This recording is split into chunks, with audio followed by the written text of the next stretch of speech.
There's No Business Like Mage Business. Casino Witch Mysteries 3. Written by Nikki Haverstock. Narrated by the author. Chapter 1. Dream Sequence. I followed Stacy into our room at the Mage Casino.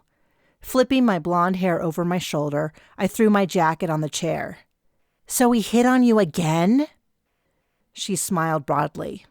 "Of course. I mean, wouldn't you?" She gestured down at her body. "He's so desperate." I laughed and gave her a high five. "The guys want to date us. The girls want to be us. We're living the good life. You want a shot of vodka?" I pulled a bottle of vodka from the freezer and waggled it. Just because we were home didn't mean we needed to stop partying. My motto was work hard, play hard.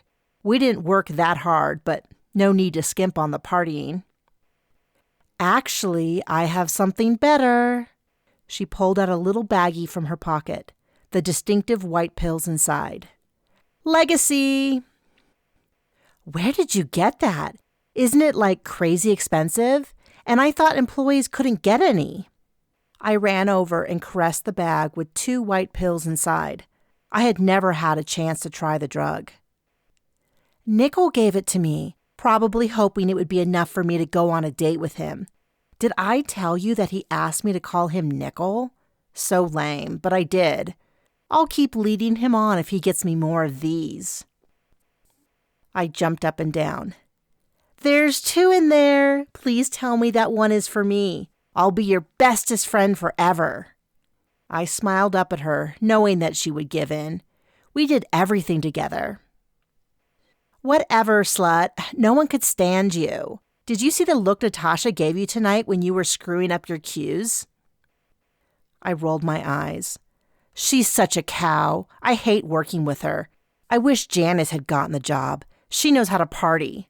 I bet Natasha is sleeping with someone. I mean, how else would she have gotten the position? She was ruining our job, but she didn't have an invite to any VIP parties. At least there we could get away from her and go wild." Stacy made a rude gesture and collapsed in a fit of giggles. "Who would want to sleep with her? She's hardly bang-worthy. You ready for this?" She pulled out the pills and dropped one into her palm and gave me the other. The moment the pill hit my skin, an electric shock went up my arm. "Oh, it makes me tingle. I hear this is like the best high ever. You ready?" A look of worry briefly crossed Stacy's face, but then it was gone. "Let's do it." She threw back the pill. I followed suit. The surge of emotions poured over me. Every good thing I had ever felt hit me all at once. My first kiss, the thrill of riding my bike down a big hill without falling, dancing with my best friend, the sensation of my father picking me up to twirl me around. All of the most wonderful things in my life at once. When I fell to the ground and hit my nose, the pain was miles away. Even the warm sensation of blood on my nose only slightly tickled. Then I could feel something pouring forth from me. It was a bit like casting a spell, but instead of wielding magic, I felt like it was being pulled from me. It wasn't unpleasant, but I was feeling smaller and emptier. I was still and barely moving until the world went black. Chapter 2. A fireball raced through the air and slammed into the invisible ward around me and pushed me back an inch. The flames warmed the air, the currents of which lifted the hairs around my face and tickled my neck. The fire flattened across the ward, flaring around me, then extinguishing. The carpeting around my feet curled and melted slightly. We had long ago destroyed the large wooden table and chairs, replacing them with a card table and 2 plastic fold-up chairs. The carpeting was going to need to be pulled soon, though with these weak fireballs it might last a few more months. Just the thought of the inconvenience had me clenching my fists. A ward was like the shields I used internally to block my emotions from getting out and spells from getting in, except this was outside my body. Sometimes you didn't want a spell to get too close, especially when the spell was made of fire. You could also use a ward to protect someone else, which Patagonia, my all-black familiar, appreciated as she slept at my feet. Come on, Vanessa, you're supposed to be really testing me. Vanessa narrowed her eyes at me as she stretched an arm across her chest. I am. That's the fastest and hardest I can do this. We've done 100 of them and I'm exhausted. Was that 100 already? I dropped my ward and walked over to the table to check the list. Are you sure? I started counting on my fingers. We had done them in sets of 20 and maybe that had been 5 sets. Looking at my watch, I saw that it had been several hours since we started the exercises. I'm sure. We're done, right? She flopped into the chair, wiping the back of her hand across her sweaty forehead. I'm so ready for some time off. I felt great, energized and warmed up. It was still early afternoon, and I was just hitting my stride. I grabbed my right foot in my hand and pulled it up to my shoulder while balancing on my left leg. With a slow exhalation, I let the stretch deepen. Vanessa grabbed her phone out of her purse, which sat in a heap at the floor. I'm going to get my hair cut and a new outfit. Then I want to set up a massage to work out some of these knots. My bubble bath spell is just not cutting it anymore. All the tickets for the Cauldron Festival at the Mage casino has been sold out for months, but I bet we could get some. Maybe if we bug Olivia, she will know something. I switched legs and continued to stretch. I had assumed we could start over on the list, but Vanessa had been working hard, so maybe a half day off would do us all good. I doubt you can get all that done today, but you can probably do a couple of them. Her jaw dropped. Mom's gone through next week. We locked eyes and each figured out where the misunderstanding was between us. I opened my mouth, but Vanessa leaped to her feet. She jabbed a finger in my direction as the words flowed out of her like a fire extinguisher. No, we finished the list and we're done. The only reason I have let you push me so hard the past few days was because I was looking forward to having some time off. We finished all the homework Mom left us. What more do you think we were going to do? I took a step back. I thought we would start at the beginning again. Are you flippin' serious? She ran a hand through her hair and flopped back in the chair. I can't keep doing this. I'm exhausted all the time. And for what? You're already better at me at everything. I'm not better. No, Ella, none of your false modesty. You've been working like a maniac for the past 6 months. All you do is train. You're just so dang selfish about it. I narrowed my eyes. Selfish? I have so much to catch up on. My life is on the line here. She rolled her eyes so hard that at one point all I could see was the white of her eyes. Like life's so dangerous here in this room, we never leave. I took a step back. Where did all this come from? You're getting better too. Within a few years, we'll be strong enough to fight off almost anyone in any situation. Years? If we continue to train like this for years, I'll kill you myself. The only thing that has gotten me this far was knowing that I could get this time off. We used to have fun. We still have fun. I really like... I swear, if you say anything about training, I'll spit or something. I closed my mouth. She blew out an exasperated breath, then studied my face. After what felt like forever, she softened her voice. What's going on with you? Are you okay? I stared at her, my mind racing. I was so sure I had hidden it from everyone.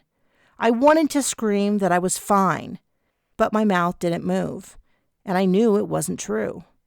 It wasn't normal to work yourself until you fell into bed at night, then wake up early to start it all over again. I said it was to learn, but no amount of advancement had eased the need to push harder and harder. I was fighting hard to avoid my emotions. Vin's face flashed across my mind, and I clenched my jaw hard, willing it away. My fingernails bit into my palm, and Patagonia clawed at my thigh on her outraged legs. I blew out a breath, Her touch calmed me, and I lied. I'm fine. She opened her mouth to reply when there were 3 crisp knocks on the door. Natasha peeked her head in. I'm not interrupting anything, am I? She was beautiful in a Hollywood blonde girl next door kind of way, which made sense. She had played the literal girl next door on a famous sitcom that had recently gone off the air. Her features were balanced and sweet, her hair curled just perfectly as it brushed her shoulders, and her beautiful clear blue eyes sparkled. She had a large purse in one hand and an overflowing tote bag in the other. But all that paled to how she made you feel. As she entered the room, it was like the sun coming out from behind the clouds on a cold day. A general sense of contentment settled into my middle, something I had been missing for a while. That was Natasha's greatest ability, to radiate happiness. It had made her a great actress and brought out the best in those around her. When she returned to Rambler, she had been a waitress for a while where she earned quadruple the number of tips as anyone else. She could have worked at her own family's casino, but decided to strike out on her own. Last I had heard, she was trying stand-up comedy. She had invited me a few times, and though I had intended to make the time, so far I hadn't. Come in, I'm so happy to see you. Vanessa threw her arms around Natasha, the tension in the air dropping. Natasha dropped her purse and bag before lifting Vanessa off the ground in a hug. Hey, V, how are you doing? Vanessa shot me a look. Things have been better. Natasha either didn't hear or ignored her, instead coming over to me. And why didn't I get an invite to your 29th birthday party? I frowned in confusion. I didn't have one? I was busy. Her eyebrows shot up, disappearing beneath her bangs. What? I've just been really busy with... I let it trail off, not wanting to push Vanessa into another fight. She had wanted to have a party, but I had begged off and continued to do so for the past 3 weeks, hoping that she would eventually forget.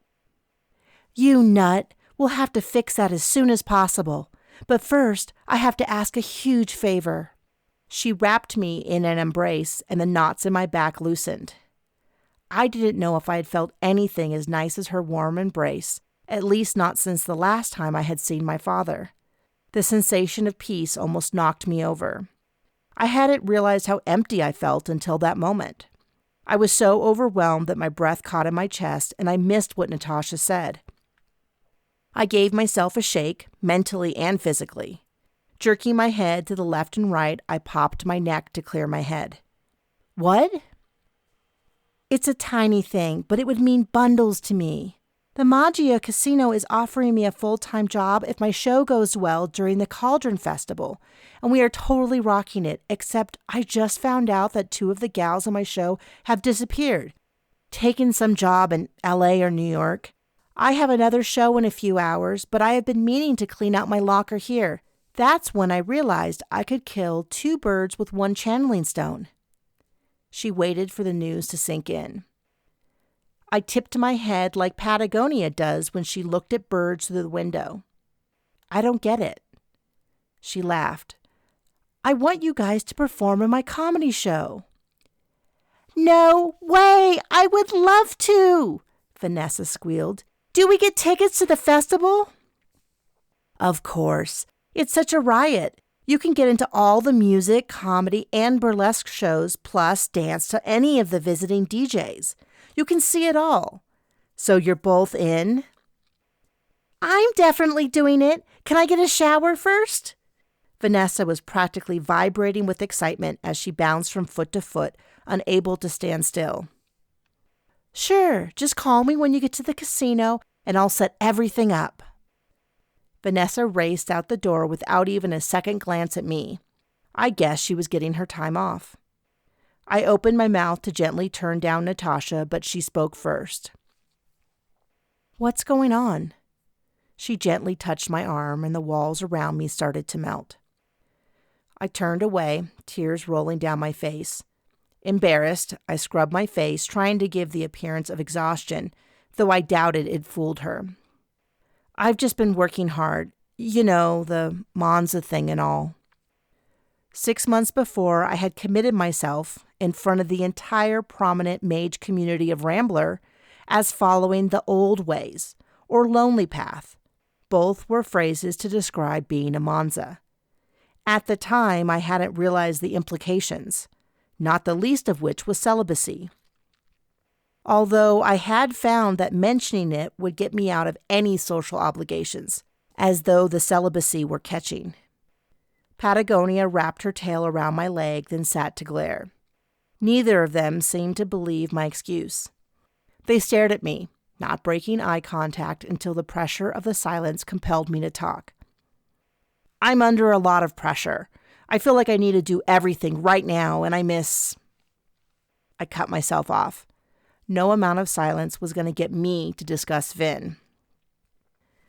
Natasha nodded and directed me to a chair, then sat next to me.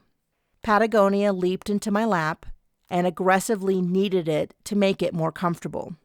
I winced as her claws dug into my skin, but when I tried to push her off, she flopped down and looked up at me so innocently that I sighed and wrapped my arms around her lithe body. Natasha grabbed the chair opposite me. Ella, how many times have I called you to hang out since we met? 3? 12. Once a month ever since we met. At first, we grabbed a lunch here and there, and I thought we were getting close. Then ever since you declared yourself a Monza, you've been busy every single time. The last few times, you haven't even returned my call. If I didn't know how amazing I was, I would be a bit insulted. She smiled at me. If you don't want to be friends, then you can just tell me. You haven't answered me about my favor. Do you already know your answer? I opened my mouth to tell her I was busy, that I needed to train, that I would love to, but I just couldn't. But I didn't have the heart to say it. We locked eyes, and I was sure she knew exactly what was going through my head. Her face was gentle and open. I knew I could tell her about everything. I thought I was ready to, but something stopped me, and I lowered my eyes to my feet instead. She stood up, and as she passed, she gently squeezed my shoulder. How about this? If you ever get the time, then you can call me. She walked to the door and left.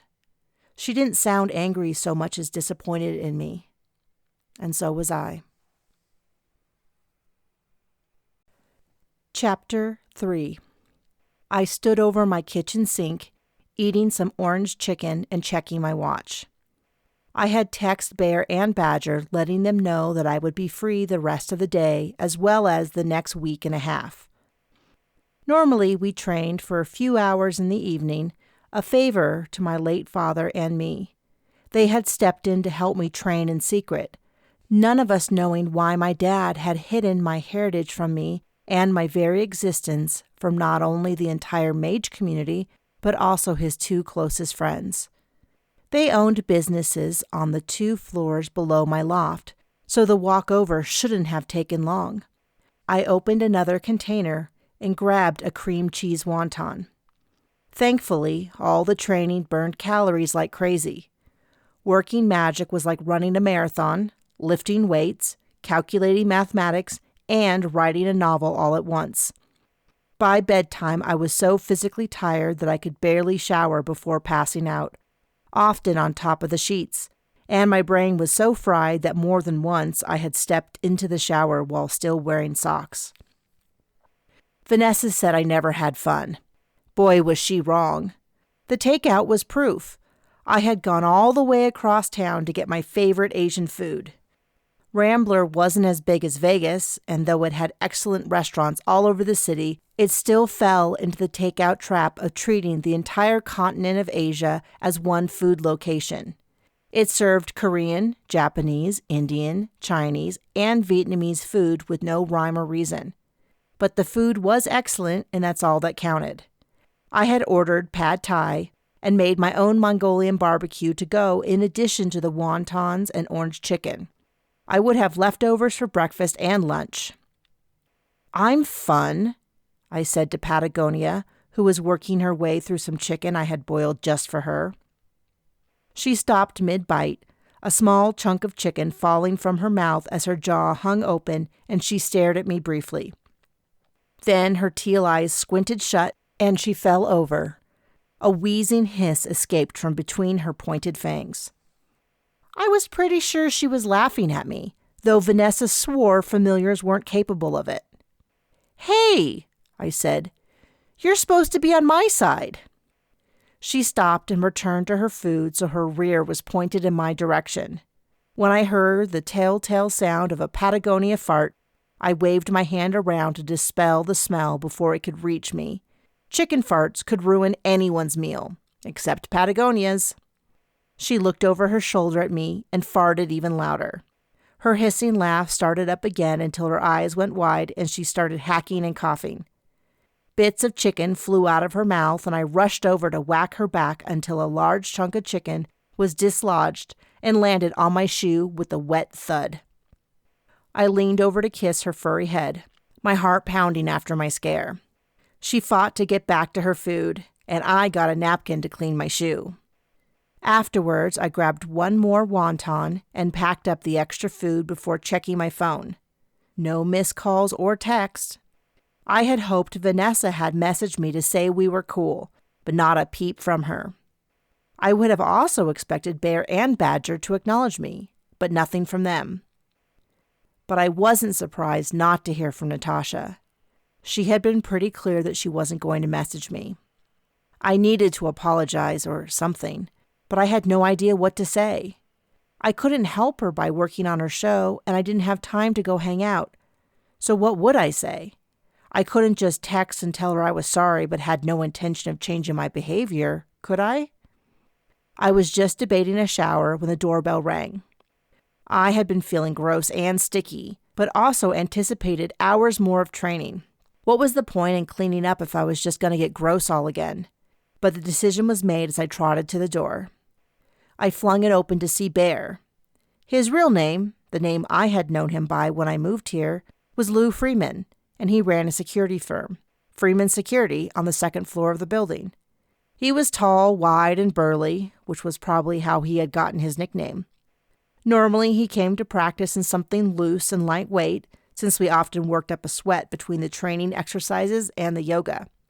He was surprisingly flexible for a man of his build, but this time he was still in his business outfit, black from head to toe except the company logo printed on the right side of the chest of his polo shirt.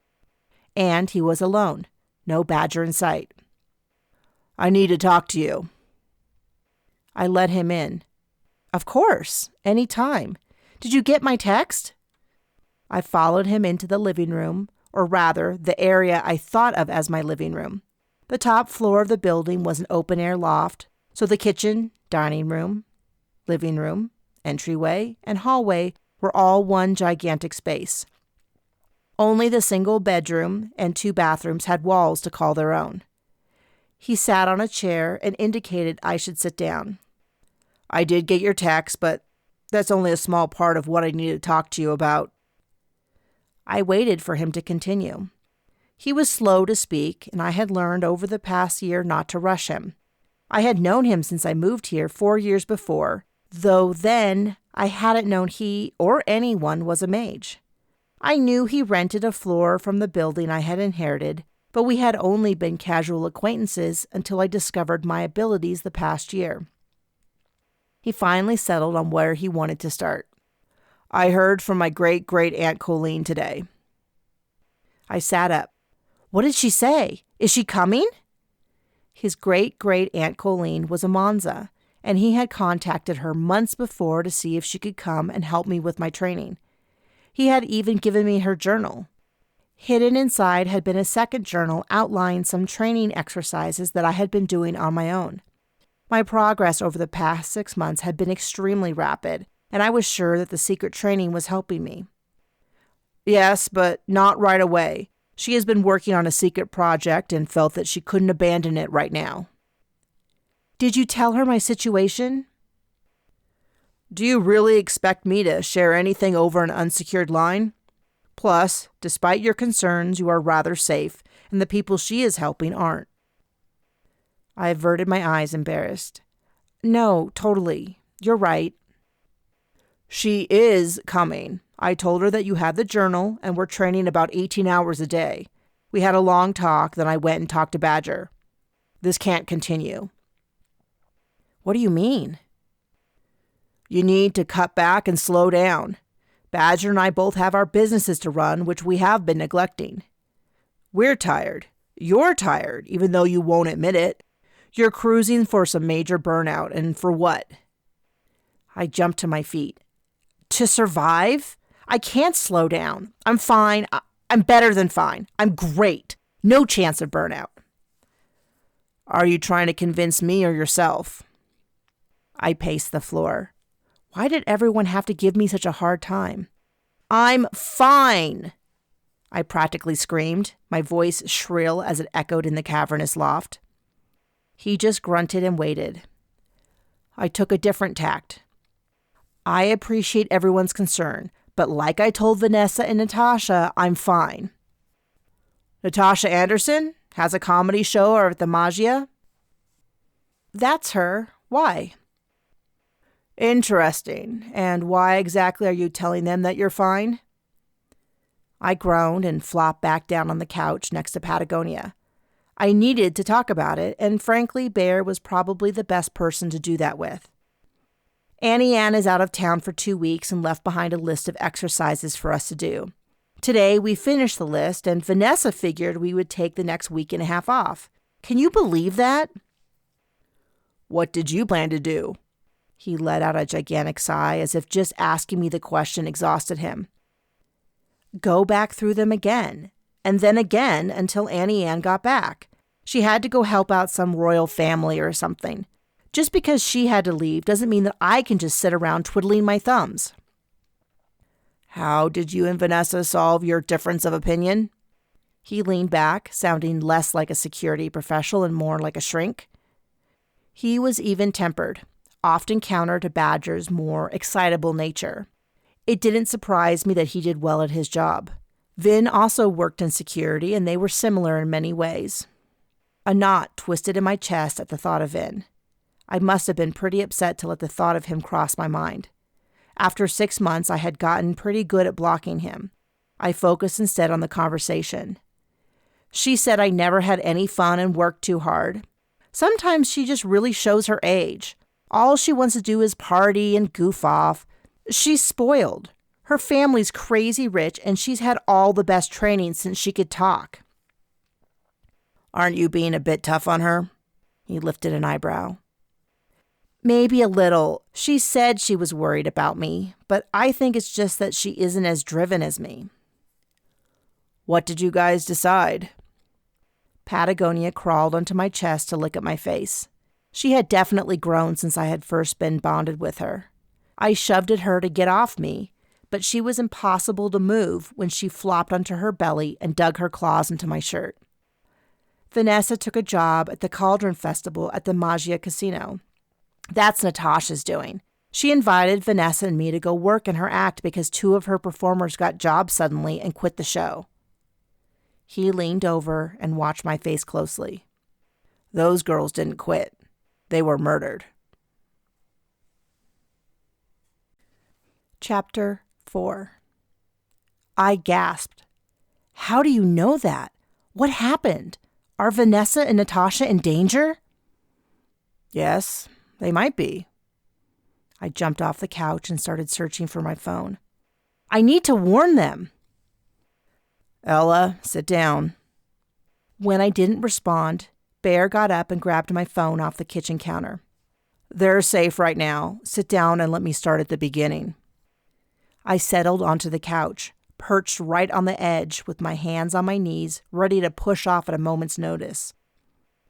After I talked with Aunt Colleen and Badger, we decided that you should cut back on your training. What does this have to do with Vanessa and... He held up a hand, halting me. I'll get there, I promise. You're training too hard. At some point, you can actually start to go backwards and develop mental blocks. You need to be out in the world more. You need to be using some of this magic in a practical way. You have made amazing strides with your magic, but when you have been solving murders, your growth has been tripled that. I chewed on my lip. thinking of the last murder I had worked on. It had been at a cheese convention, and despite the near-death experience and severe injuries, it might have been the last time I really felt alive and at my best.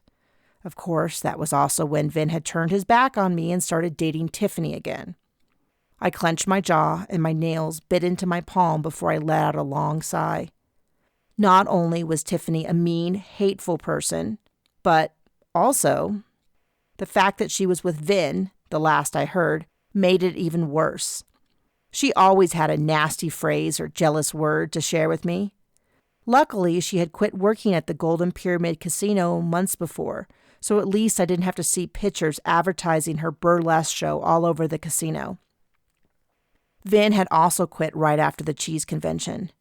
It was a mixed blessing. Maybe if we had kept seeing each other, we might have been able to at least be friends, though I knew that wasn't what I wanted from him. And if I couldn't be with him, then better not to see him at all. A clean cut would help me heal. But if that was the case, why did it still hurt so badly 6 months later? That investigation had taught me other things. I had transformed into a spectral rat and gained the ability to smell magic. It wasn't actually a smell, but a new sense that my brain had closely associated with smell, or sometimes taste.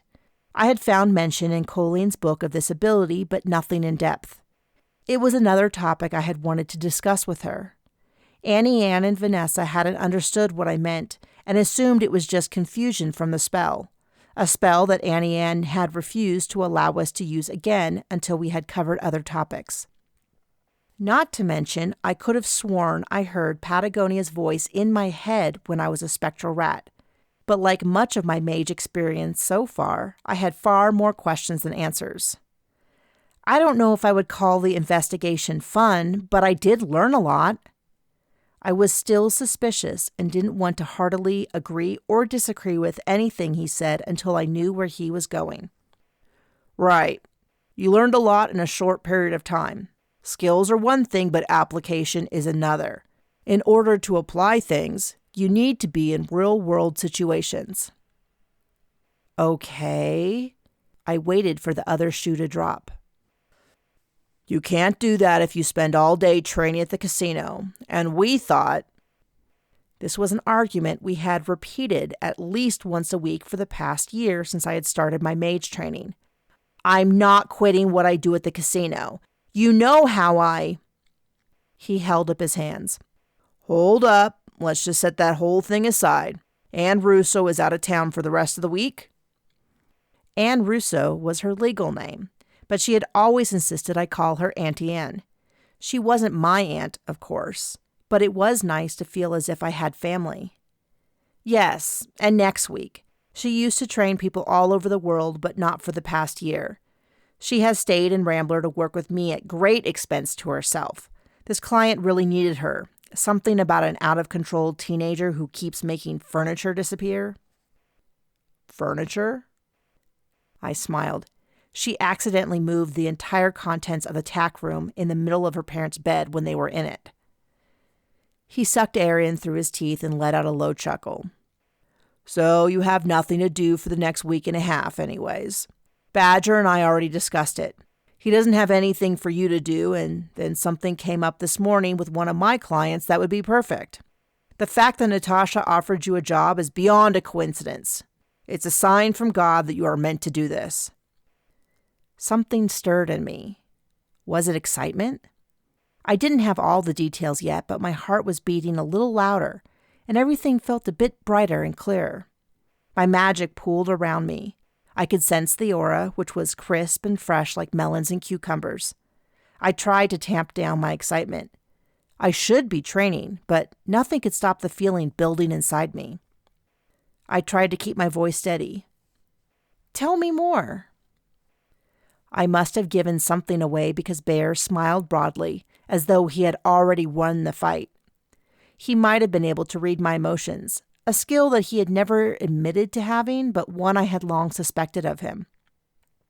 I've been working extra security for the Cauldron Festival at the Magia Casino.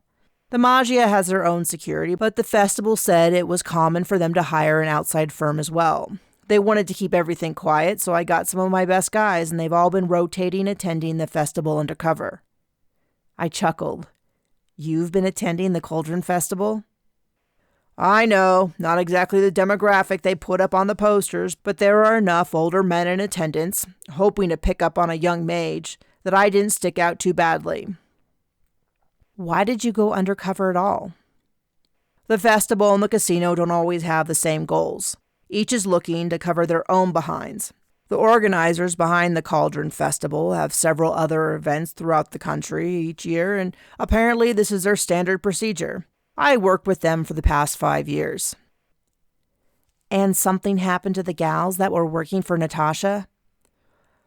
Yes, but they weren't the only ones. 2 other gals died, for a total of 4. I sat up straighter. The festival started on Sunday. That's 4 in 4 days. How in the world are they keeping this a secret? Anytime there's a large number of mages together, you get trouble. Drunken fights, age-old grudges between families, black magic, etc. But so far, these have been written off as legacy overdoses. Oh, I had a passing familiarity with legacy. The first set of murders I had helped investigate all started by an accidental legacy overdose. I thought you said it was murder. Do you think they were forced to overdose? How do I explain this? He sat back and pursed his lips. Do you know that nowhere on Earth is there such a thing as accidental magical drug overdoses? I spent all morning on the phone, and apparently legacy is the only drug connected with death by overdose, and they only occur here in Rambler, Nevada. That changes everything we thought we knew about legacy overdoses. Yes, exactly. My gut says something suspicious is going on. That this isn't just a recreational drug. I would like to see what you can find. And obviously, I want to know what you see about their deaths. I could read the emotional hologram of a magically caused death. It had given me a lot of insight in the past when I had helped investigate murders. Last time there was an overdose, I wasn't able to read anything, but it had been 4 or 5 months since it occurred, and I had just discovered my ability. So Natasha doesn't know that her coworkers are actually dead? No, someone notified security and they took care of it. I assume it was in the dressing room they share backstage. Someone from the casino told everyone that the girls took a job and quit. I don't know how they plan to deal with it long term, but for now they are covering it up. Wow, how did you find this out? I might have bugged their security office. How? He smiled. I have my ways. We had gotten to the crux of the issue. It should be an easy decision. I had no training partner for the next week and a half, and it looked as though neither Bear nor Badger was going to pick up the slack. My heart was fluttering with excitement at the idea of going undercover, and yet I felt resistance to agreeing. This is the kind of thing you should be teaching me. And if you work for me, you just might learn it. What about Patagonia? At the sound of her name, she came bounding into the room from the kitchen and meowed. What about her? He leaned over and scratched behind her ears. She can go with you, same as always. This is a mage festival. No one will think it's weird, and if they do, tell them that you're Monza and get stuffed. I hesitated, trying to sort through my reluctance, but Bear had clearly had enough. The 4 girls that were killed were all from powerful families and in their 20s and 30s and beautiful. Both Natasha and Vanessa fit the profile. Do you feel comfortable with them being potential targets? They don't take drugs. And you want to stake their lives on the fact that you don't think they could ever try it. I knew Natasha wasn't taking drugs, but would she ever? Or maybe she had in the past. Vanessa knew that you could overdose on legacy, but sometimes she did stupid stuff without thinking. Was I willing to let them risk their lives? I'll do it, but once this is over, I'm going back to training. We'll discuss it later. They have some cell phone blocking technology in the area where the festival is held, so you'll need to call the Magia Casino and try to get a hold of Natasha. Then I'll give you all the details I have so far, and we can pull together a plan before you head over there. Chapter 5. I pulled up to the dark-tinted door of the Magia Casino and Entertainment Complex and almost ran face first into a middle-aged couple attempting to exit. "Pardon me," I said as I stepped back and held the door open for them. They nodded and murmured their thanks as they walked outside. Once they were a few steps away, the woman whispered to her companion, "Did you see that huge cat that lady had?" "Such a weird town." I stepped inside and let the door mostly close behind me while straining to catch their words as the woman paused to dig in her purse. "I don't get why the Magia is such a huge deal. The casino is crowded and it's so hard to see in there. There's just something off about it." "Very overrated, it's..." The rest of his words were lost as a gust of wind sucked the door shut. The couple hadn't been mages. Their confusion over my cat gave that much away. And it was interesting to see how the magic of the casino affected them. The Magia was a newer casino. When I had first moved to Rambler, I had watched the final stages of construction on it before it opened, but I hadn't realized how special it was until I started my Mage training. That was when I learned that it was built to be a Mage-only casino. Rambler tourism was mostly of the Mage variety, but there was significant enough human tourism that mages couldn't totally let loose. The Golden Pyramid had a mix of human and Mage guests. The multiple convention halls hosted paranormal events in addition to any boring human conventions. That was pretty standard since mages found that humans made the best source of income. But I had learned that the Magia took a completely different approach. They wanted only Mage clientele. The goal was to make it an oasis for Mage behavior in a town that already had a reputation as Vegas for mages. I had been inside before, but was excited to see it in action. I had already been told that in order to book, you needed to cast a small signaling spell that gave out just enough excess magic that the phone call would go through to an operator rather than receiving an automated message stating that the casino was currently not taking clients. Then, if humans tried to walk in, there was a series of spells that made the main casino floor unpleasant. It might seem too dark, too smoky, too loud, whatever would repel them. Based on the couple hailing a taxi, it was effective. I stepped in through the doors and reached out for the second set of doors that kept the cold Nevada winters and hot summers from destroying the perfect interior temperature. But the doors open.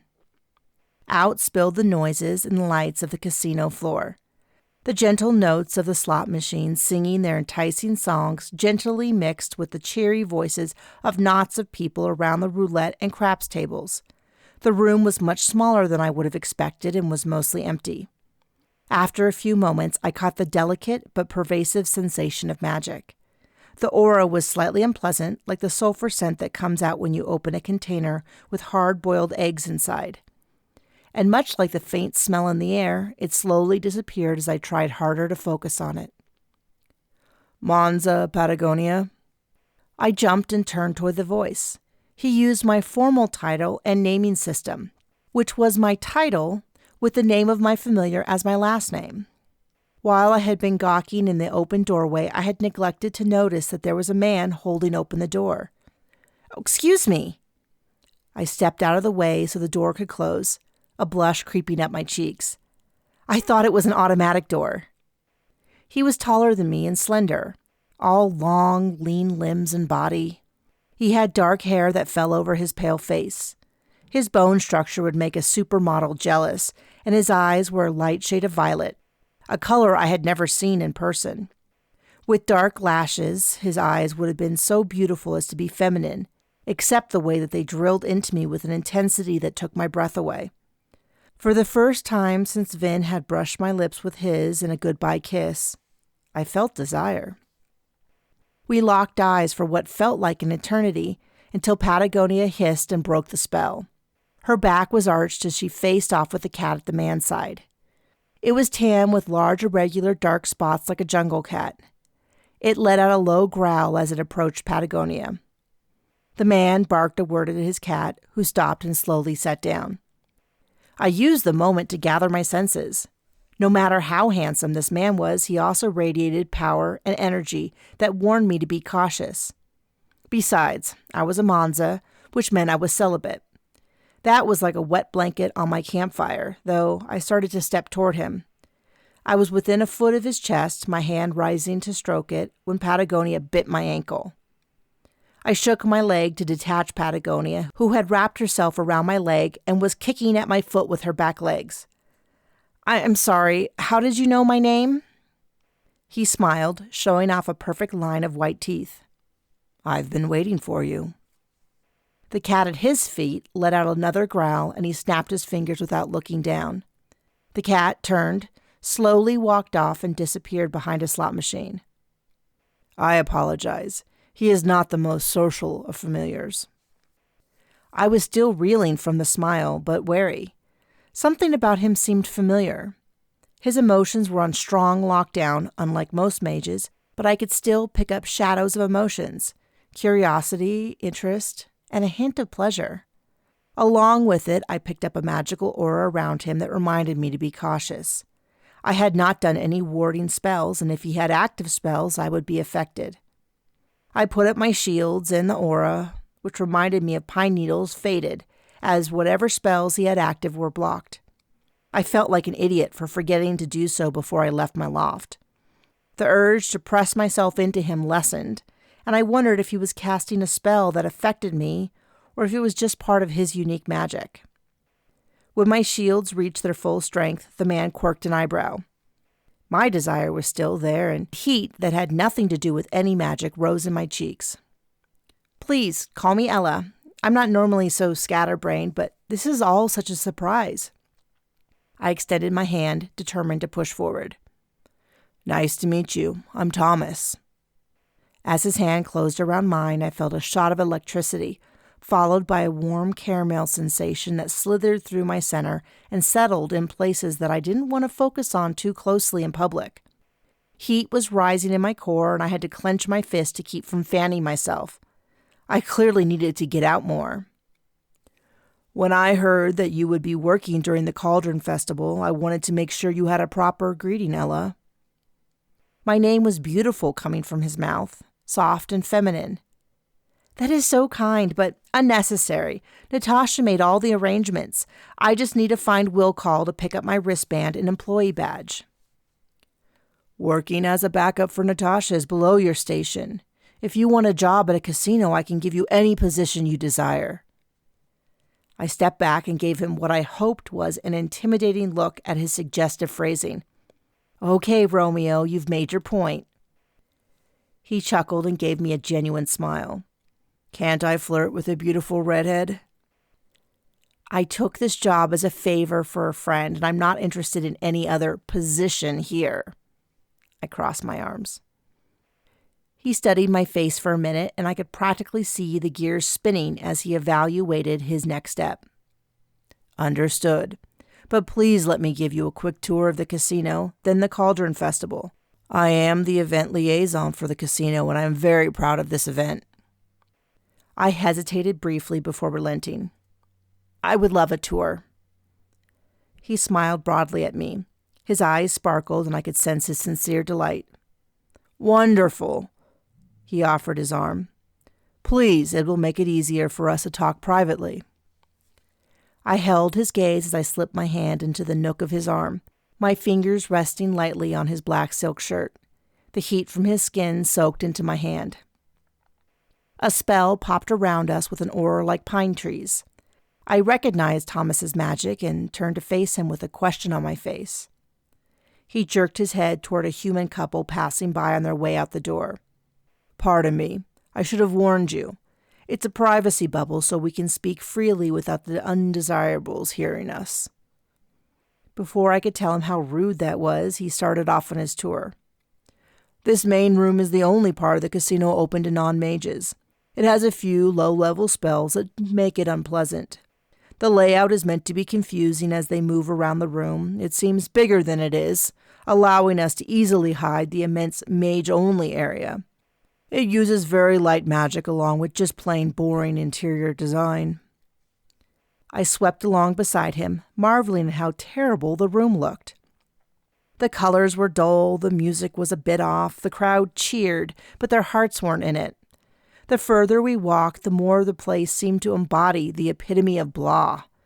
Even though I had set up my shield to block out most spells, boredom was overwhelming. I stifled a yawn and blinked hard, urging myself to wake up. Thomas chuckled and reached over to pat my hand nestled in the crook of his arm. The designs are very good. We can't keep employees on shift for longer than an hour out here. They keep falling asleep on the job. Why not just ban non-mages completely? I tried not to think about his hand still resting on mine when he removed it, trailing his fingertips across my knuckles. My fingers tightened on his arm in response. Then I forced them to loosen, hoping he hadn't noticed. That would raise more questions. We tried that in a hotel in New Orleans, but all that did was make the undesirables more eager to get in. My eyebrows knitted together and I removed my hand. I wish you wouldn't call them that. It's not their fault that they don't have magic. He watched me. I apologize. I had expected you to be very different. Stern-faced, serious business, and scary. You're still scary, but in a very different way. You're special and gifted. I can feel the power radiating off you in a way I had never seen before, even from a marshal. I know that you need to find Natasha and will be very busy working, but I hope you will allow me to take you out to eat soon. I can get us a table at La Marche. They're booked up for over a year. I stuttered. Had he asked me on a date?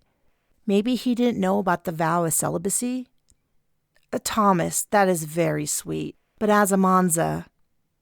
His magic pressed against my shields and desire ratcheted it up around me. I know, no kissing, no dating, nothing fun. But there is nothing to say that we can't enjoy a good meal and each other as friends, is there? Come along. We're here, and now it's time to impress you. We were at a nondescript door next to a window where a bored young blonde woman was filing a nail. When she spotted us, she leaned over to look me over from head to toe. This Ella? I thought Monzas wore long white dresses and were really old.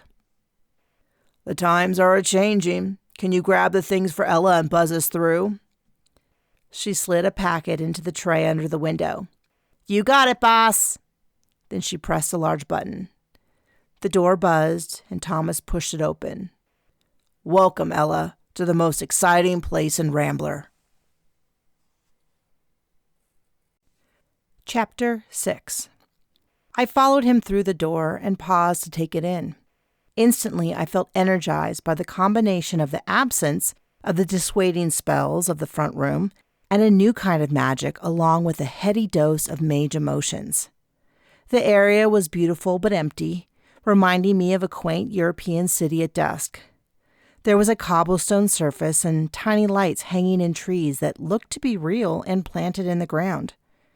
Some chairs and tables were dotted around, with a few patrons relaxing.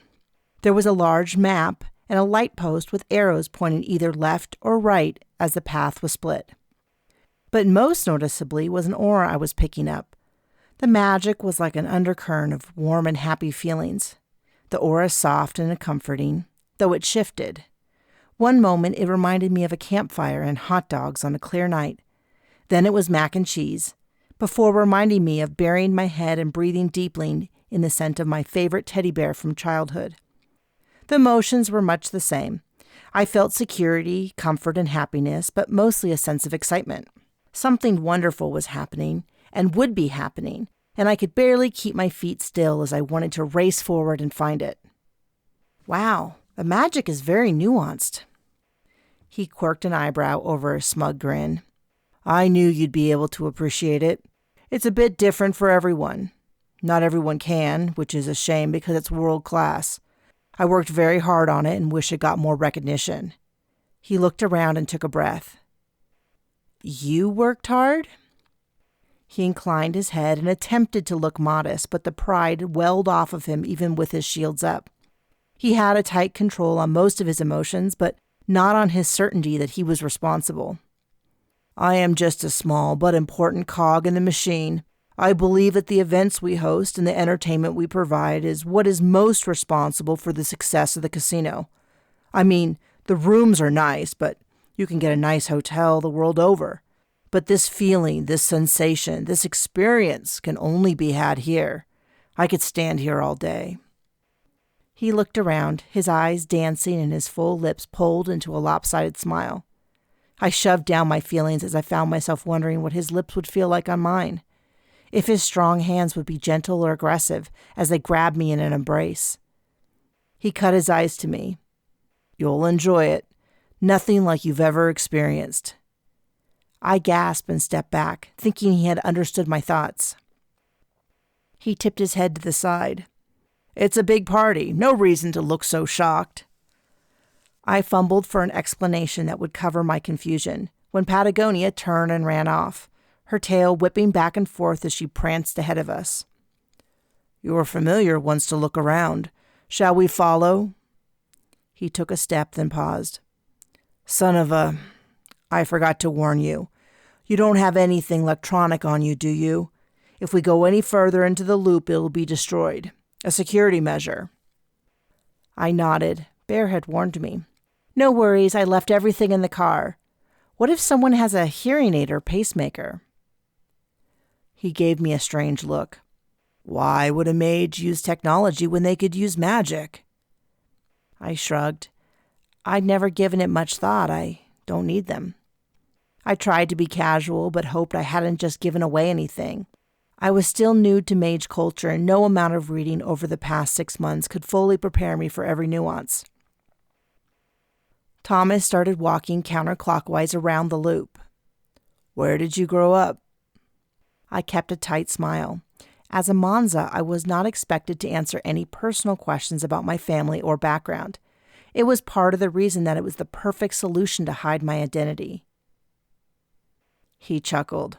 "Fine, but it must have been somewhere rural or isolated. You don't have big city ideals toward humans." I shrugged, trying to look cool and unconcerned, but my palms sweated. I had been at the casino for less than an hour, and already I was slipping up. Maybe I should go back to training. He gestured to the club on our left. "This is DJ Wiz's club.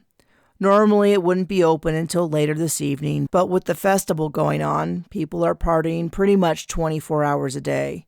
Each venue and restaurant is closed for a few hours a day for cleaning, but the times are rotated so there's always plenty to do." DJ Wiz used to work at the Golden Pyramid Casino. It was a big deal when he left. "I know. It was a major coup when he agreed to come to our casino.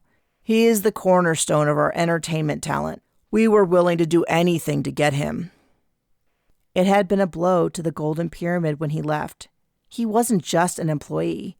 After a decade there, he was part of the casino culture. He hosted the parties, knew everyone, and influenced the entire attitude of the nightlife there. When he left, so did a lot of employees, like bartenders, waitresses, and even maids and bellhops. The Golden Pyramid was still an excellent casino. In my opinion, it was the best on the avenue, but its nightlife scene hadn't recovered from the loss. And for me, it was a bit more personal, as DJ Wiz's going-away party was supposed to be Vin and my first date. A lot of things had changed since then. As Thomas and I walked, we encountered more and more people, until, at the entrance to the Club Platinum, we were scooting between knots of people. The music from the club was audible, but not deafening, as I would have expected if the venue didn't have magical sound dampening. I was still new enough to this world that I could appreciate how many benefits magic entailed. Of course, the number of murders I had investigated helped me see that sometimes the grass was not greener on this side of the magical fence. Thomas appeared to know everything and was eager to share with me. It was something that I could use to my advantage. The side of the club facing the hallway had floor-to-ceiling windows that were tinted so that while I could see people, no details were visible. The gyrating bodies, rubbing up against each other and moving to the bass beat, appeared to be having a lot of fun. One couple, moving in unison as they ground and undulated against each other, left me feeling embarrassed, though a small part of me wanted to grab a second glance, but instead I turned away as the heat rose in my cheeks. I struggled to think of something to comment on other than the couple. "People seem to be enjoying themselves." Thomas gave a deep, husky chuckle that seemed to dance along my skin, lifting goosebumps on my arm. You notice them as well? With all of the magic and freedom from humans, mages can get a bit enthusiastic.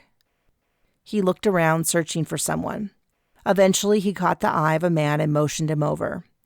Average was the only way to describe him, even as my eyes tried to settle on his features to use more definitive terms. As Thomas stepped away and had a quiet conversation with him, I focused on reading the man's emotions but came up with nothing except muted boredom. There might have been some stirrings of something more under the disguise, but it was like fish swimming under a pond's icy surface. While the Golden Pyramid Casino's security staff had always looked like security, in their dark shirts, serious expressions, and physically intimidating builds, Magia obviously took a different approach. The man had been leaning against a wall as though he was waiting for someone. I hadn't really noticed him until Thomas had called him over. The man left Thomas and entered Club Platinum. I watched as his outline moved through the crowd and approached the couple, who were now one step from being on the floor. A few moments later, the couple stood up and moved away from the window and were lost in the crowd of bodies, a group of long-haired silhouettes replacing them. They were kicked out? No, we never try to ruin anyone's fun. He may have gently encouraged them to find another activity. Maybe go back to their room for some privacy or a different, less amorous activity. He would use his discretion based on what our client was most open to. We pride ourselves on keeping people happy.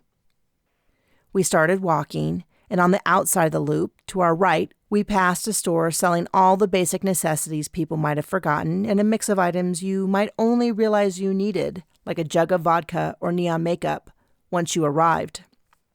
The crowd had lightened only a little as we passed a restaurant on the right, a 50s-style diner advertising burgers, fries, and shakes. Nothing special in its appearance, but the smell of crisp, salty fries left my mouth watering. I licked my lips and caught Thomas staring. I stepped aside to avoid running into a 20-something woman who had stopped suddenly to retie her lace-up boots. Gathering myself, I focused on getting information relevant to my investigation. It's bigger than I thought.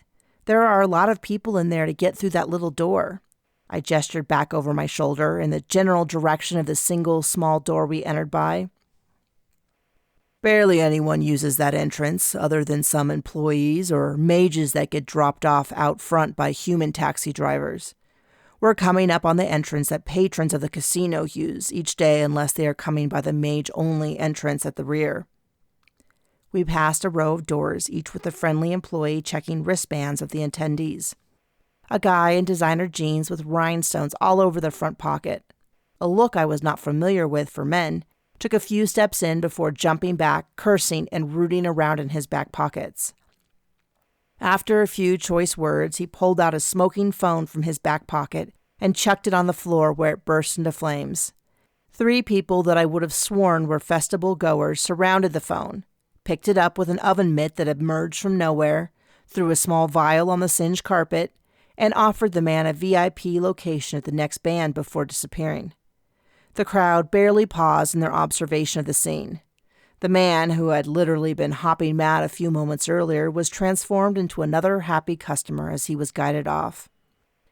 Very efficient operation. Thank you. We have a number of restaurants, any style you can crave. Italian, Thai, Japanese, Indian, New American, fondue, and a few fusion places. We tuck them in between the 4 big venues. We walked past the Italian place on our left, where the comforting scent of garlic and onion beckoned me in. Then I was hit by the spicy and cheesy scent of Mexican food at a place on my right. Despite the fact that I had been off cheese since nearly dying in a vat of queso, my steps faltered as my stomach rumbled. Why don't we stop and have a quick meal? Thomas attempted to steer me inside, but I danced away. No. He let out a sigh, but seemed only mildly disappointed, as if he had lost a point in a game that was far from over. He smiled at me, and I could sense his attraction to me. All business and no pleasure will make Ella a dull girl. The comedy venue is ahead. The crowd started to thin again, and I could just catch the thin notes of music. Thomas gestured to his right. This is the Peach Basket, our live music venue.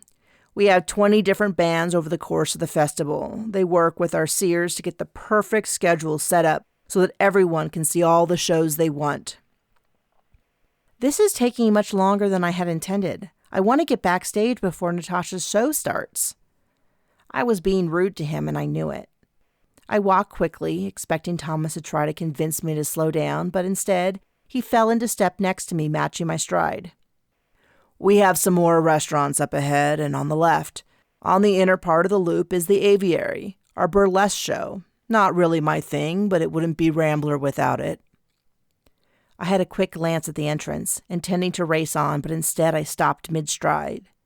It was so sudden that Thomas walked a few steps before realizing what had happened and backed up to join me and see what had caused my rapid deceleration. At the entrance, with deep red curtains and gold trim decorating it, there was a large billboard advertising the performers inside. A dark-skinned, dark-haired woman with the delicate features of a queen, eyes the color of priceless sapphires, and the thin, athletic build of an Olympic diver was advertised as a lead performer. Brittany had several pictures, all of them angled so her finest assets were left to the imagination behind feathered fans or flowing scarves. But she wasn't the reason I had stopped, nor the other attractive performer, Becky, who had coloring like mine.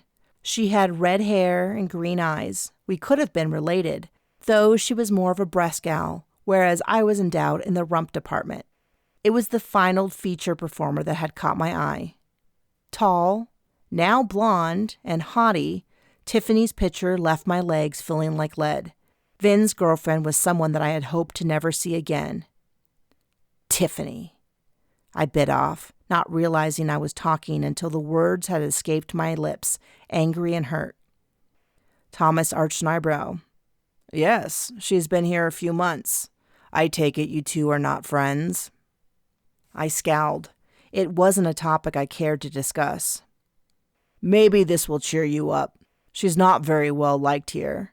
Thinks she's better than everyone else, fights about stage time, won't cover for her co-workers. A real diva. She even insisted that her fiancé act as private security during the festival, despite the fact that she is nowhere near the biggest performer here. The world spun briefly, and I must have thrown out my right hand because suddenly I was clutching Thomas's right hand in mine, and he wrapped his left arm around my shoulder to brace me. I muttered weakly, Sorry, dizzy spell. But it wasn't. Vin was engaged, and Vanessa hadn't told me. She could have warned me in private. I swallowed hard and pulled in a little bit of magic, even though I didn't plan to cast any spells. Just holding the magic in my chest, I felt stronger and more balanced. With a deep breath, I released the magic, which tingled out of the tips of my fingers. It was then that I noticed Thomas's thumb gently rubbing my shoulder, and a whole new set of sensations started. I recalled a quote from one of my roommates back in boarding school. She had had a hard breakup and immediately started dating another guy. When I asked how she could do that with a broken heart, she had told me that sometimes the best way to get over one guy was to get under another. I smiled. Even though I had zero intention of getting under anyone, the memory and the attention from Thomas had dulled the impact. Thank you. I feel better. I stepped away slightly. Thomas dropped his arms to his side. He eyed me suspiciously, and even through his shields, I could feel his doubt at my excuse. Should we stop and grab something to eat? I started to protest, but he lifted his hand to stop. I know you want to see the comedy show, so I'll compromise. Roast beef or turkey? Roast beef. He searched the crowd until he spied a woman in her 30s who appeared to be waiting for someone as she checked her watch, but her eyes had been searching the crowd until Thomas jerked his head, gesturing her over. I looked again at Tiffany's picture and cursed my luck that in all the casinos in Rambler, she had to be working here. And even worse, that Vin was apparently her security for the week. I would have to keep my eye out for both of them. Thomas started walking again, slowly though, and with his eyes on me. She's grabbing a sandwich for you, and we'll deliver it to the comedy theater. You can sit and watch the show while eating. Thank you. I couldn't suppress a smile. It was nice to have someone take care of me. Are we late? There are no clocks around, and you can't bring any electronics in. How does anyone know what time it is? He held up his wrist to show me a flat, matte black metal watch. You know clocks don't have to be electronic, right? His tone was gentle and teasing. I rolled my eyes. Obviously, I'm not thinking straight today. Did I even own a wind-up watch? I'd need to check. Otherwise, I was going to be late until this investigation was wrapped up. I had meant to grill him about the festival, and yet I hadn't gotten even a hint of information. The festival looks like a lot of fun. It must be really safe. He turned and looked at me, a question in his eyes, but he said nothing. I felt the pressure to make the question seem more natural. You know, like no one died or got hurt or anything like that. I tripped over my own feet and used the moment to try to gather myself. If only his eyes weren't staring at me so intently. If you don't feel safe, I can assign security to you. No! I shouted before realizing how loudly I had said it. Security dogging my every move would ruin any chance to investigate. I grabbed his right arm, hoping to distract him. I feel very safe. It's not me that I'm worried about, but Vanessa. I'll be working with her, and she's younger and can be a bit wild. I want to make sure she won't get into anything too dangerous. He smiled at me and wrapped his left hand over my hand. Of course, you're a good friend. Though we try very hard to have a fun and safe festival, we cannot and do not want to control every aspect. Try to keep her away from the obvious dangers like men that'll break her hearts or too much drinking or drugs. He already thought I was a bit naive, so I took a gamble to play into his view. Drugs?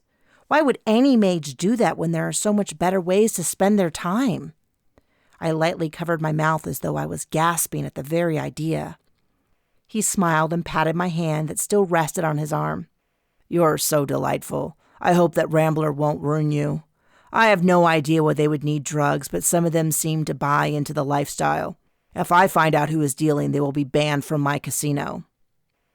I wondered if the use of the phrase, my casino, was a sign of how seriously he took his job or something more proprietary.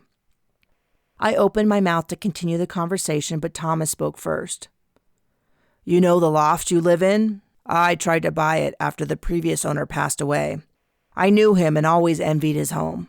Can I ask how you were able to get the place? I tried to contact the lawyer or find the son, but no luck. I stared straight ahead, my heart racing. The comment about the son was based on a lie my father had told people to protect me, that he had one son who lived in New York.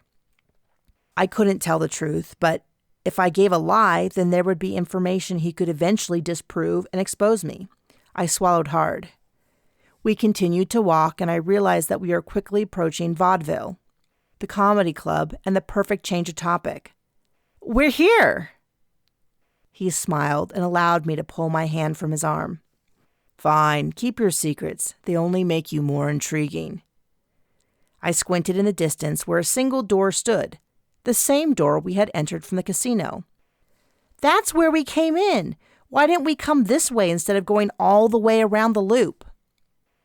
I wanted to show off a little and get to know you. But the show has already begun. Go inside and check it out. He nodded to a man at the entrance and held the door for me as I slipped inside. Chapter 7. Laughter erupted from behind the doors. The lobby of the club was no more than a long hallway that ran left and right. Thick carpeting muffled our steps as Thomas and I followed an usher in all black to a large gold door. The lights in the hallway were dim. As we stepped inside, a few people in the back row turned to look at us before restoring their attention to the antics on stage. My eyes struggled to adjust, and when Thomas's elbow bumped into me, I took it so as not to trip in the dark. The theater was much larger than I had expected. I had assumed it would be nothing more than a cramped nightclub holding a few dozen drunken patrons. But this was more like the theaters I had seen in award shows. Hundreds of seats fanned out between us and the stage, and when a roar of applause went up, I realized that overhead was a balcony with more audience members. I had signed up to perform in front of all these people. I swallowed hard and backed up a half step, ready to run, when Thomas escorted me forward to 2 empty seats on the aisle. As we sat, he smiled brightly and leaned in, his lips grazing the loose hairs around my ear and sending chills down my back. "You'll love the show." He slipped a show program into my hand. I strained to see in the dim light, but by angling it, I could get enough illumination from the lights near the flooring to make out the description. The show was a mix of Natasha's stand-up act, sketches, musical numbers, and prop comedy. At the moment, a girl danced and sang on stage. She had shiny black hair that swung as she stomped around the stage, and her pale skin practically glowed under the bright stage lights. But the rest of her features were difficult to pick out, though I thought she might be of Asian heritage. But what I could tell without a doubt was the power of her voice. She was singing along to a collection of hit songs from the past 30-odd years, with lyrics changing to paranormal humor. As we entered, she had been singing in a breathy Britney Spears impression to "Oops, I Spelled It Again," before transitioning to Katy Perry's voice to sing "I Kissed a Cat and I Liked It." The lyrics had made reference to the familiar smell of tuna fish. I tapped my foot along to the beat. Some of the songs had been favorites growing up, but several were new. Unfortunately, I didn't understand all the references, but smiled along with the rest of the crowd to blend in. Every time I thought I was catching up on Mage culture, I was reminded that I was still a stranger in a strange land, so to speak. The song, "My Ruins Don't Lie," was a mystery to me with all the inside jokes about ruins being unsexy. I had heard Vanessa referring to them as outdated ways of performing magic, but the rest of the nuances were lost on me. I leaned over to Thomas. "She's like Weird Al." He wrapped an arm around my shoulder and whispered in my ear. "Who?" "Weird Al Yankovic. He does song parodies." He shook his head. "Is he some human?" I groaned. "You need to get over your human snobbery. He's a genius." The music wrapped up and I clapped along with the crowd. Natasha came out with the singer and Vanessa for the next bit. The crew in all black helped them arrange tables with black tablecloths that fell to the floor and obscured the boxes placed behind them. Natasha told a few jokes as everything was arranged before she started into her act. I leaned into Thomas again, even though he was still pressed to my side. We were cuddled up closer than was really appropriate, but in the dark theater, I felt safe.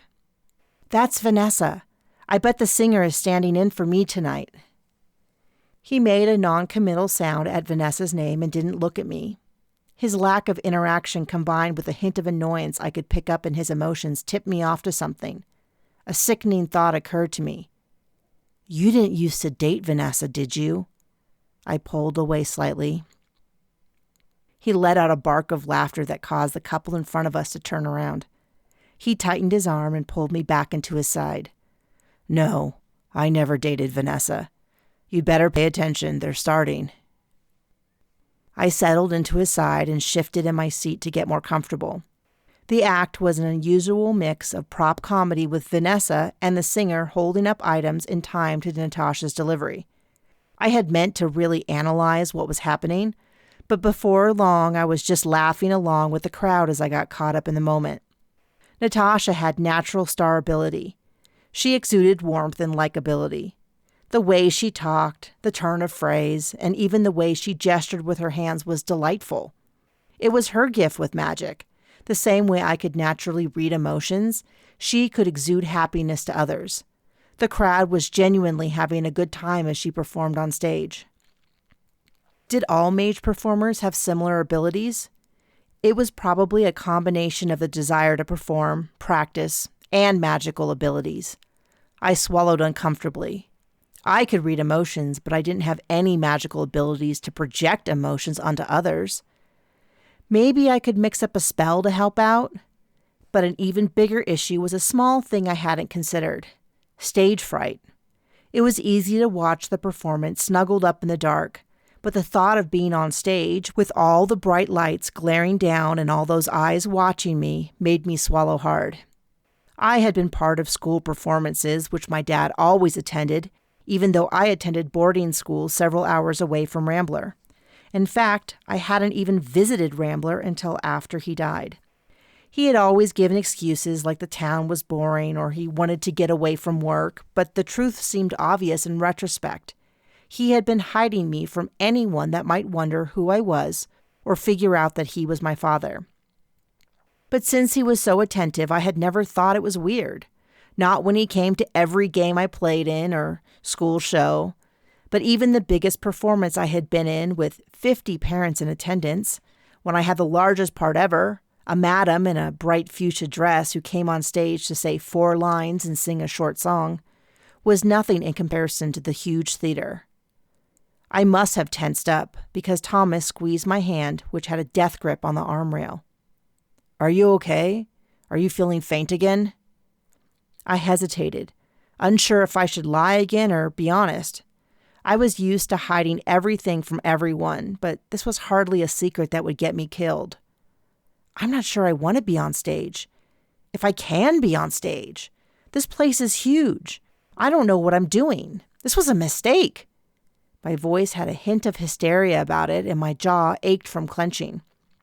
He squeezed my hand, then rubbed his thumb across the top of it. Liquid heat spread through my body and melted over me, like hot chocolate flowing over ice cream. "You'll be great. People will love you, plus Natasha will get you ready. And if everything else fails, I'll bring you a good old-fashioned bottle of human vodka." In the dim light, I watched his thumb tracing a circle on the back of my hand. My nerves were washing away. I would be able to figure it out. And vodka wasn't a bad idea, though maybe I would need something more substantial and magical. He shouldn't be so forward with me, but even more surprising was that I wasn't even attempting to pull my hand away. I didn't want to, so I didn't. A small part of me was surprised by that decision, but I ignored it. "Thank you," I said instead, and focused on the stage, where Natasha was now alone, performing her stand-up bit. Once I relaxed, the feeling of joy washed over me. Her act was fun and light, mostly focused on everyday situations that most mages could relate to, from the struggle of getting the taste of healing potion out of your mouth to the embarrassment of accidentally calling a 120-year-old mage Miss. It was light and easy to enjoy, so I did. Even for the jokes I didn't have personal experience with, I still caught myself laughing. The timing and the way she spoke exuded joyous fun.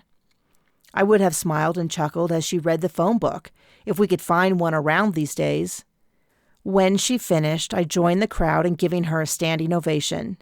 The singer and Vanessa joined her on stage to take their final bow. The lights came up and people started to shuffle out. Thomas stood, stepped into the aisle, and then up against the wall so people could file out past him. Once I had resisted the flow of the people to join him at the wall, he pressed a paper bag into my hand. "Your sandwich. Promise me you'll eat it." I opened up the bag and took a deep breath. The scent of roast beef, peppery cheese, spicy mustard, and a pickle filled my lungs and my stomach growled. Maybe I hadn't been making excuses when I said I was hungry. I reached in and grabbed the pickle from the wax paper bag and bit into it while nodding my agreement. He grabbed me by the shoulders and looked deep into my eyes. "The gal in red by the stage will take you back to Natasha. I need to get back to work, but if you need anything at all, just ask any employee to get a hold of me and I'll be right there. It could be lunch, which I intend to take you to eventually, or because you're bored, or just anything." A sensation like being pulled down into a whirlpool grabbed hold of me, and I became lost in his eyes. Suddenly I sneezed, and then again and again.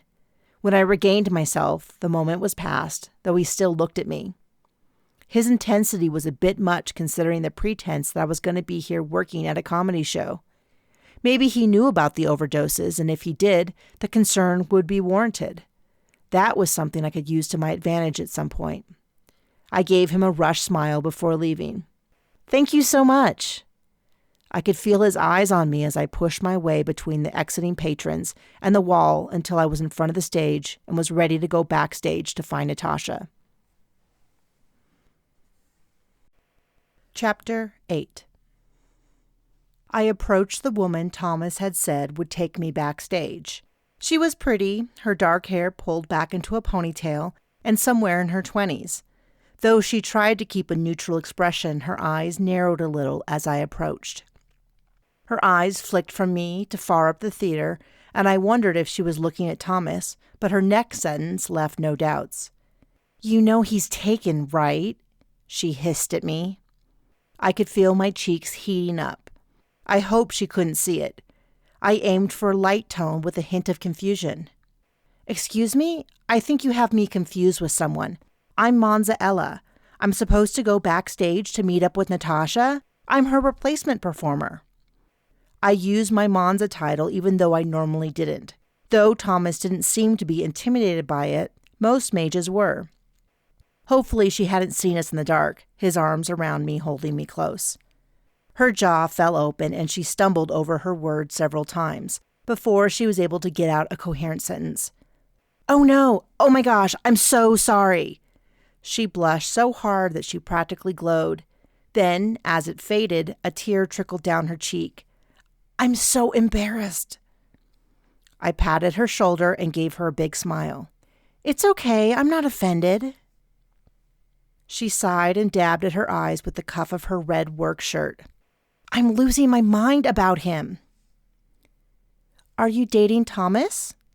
A shock of jealousy went through me, surprising me. "Just the one date, and I thought it went so well. I'd had a crush on him for like a year, and he finally noticed me. Then afterwards, he never called again." "I'm sorry he let you on." She sniffled and looked a little bit chagrined. "He even turned me down when I asked him back to my place. It's like he just wasn't that into me, but come on." She gestured at her body, which was quite curvy. "Anyways, I saw that he got you food and gave you a hug, and I thought, I'm sorry, of course he would be extra polite to you. Please don't let him know I said anything, unless you want to tell him how helpful I am and hot." "I doubt your hotness will come up in our conversation." She rolled her eyes. "Well, duh, you'll need to, work it in. Come on, I'll take you back to Natasha's dressing room." I followed her through a locked door, then a series of corridors, politely nodding as she listed off all her attractive qualities that she thought I could casually bring up to Thomas. Then she bragged about all the cool stuff Thomas had, like cars, boat, fancy vacations, and incredible good looks. Nowhere in the discussion was any mention of his personality, and I figured I had a handle on what she was really attracted to. I downgraded her age, both physically and mentally, by 5 years. I hoped it was just immaturity. I interrupted her monologue. "Did you know the 2 performers that left? I'm taking one of their spots." She stopped abruptly and spun around. "Yes, Janie and Stacy. I can't believe they just left without saying bye. I was like their best friend after each other, of course. I'm sure they'll call once they get settled in. They always said I was a natural and should be on camera. I'm super photogenic. This one time..." I interrupted. "Hung out with them a lot?" "Totally. We were inseparable." Something crossed her face, perhaps a memory, but she shook it off. "Sometimes they had invite-only parties that I didn't go to, but they really wanted me there.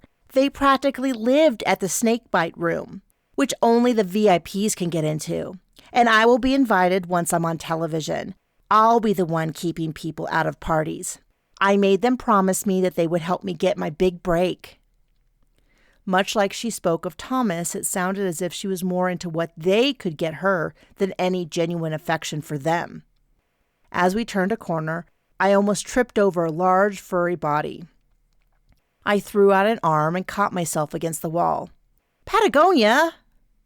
She wrapped herself around my ankles as I carefully stepped over her. She didn't seem the least bit upset for almost knocking me head over tea kettle, but she ran on, her tail switching back and forth in the air. Cool cat. Mine just sleeps at home and bathes in the sun all day. Hey, so I was thinking, as a Monza, you probably don't get out much. If you get any invites to parties, let me know and I'll go with you. I can help you figure out who to trust and who not to.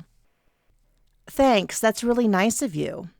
I had zero intention of taking her up on the offer, but saying that would only lead to her trying to convince me.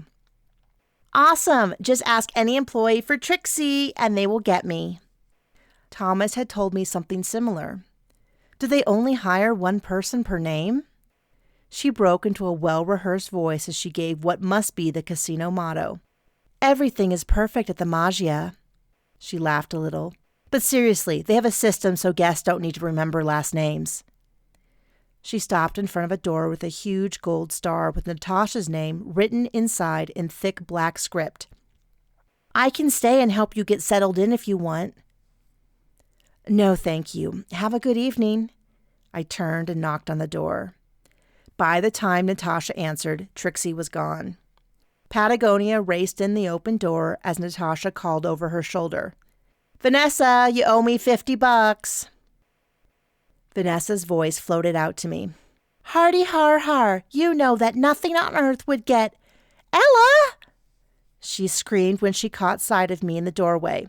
Squealing, she leapt to her feet and bounded over to me and threw her arms around my neck. I told Natasha there was no way you were going to help out. What changed your mind? I lost a $50 bet. I hugged her back, knowing I was doing the right thing being there with them. It felt right. I figured that if Natasha needed help, I should help her. Plus, it would be fun. You're right that we need some fun. A small voice reminded me that I was lying through my teeth to them, but I told the little voice to shut up. Natasha closed the door behind me. You don't owe me anything, Vanessa. I cheated on our bet.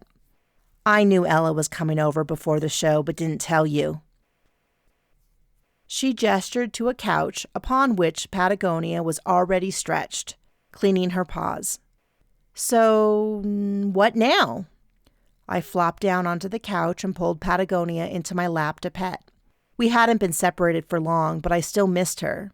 She did not return my affection, beyond biting my wrist and running off to grab an unoccupied chair across the room to delicately lick her armpits clean.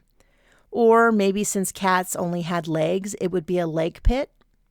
Natasha went over to the mirror and grabbed a wet wipe from a container and started scrubbing off the thick stage makeup that was heavily caked on her face.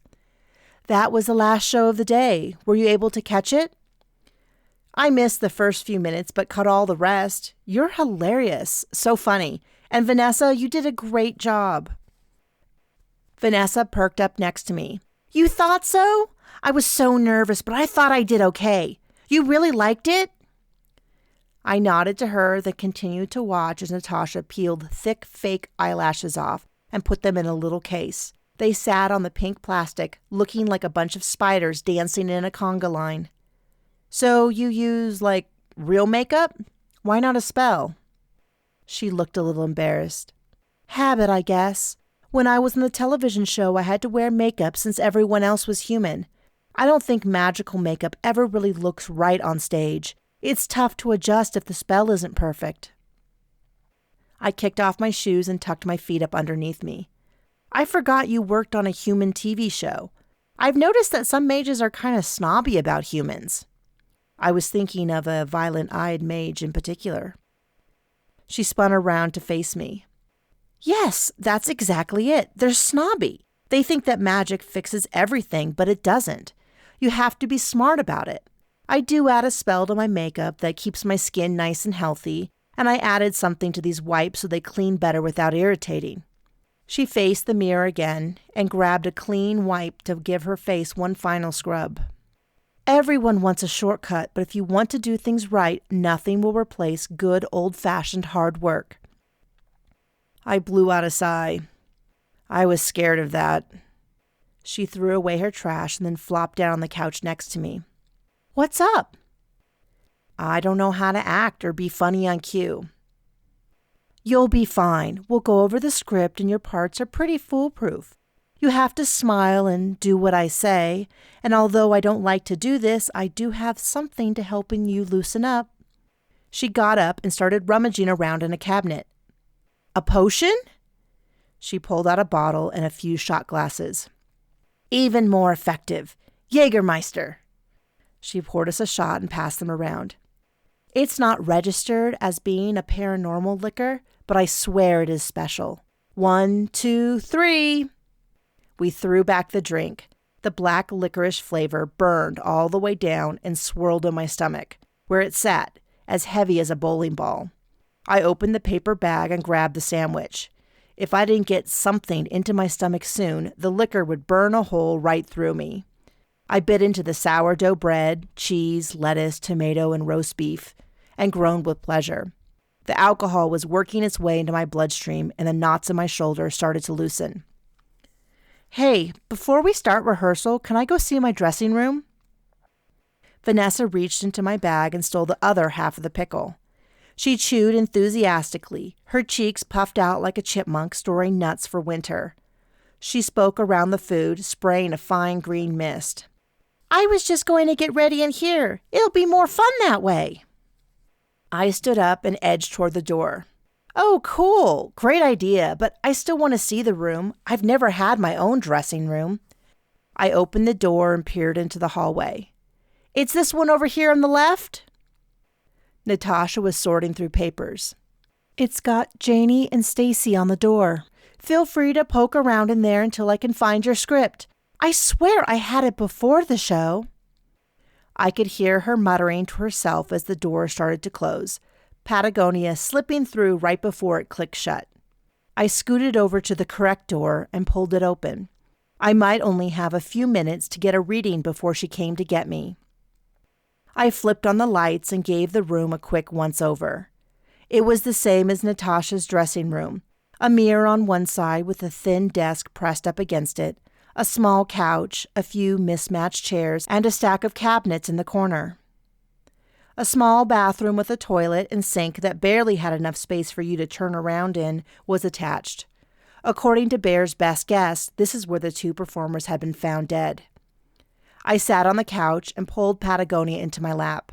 She could sense that I was pulling magic in around me, and instead of bolting away or biting, she settled in, ready to help ground me. I took a few deep breaths and readied myself for the vision of Janie and Stacy's final moments. But no vision started. I was so surprised that it took me a few moments to realize what was happening.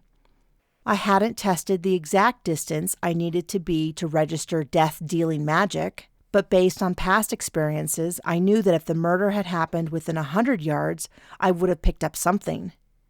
Bear had been wrong about the deaths being caused by magic. Or they hadn't died here. Either way, this was not a great start to my investigation.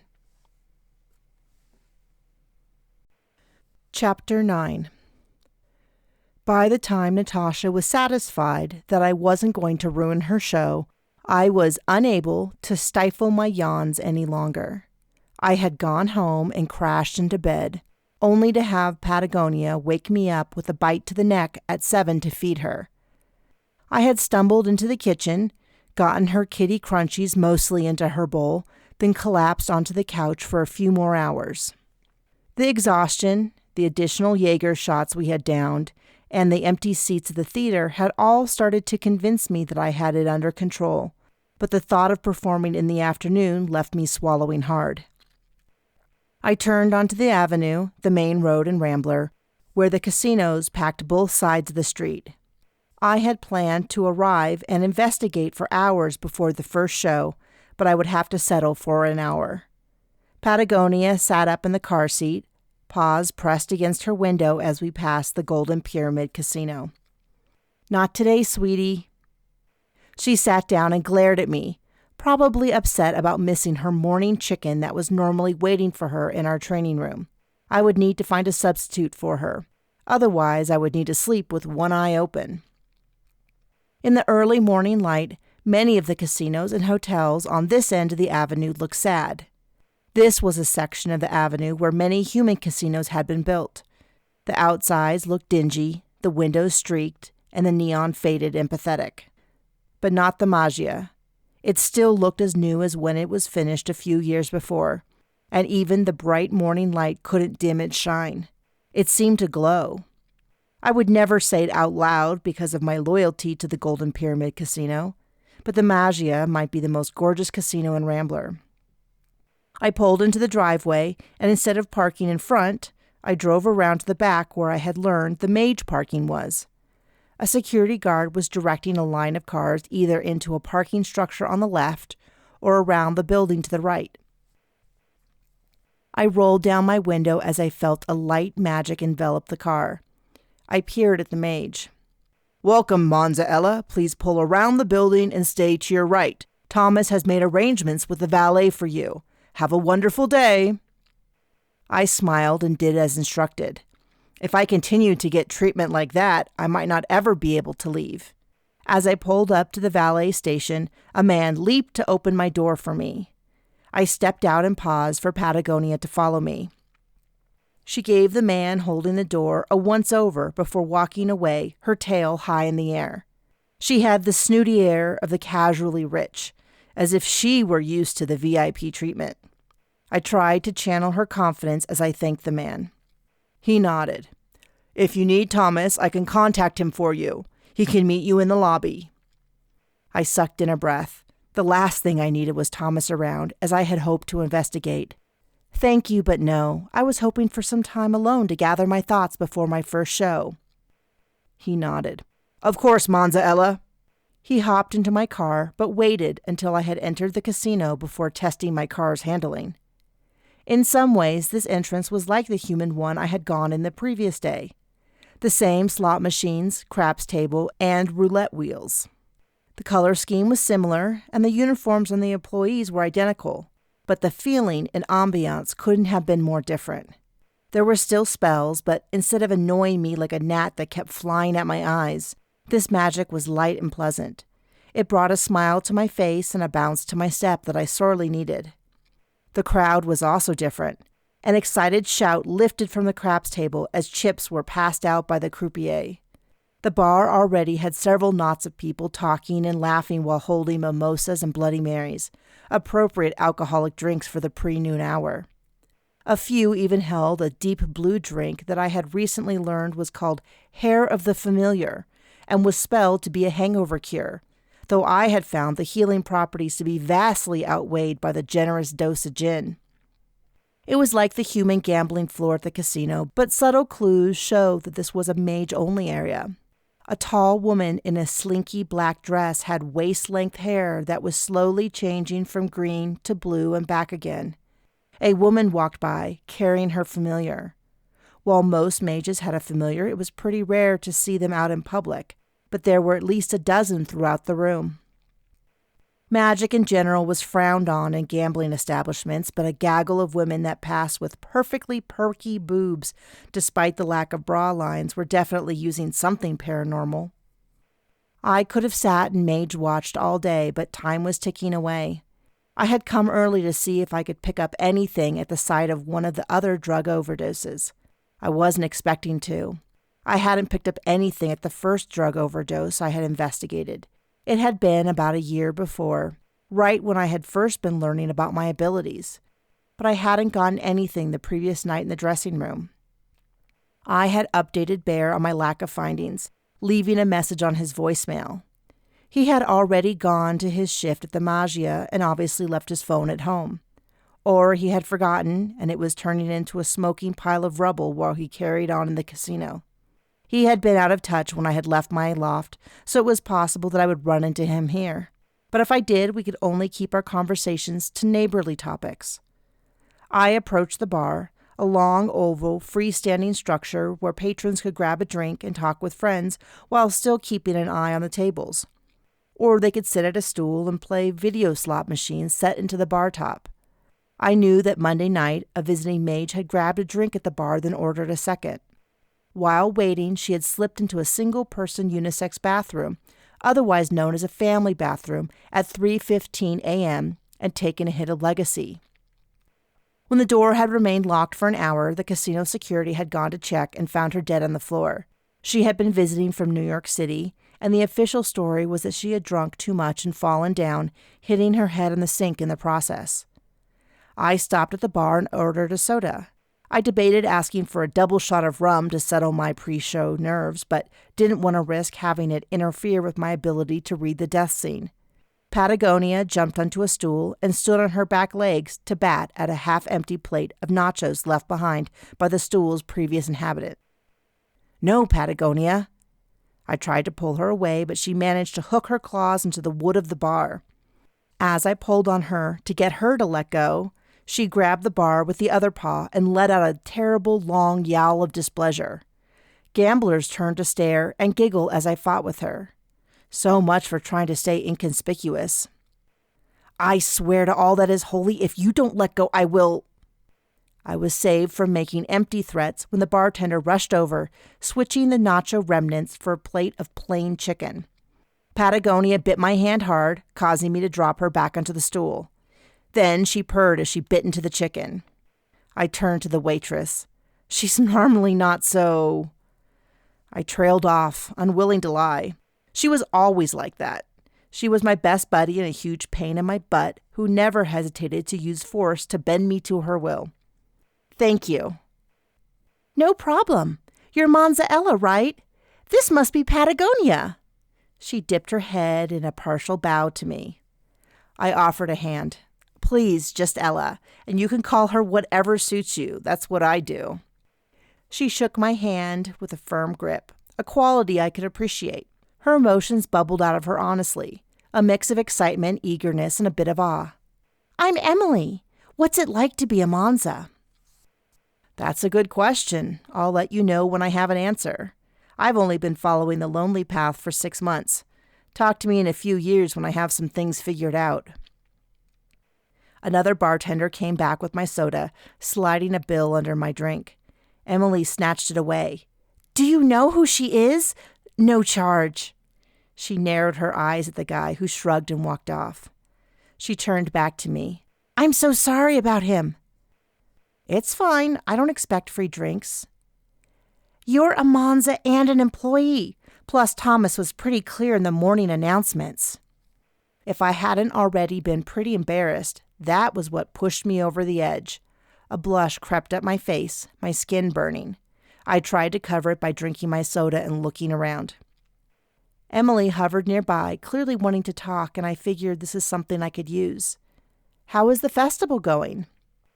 She leaned on the bar, and the words tumbled out of her mouth as though a dam had burst. "So crazy. It's normally dead in here at this time of the day on a weekday, but look at it. And mages are here from all over. Most of them are spoiled rich kids, no job, no ambition. They party all day and night, then roll in and complain to me about how hard their life is. Do you think I care? I have to work for a living." "Spoiled brats." I had always worked. It wasn't healthy for a person or mage to sit around and do nothing but pleasure-filled activities. I had taken a few years off after Dad's murder because I was an emotional mess. I wasn't able to focus or sleep well, but I hadn't realized at the time that I was an untrained mage, or that I had suddenly inherited my father's magic. She perked up a little, excited to see that I shared her opinion. "So spoiled. I knew you would understand. I was one of 6 kids, the youngest, and when Mom and Dad were killed, I got little magic and even less money. But I have big plans for my life." Her determination and ambition radiated off of her like heat from a fireplace. "That's great," I said encouragingly. "I've been here since the hotel first opened." She leaned in and lowered her voice. "I've saved up quite a bit of money. It's easy when you don't blow your money on every spell or potion. I make everything myself." I raised my eyebrows in appreciation. I made almost everything myself as part of my training, but I knew that was rare. "I have a nice garden where I can grow most of the basic ingredients. Then I trade potions to people for more exotic stuff. It's a lot of work, but my natural talents aren't all that useful. If I share, will you promise not to tell anyone?" Most people didn't share their natural gifts, the magic that came to them most easily, like my being able to sense the emotions of those around unless they were heavily guarding their mind, or the fact that I could read the emotional hologram of a magical death. Recently, I had been able to read the aura of magic and the unique flavor that set a spellcaster and spell apart from all others. All of my abilities were still developing and growing as I trained. Vanessa could figure out most spells and had a special knack for moving objects, but mostly she was a jack of all trades. Annie Ann could teach almost anything, breaking down a spell and reassembling it so students could figure it out. It was exactly why she was paid a small fortune from a royal family in Europe to come tutor their children for 2 weeks. Natasha could make people feel happy and entertained and enjoyed themselves. Plus, she had a magnetism that made her a great friend and amazing performer. Tiffany could make people horny.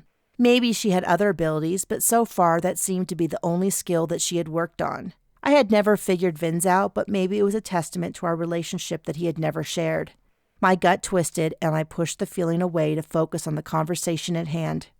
I couldn't imagine any reason why I would need to tell anyone Emily's ability, so I agreed. I have some private questions about events at the Cauldron Festival. We could do a trade. I offered my hand to seal the deal. She shook mine, our spell drifting down over my skin with a clean aura like fresh soap tickling my nose. It was an innocent little promise between us that could be broken, but not without the other person knowing if the spell was broken. I would also get a snap on the wrist like a rubber band snap just to remind me that I had broken my word. I heard there were promise spells that had even bigger consequences, but Annie Ann had refused to even discuss them, saying that our word should be our bond and something about unintended results. I picked up my drink and finished it off as I waved my hand at Emily to start. I was still thirsty, but didn't want to ask until she had shared. I can tell things, but nothing useful. No major business deals that would get me hired at a big company. No life-changing events that I could use to advise families. Not even anything that would make me money. What a useless talent. I'm also good at making stuff from scratch, but it's all things that you can buy anyway. I mean, this is the most useful aspect of my gift. She stepped back and poured me another soda. You wanted another one, right? I can know what people need or what is going to happen, but only a few minutes to hours ahead of time. Maybe up to a day from time to time, but nothing that really helps me get ahead in life. Thank you. I did want another drink. That seems pretty useful considering your job. But I don't want to be a bartender forever, she wailed. I nodded. Let me see if I can think of another job for you. Nothing is coming to mind offhand, but I need some time. Cool. Great. Maybe we could, grab lunch sometime. Unlike Trixie's offer the previous night, Emily did genuinely seem to want to talk with me. I didn't have whatever store of great wisdom she thought I had, but she seemed nice, a hard worker, and had a rough upbringing. I wanted to try to help her. Plus, she had lost both parents, and that was something I could sympathize with. Sure, I can't promise when, but I think I can slip in a lunch sometime. She leaned in. Great! Now you're going to ask me about legacy? I had been fretting about how I was going to broach the topic, but tried to hide my shock. I'm working here with a friend that's a bit wild, and I'm worried about the party environment, especially with all these rich kids around. I figured I could play into her biases a bit to pry more information from her. She nodded. Understandable. I haven't tried Legacy or ever really seen it. If I want to have a fun evening, I grab a good book, a warm bath, and some homemade relaxation spells. But I hear things. What's weird is that no one can really tell me anything exactly about Legacy, just that it's awesome but has a pretty lousy hangover. So it makes you feel good, like an upper? I don't know. I would assume so because the people that do it are super into it, but they never really describe it. I'm not even sure if they remember it, but boy, do they want it again. I swear, mages are such idiots. We have all these abilities and potential, and instead they just waste their life and gold on an addiction. It's like that saying humans have. If we could fly, we would consider it exercise and never do it. I nodded. I had noticed that most mages weren't working up to their potential. I had discovered my abilities late in life and was still daily blown away by what could be done with hard work and magic. Emily seemed to see the same thing, though her reasons were a bit different. They have all these resources and power. And what do? Nothing, she gave me a knowing smile. Are all Monzas as smart as you? I shrugged. I hadn't actually met any, but I didn't need to tell her that. Who knows? I've thought about following the lonely path myself, especially if it could give me a leg up in life. Maybe we could chat about it. That was a unique response. Normally, people drew back as though celibacy might be catching. I nodded, not knowing what I could share, but would cross that bridge when I had to. I was about to direct the conversation back to legacy, but Emily spoke first. You know what's funny about legacy? You'd think it was grunts like us that used it, people that weren't rich and powerful, but it's the exact opposite. It's normally the most high-end clients. Normally I work with the concierge here. I know what someone's going to need a few minutes before they arrive. That's a great match for your skills. Why aren't you doing it now? She blushed a little and avoided my eyes. There were a few incidents. Oh? It wasn't my fault, but apparently it can be embarrassing for mages if you give them a huge list of the cheapest strip clubs in Rambler. I know that is what he was eventually going to ask for, but when I presented the list in front of his wife, neither of them were very happy. Another time I gave a woman a list of local doctors that specialized in rashes and, she pointed down to the general vicinity of her crotch. It was what she wanted, but she was going to wait until her friends had gone on. So I'm stuck here. I didn't even bother to stifle my laugh. I'm really sorry for you, but that had to be hilarious. A smile tugged at the corners of her mouth. It wasn't at the time, but you should have seen their faces. She burst into giggles. When I worked at the concierge, I noticed a pattern. Only the richest, highest rollers would ask for legacy, and I couldn't help them with that because I don't know who sells it. But they would eventually find someone, and then for the next 2 days, I would have to wait on them hand and foot. All their meals came from room service, and usually I would need to buy them things and bring it up to them. We don't do that for everyone, but this is the weirdest part. She looked both ways, then leaned over the bar. They had no magic. I would bring up potions for them and they couldn't even activate them. I would have to do it for them. I've never seen anything like it. Can you imagine not even being able to use a potion? She shuddered at the thought. In my year of training, I had come to heavily rely on magic. I couldn't imagine voluntarily doing anything that cut off my ability. It had become a safety blanket that provided comfort and protection. Even on my hardest day of training, or when I was laid up in bed for a week to heal up, I could still work magic. Do all drugs have the same effect? Normally I wouldn't have asked, but the promise we had exchanged had me feeling safe even beyond the fact that drugs were not a topic I had previously known anything about, paranormal or human. None that I know of. Until I moved here for this job, I lived in Chicago. We didn't have anything like legacy. It's weird to me that no one else is freaking out about it. But I guess what happens in Rambler stays in Rambler. I mean, there are salamander scales, basculate bump, and griffin gut, but a lot of the witches don't even really consider them drugs. But come on, we know that just because they're all natural doesn't mean they aren't dangerous. Are you familiar with them? I shook my head. I've been pretty sheltered. She nodded. I figured. She grabbed the empty plate in front of Patagonia, who was licking every last molecule of chicken from it. Emily pulled out a small bowl and poured a rich amber liquid into it from a thermos from the fridge under the bar, then put the bowl in front of Patagonia. Unsalted beef broth. Mages suck on the salamander scales to get through finals or a tough time at work. It gives you a lot of mage energy. Basilisk bump is also an upper, but more like caffeine on steroids. Griffin glut is a downer, mellows you out. They can all mess with your mood or energy level, which is why people refer to them as drugs and not just spells, but none of them act like legacy. She removed the bowl from in front of Patagonia and slipped it into the sink of sudsy water. I know you need to get going. With the start, I sat up and checked the delicate mechanical watch on my wrist. I had found it that morning, memories flowing over me. My father had bought it for me in Europe when we traveled there years earlier. I had forgotten all about it until I was digging in my jewelry box. The golden face showed that I had used up half of my time chatting already.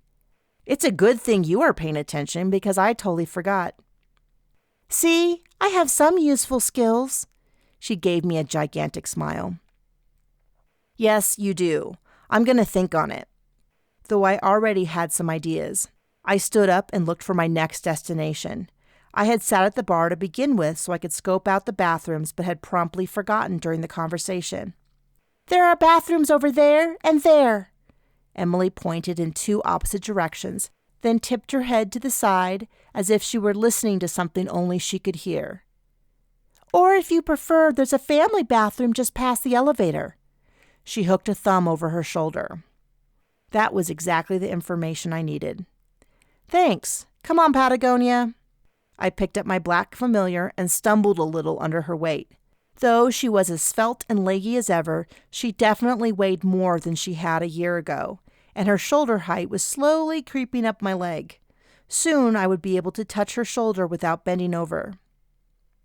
Hey, if you need me, tell... Any employee to get Emily for me? She gave me an even bigger smile. I guess I'm not the only one that knows things.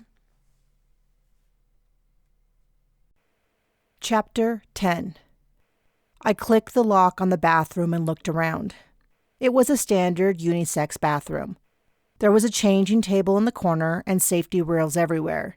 It would be good for a family or anyone with physical disabilities to use. It was also a nice private place to get high. I had just enough time to do a reading, then head over to the vaudeville to get ready for the first show. A flutter of butterflies circled my stomach at the thought of performing, but I pushed that away. I could worry about that later. I took a few deep breaths to prepare for reading the room for any evidence of a death caused by magic. But I wasn't expecting to find anything. Janie and Stacy's overdose hadn't shown any readings, and neither had Michael's overdose a year earlier, but I needed to double-check. Patagonia moved in close, pressing herself against my leg, and I opened myself up to read any imprints present. I was surprised when emotions, images, and an aura of magic bloomed in my mind. My abilities had grown significantly over the past year. My visions had become clearer and crisper. A beautiful, tall, and, based on her clothing, purse, and jewelry, rich, 20-something woman came into the bathroom. She was eager for something, and as she pulled out a tiny plastic baggie, relief washed over her. She popped something in her mouth and swallowed it dry, and magic surged around her. The magic was acrid like bitter almonds. I didn't fully understand how to describe the aura of magic. It was a sense that I had no terminology for, but my brain had decided that the aura was halfway between a smell and a taste. Sometimes an aura might be one or the other, and I named it accordingly, at least in my head. The bitter almond aura was so strong in my vision that I crinkled my nose. In the vision, the girl let out a deep sigh and moved over to lean her back against a wall. Emotions started bubbling up in her so hard and fast that I caught my breath at their intensity. Every possible good emotion I could imagine was in her, far too many for me to even name. I blew out a breath and crouched down to hold Patagonia closer to my chest. The feelings were watered down through the vision, but even so, I was overwhelmed. I understood better why it was so addictive. I put up my guard to block some of the emotions I was feeling, but it also blocked the vision, making it too hazy to really understand. I breathed shallowly, burying my nose in Patagonia's fur until the tsunami of emotions slowed down and I felt I could resist the temptation. She dropped the expensive purse on the ground. The contents tumbled out onto the tile floor. Then she slowly slid down the wall until she was on the floor, her legs out in front of her. Time ticked on as she stared straight ahead until finally she slumped to the side until her head crashed on the floor and her hair fell over her face. I shuddered and prayed silently for her, even though no hope was left.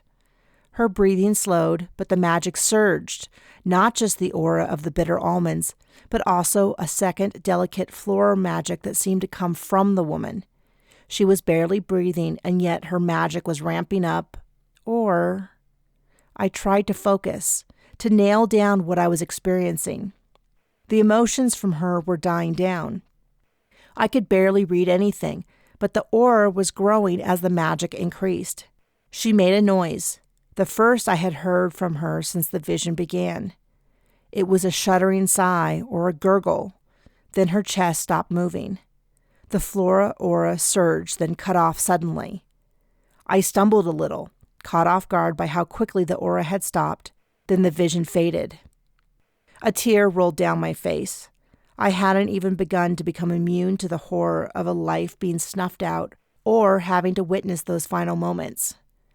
I wiped my face only to realize that my hand was shaky. Flopping onto the ground, I tried not to think about when it was last cleaned and pulled Patagonia into my lap. Normally, she was a fuzzy terror even to me. She loved to nip at my hands or knead my thighs until she left tiny puncture holes. But she also knew when I needed care, and right then she purred so strongly that she sounded like an outdoor motor and pressed her head into my neck. I wrapped my arms around her and buried my head in her neck, just absorbing the moment. Once I felt less shaky, I released my grip on Patagonia, and she sprang out of my lap, digging her claws into my thigh for leverage. I rubbed the sore spot and stood up and unlocked the door. I had no idea how long I had been wrapped up in the vision or recovering with Patagonia, but I barely had time to make it over to the comedy venue to meet Natasha. The show wasn't for several hours, but we were going to do another run-through, get dressed, and do our makeup the old-fashioned way. I let the door shut behind me and set to walking around the casino floor. The loop, as everyone seemed to call it. I stepped around a man excitedly talking to a friend but didn't go far enough. He stepped back and gestured wildly as he told the punchline to a joke, knocking into me. I stumbled and he grabbed me, keeping me from falling. "Oh, ma'am, I am so sorry. Are you okay?" His hand slipped from my elbow to my hand and shoved a folded-up paper into it. Instinctively, I clutched the paper, but didn't immediately reply. I was still out of sorts from the bathroom and couldn't imagine what this was about. I fell back on my gut reaction. The man had no malicious emotion in him. Despite his wild antics, he was tightly in control of his emotions. This was all part of the plan. "Yes, I'm fine. I guess I should pay better attention to where I'm going." I stepped away. "I'm running late." I turned, stomped off, and rolled my eyes a little. If anyone was watching, they would not see anything suspicious in my behavior. I casually slipped the note into my front pocket. Chapter 11. I was ready to explain who I was at the entrance to the loop, but the employee smiled, greeted me by name, and wished me a good performance as she gestured for me to skip the line of Cauldron attendees waiting to enter. Not even the staff at the Golden Pyramid Casino treated me so well, though I felt a little guilty for the comparison. A show or two must have recently let out because the hall, which had only been lightly populated during Thomas's tour the day before, was now crowded. I could still weave between people, but it was slow going. All around, people were knotted in groups, catching up, raving about the shows they had seen, or comparing what they wanted to see next.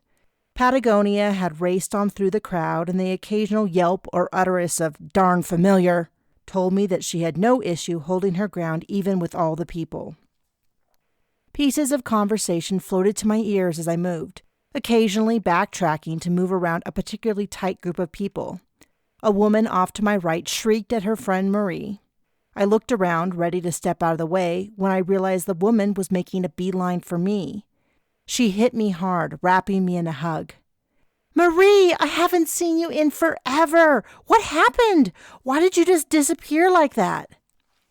I mumbled into her shoulder, my face flaming red in embarrassment. She clearly had me confused with someone. I stepped back. I'm not... She grabbed my arm and dragged me to her friends. Several uniformed security guards surrounded them. People were pointing and staring. "You won't believe this! This is my best friend from when I was a kid. We were inseparable. Marie and I did everything together. Her mother worked for my mom, and they lived in the pool house." One of her friends, a tall blonde with shocking blue mascara and eyeshadow, twirled a lock of hair around her finger and snapped her gum. The little Spanish bungalow? That's such a cute house, Sapphire. She was like a sister to me. We did everything together. Then one day she just disappeared. Her mom, her, and all of her stuff. What happened? Where did you go? Anger rose in her chest. Why didn't you say anything? I opened and closed my mouth like a fish out of water. I had no idea even where to start disagreeing with the story. A man swooped in and joined us. On the surface, he looked like another festival goer, but the quick eyes and professional demeanor told me it was one of the troop of security that roamed the halls. Monza Ella, is everything okay? He looked between me and Sapphire, the woman who had grabbed me and called me Marie. She gasped and looked me up and down. Are you really a Monza? The rest of her group murmured in surprise. I swallowed. I should just tell her I wasn't Marie, that I hadn't lived in her pool house with her mother, and that I didn't know her.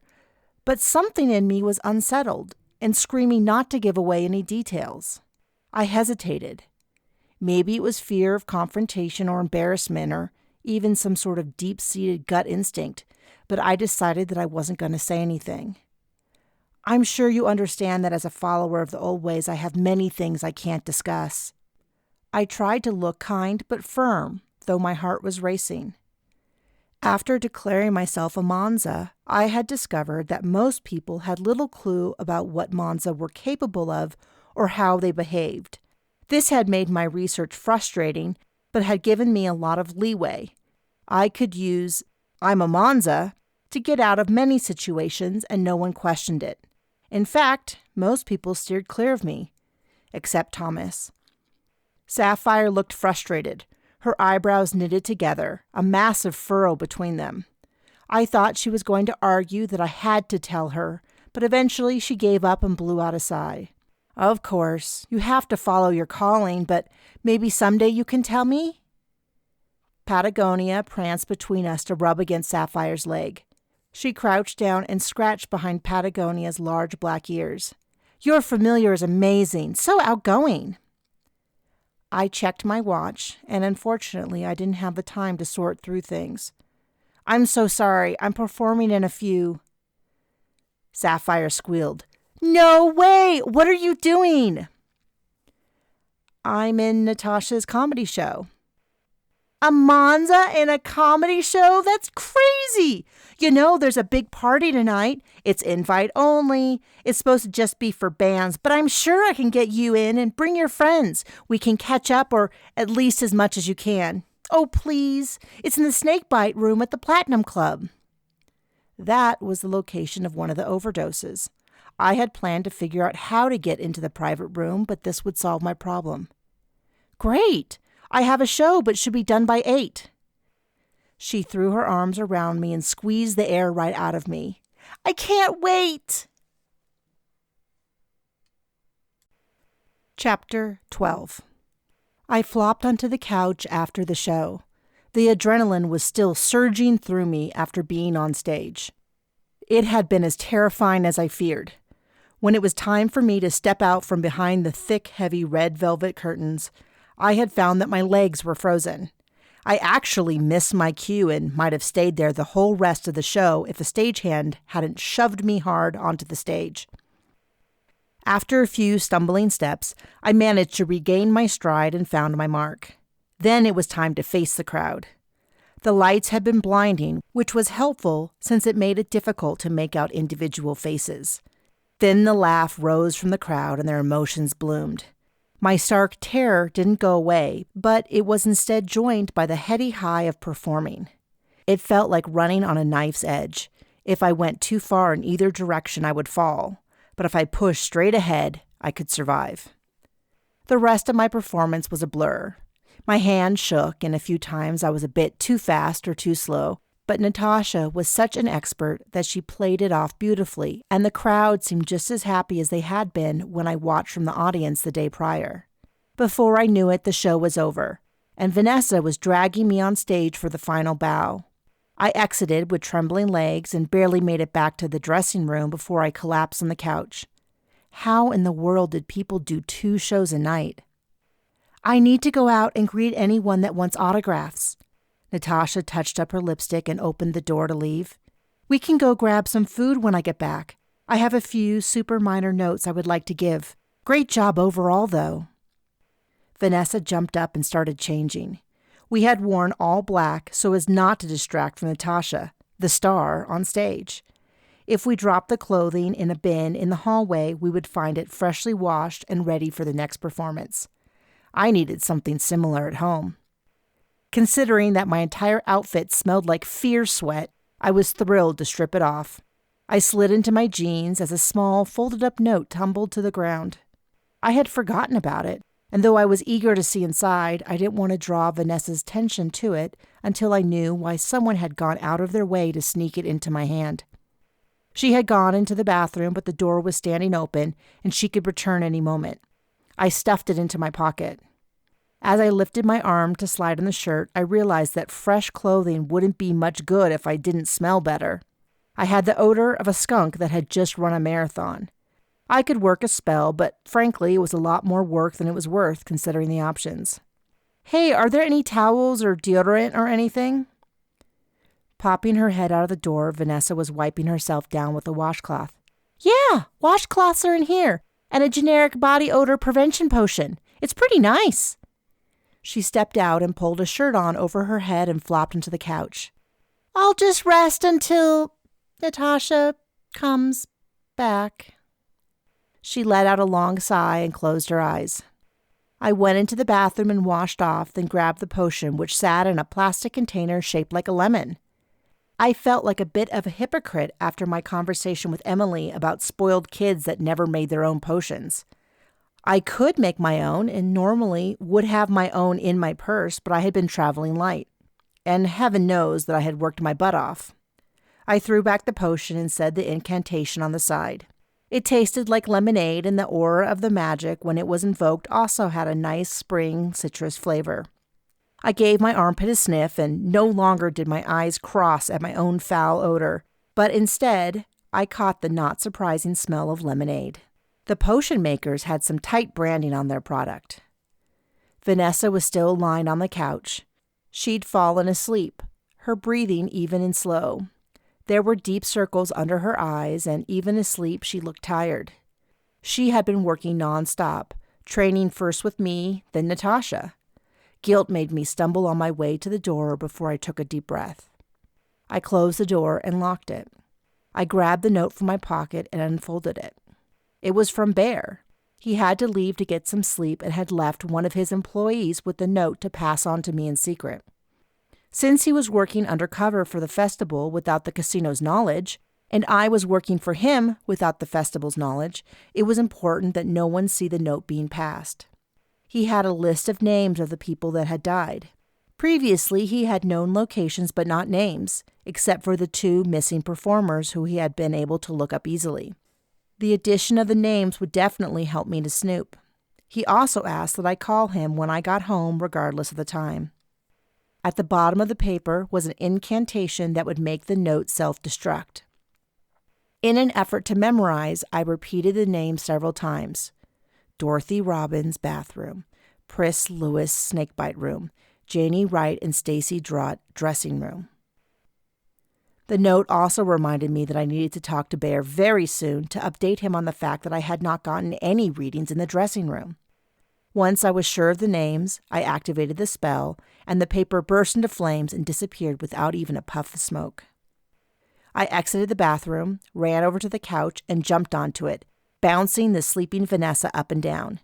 She screamed and grabbed the back of the couch before sitting up. "You scared me to death!" "Then don't fall asleep."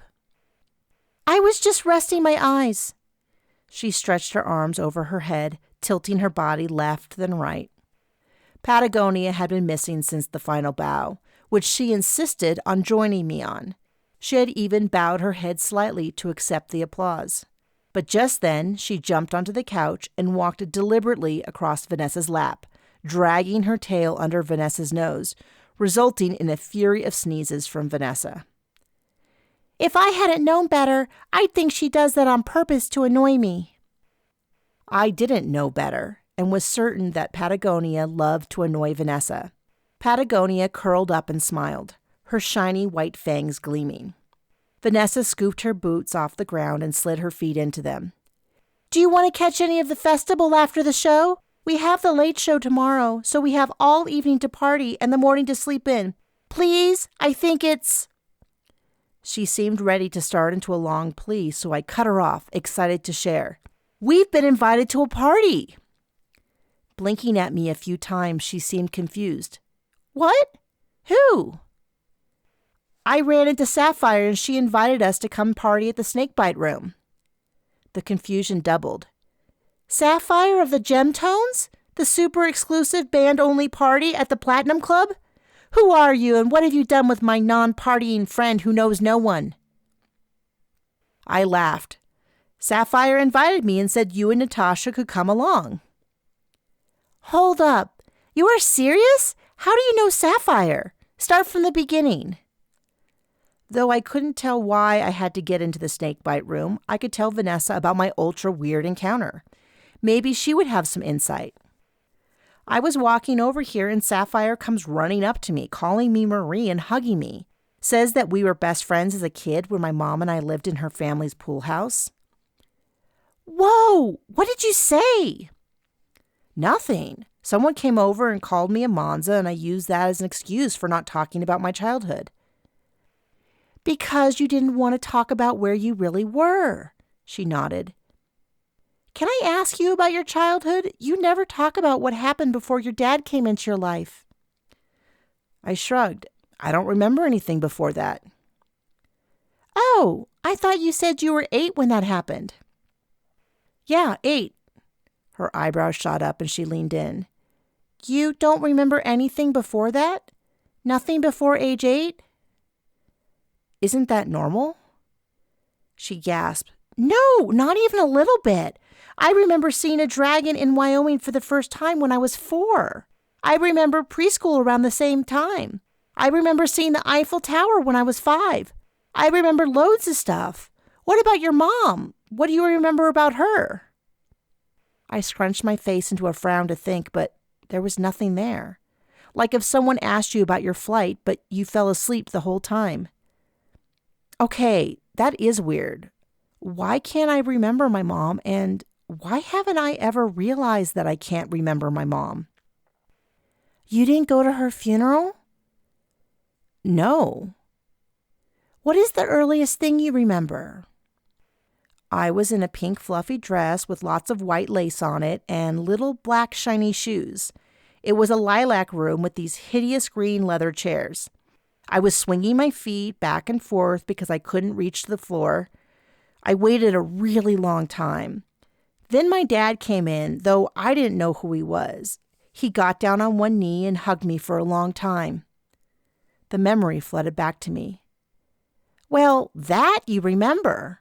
Anything else? He told me that my mom was gone and he was my dad and he was going to look after me from now on.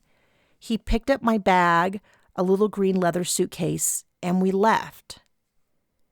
Did he say your mom was gone or dead? I thought it over, replaying the memory. Gone. Huh.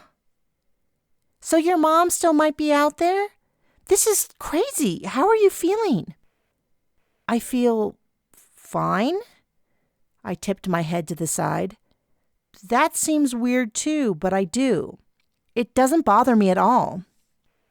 She shook her head. That's not right. You shouldn't feel fine. I know. I should be upset? She gaped at me. Yes, very upset. What is wrong with you? You are so calm. Something about this is really off. The best person to talk to is your mom, and she's out of the country. We'll figure it out when she gets back. I could also ask Bear and Badger, but Vanessa didn't need to know about them. It was getting more and more difficult to remember who knew what. She eyed me for a long time as though she was expecting me to burst into tears at any moment.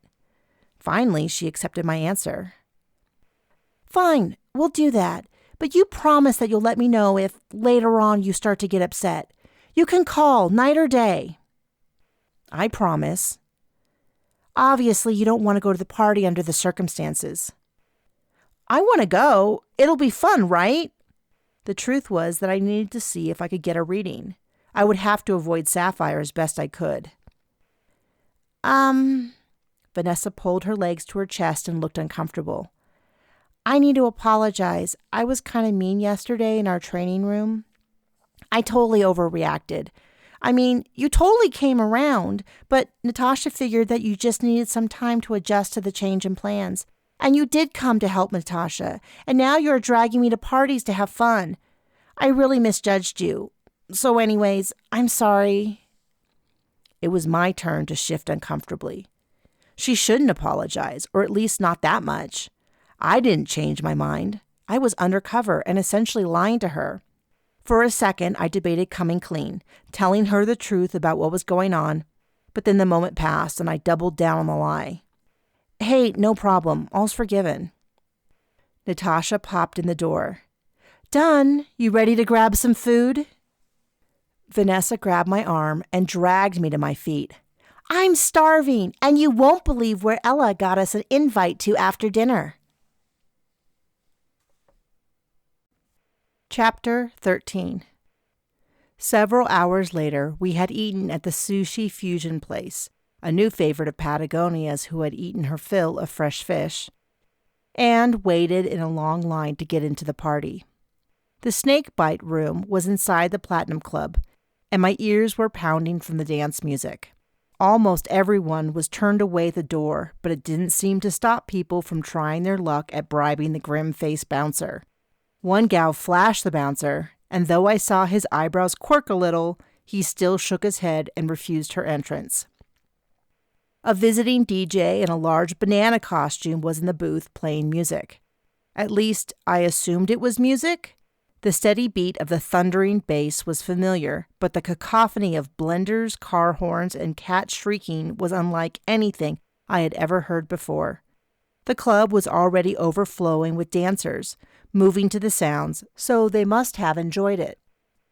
When I stepped up to the bouncer, I passed into the sound-dampening spell, the sound of silence ringing in my ears.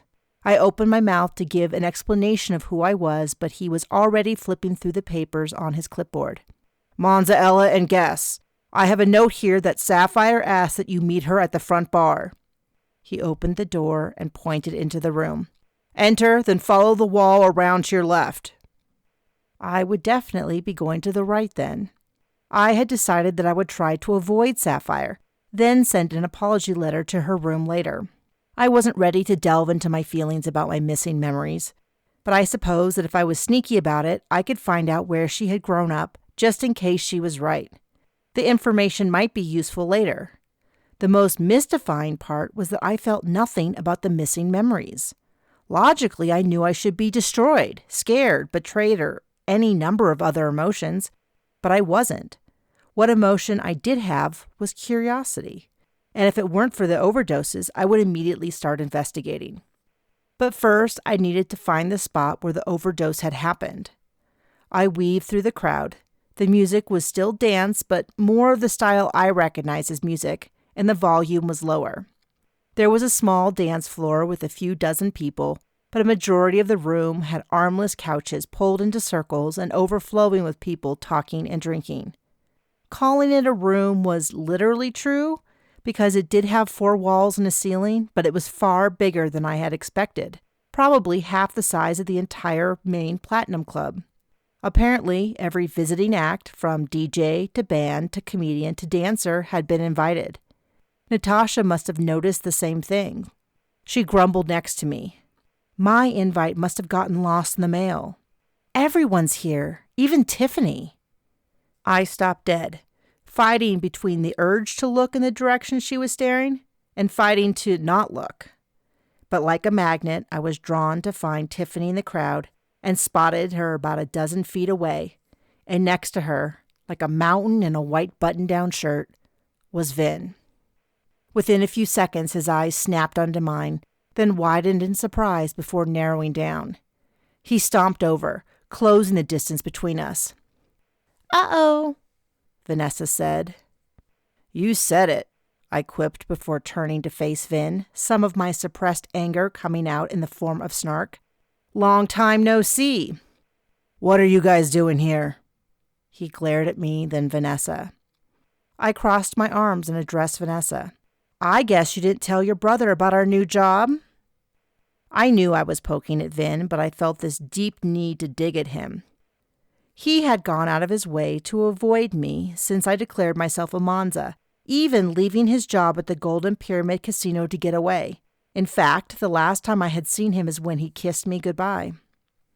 My cheeks heated at the memory, and I was barely able to stop myself verbally goading him more when Tiffany slid up to Vin, a smirk on her face. She was wearing a skin-tight black leather vest with nothing underneath. The neckline reached to her belly button, exposing most of her breasts. Equally tight black leather pants finished off the outfit. She must have used a shoehorn to wedge herself into them. She laid her left hand on Vin's shoulder, showing off her large engagement ring.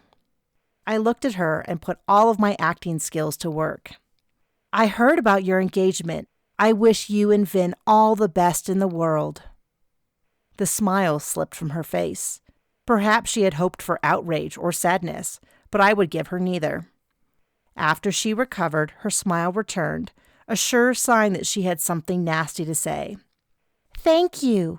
We would invite you to the wedding, but it's very, very exclusive, and only our closest friends are coming. I do hope that someday you can find the same happiness." "Oh!" She feigned embarrassment that I knew she wasn't feeling and covered her mouth with her ring-encrusted left hand. "I'm so sorry. I forgot that as a Monza you will be alone forever. But at least you have your cat, just like all those jokes, an old lady and her cat." Vin shifted his gaze from us to her, snapping her name as both a correction and a warning. "Tiffany." I tried to get a read on his emotions, but his shields were stronger than I remembered.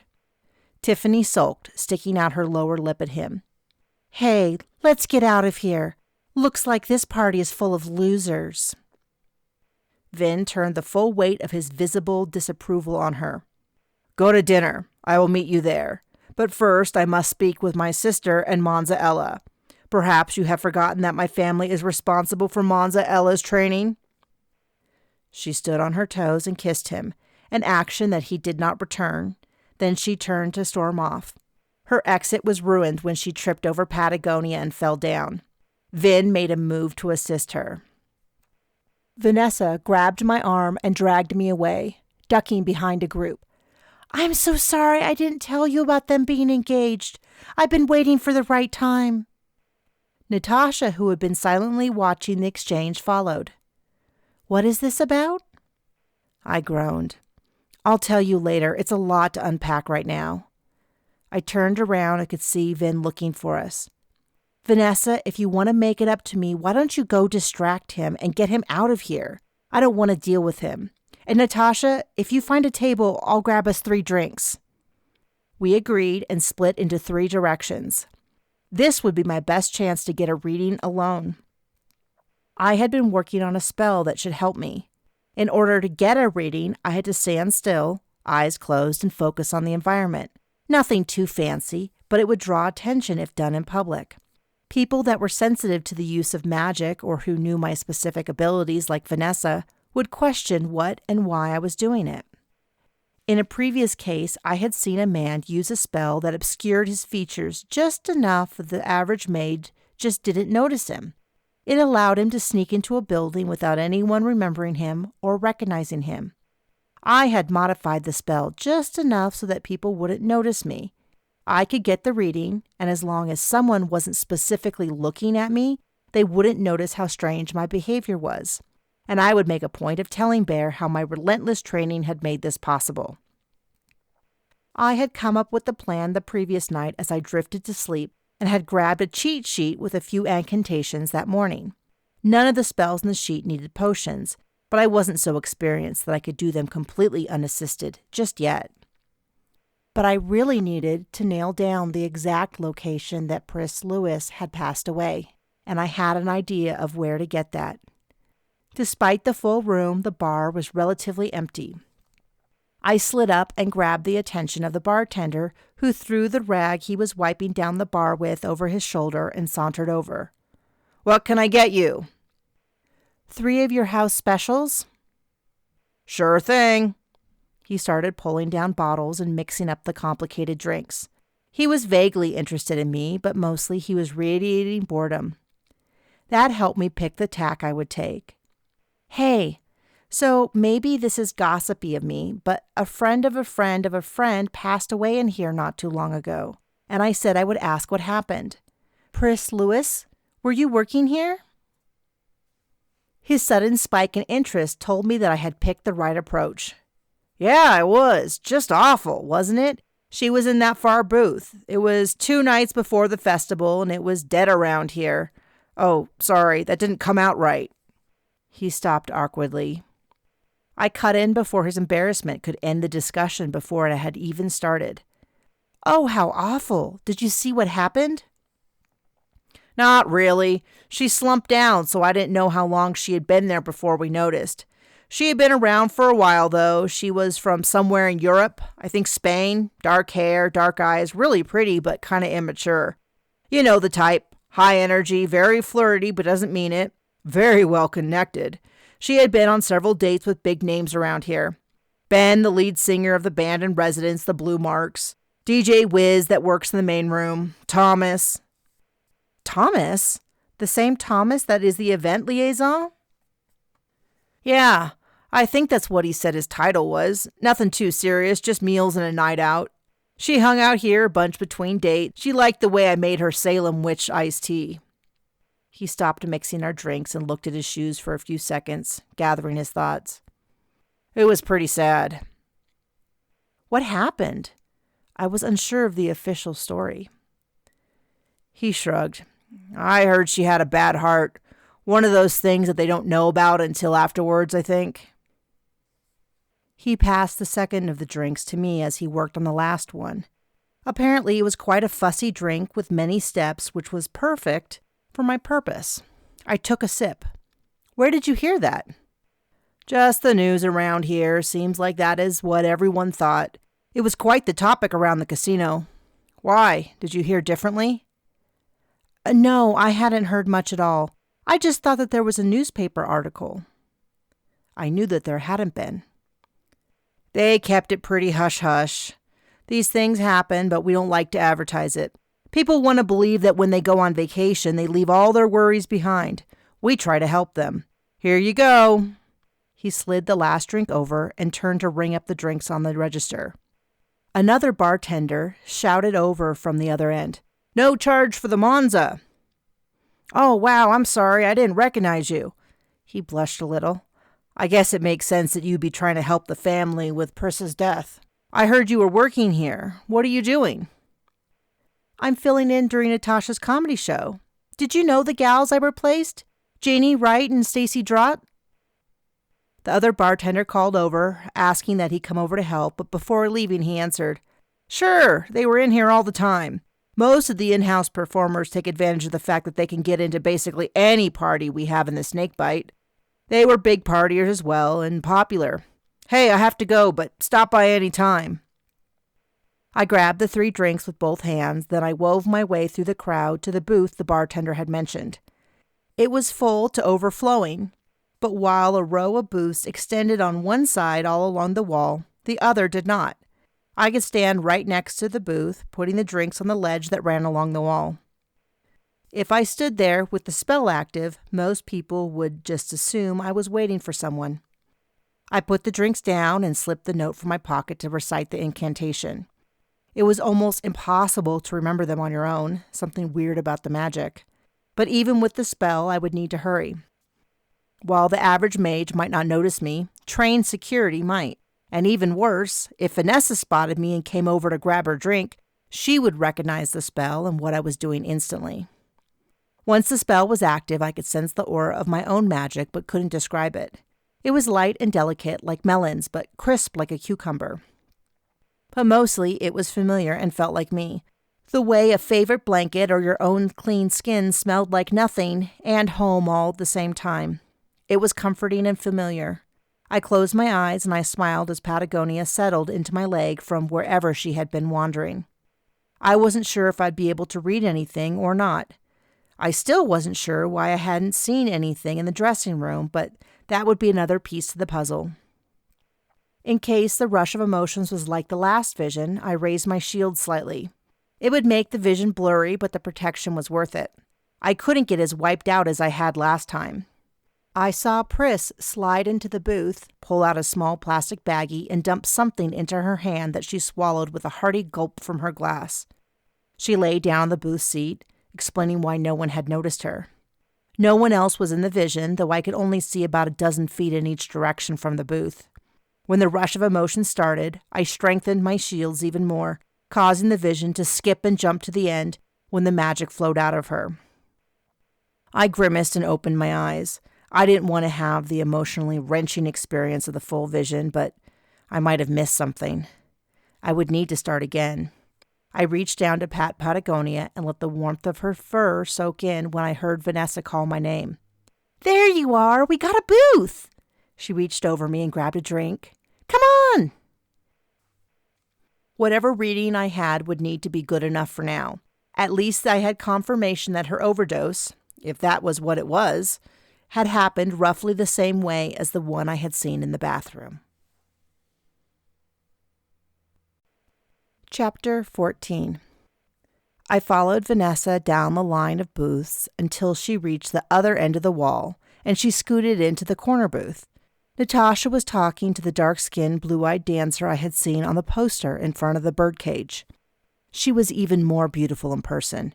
Her animated gestures told me instantly that she was someone I wanted to meet. At the same moment, she caught my eye and slid farther into the booth and patted the empty seat next to her. "Hi, I'm Brittany. Natasha was just telling me all about you." I sat down and twisted to my right, attempting to offer a handshake from my awkward position. "I'm Ella." Vanessa leaned over Natasha. "We have a lot in common with Brittany. She also can't stand Tiffany." Brittany held up her hands. "Well, that might be a bit harsh." She said it in the way of not denying, but also not wanting to be too mean.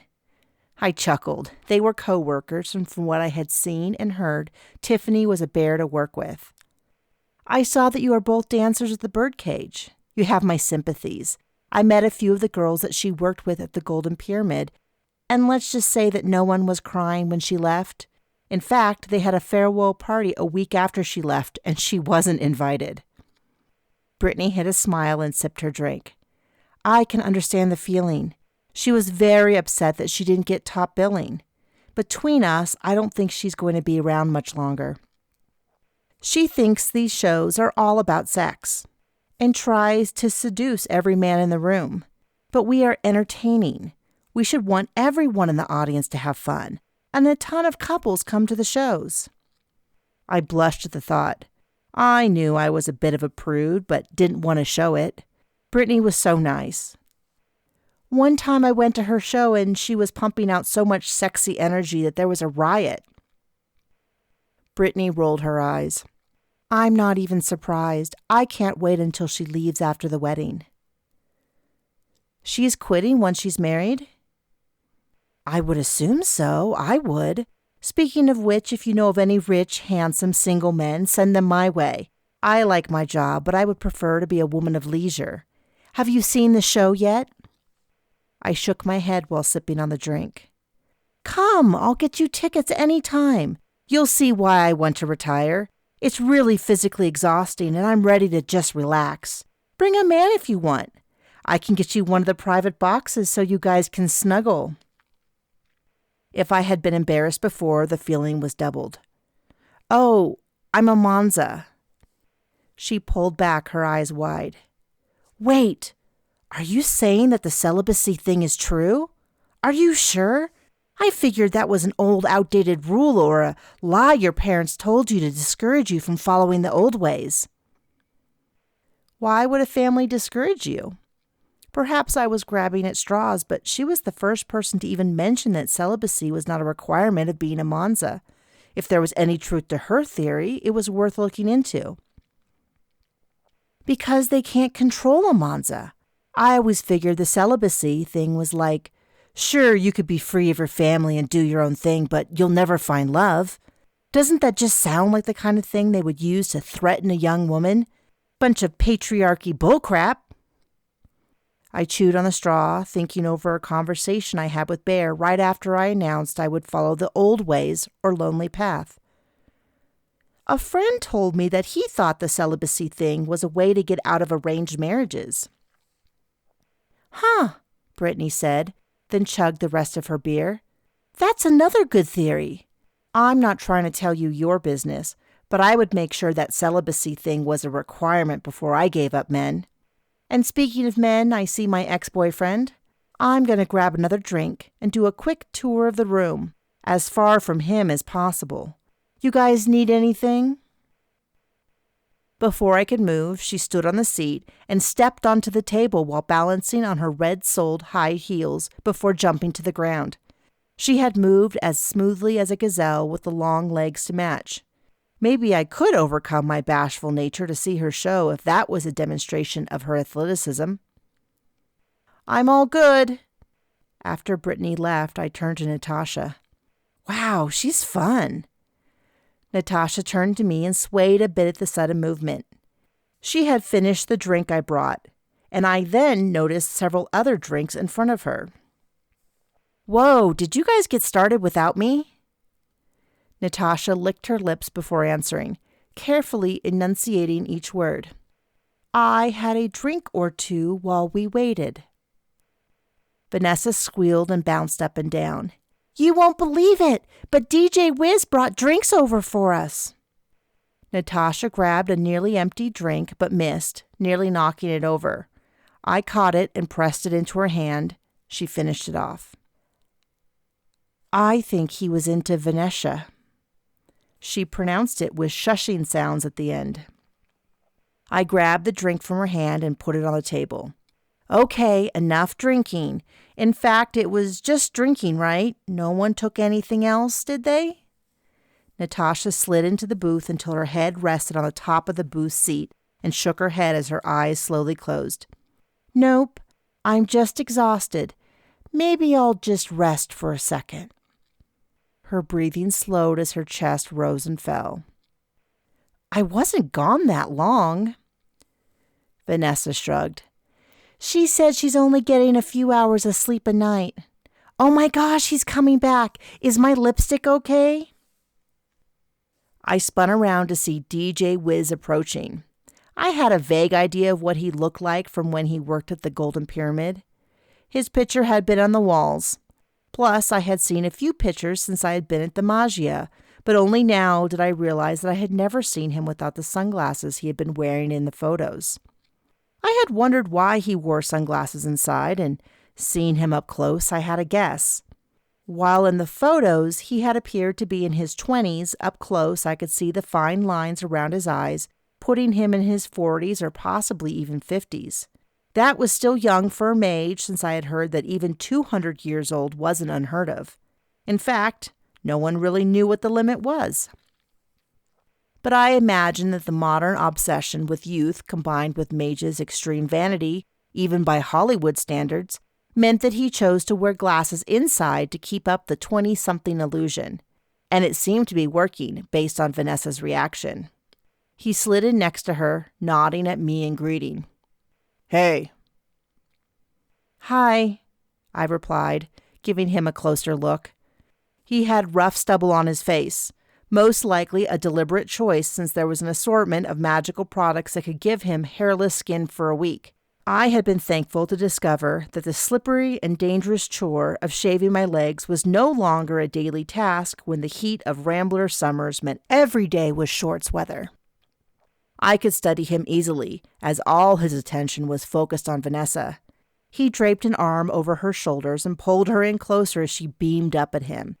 He leaned over and whispered in her ear, and she giggled in response.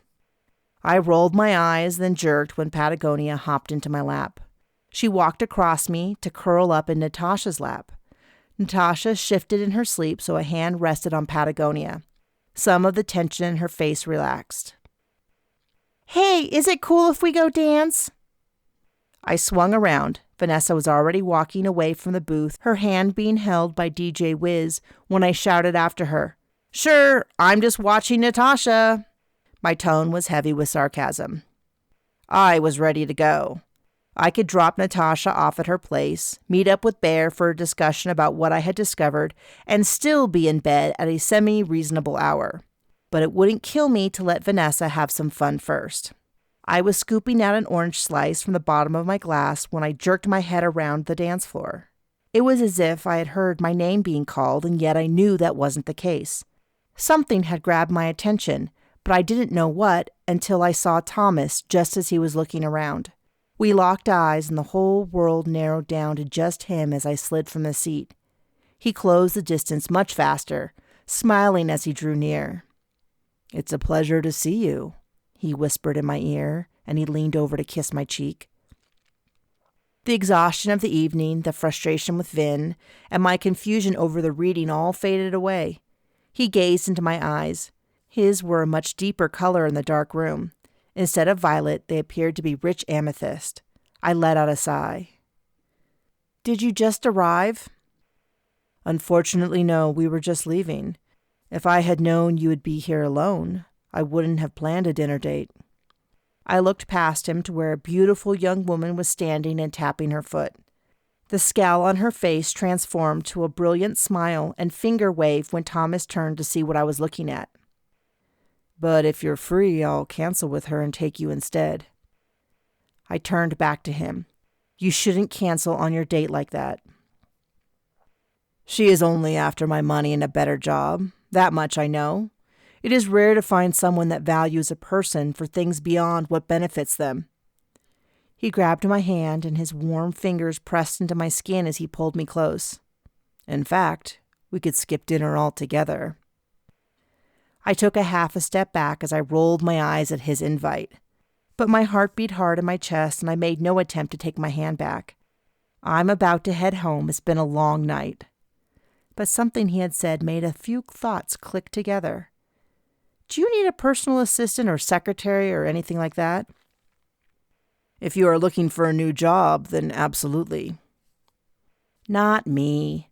But I ran into a Magia employee and she asked for job advice." He quirked an eyebrow. "And why do you think I should hire her?"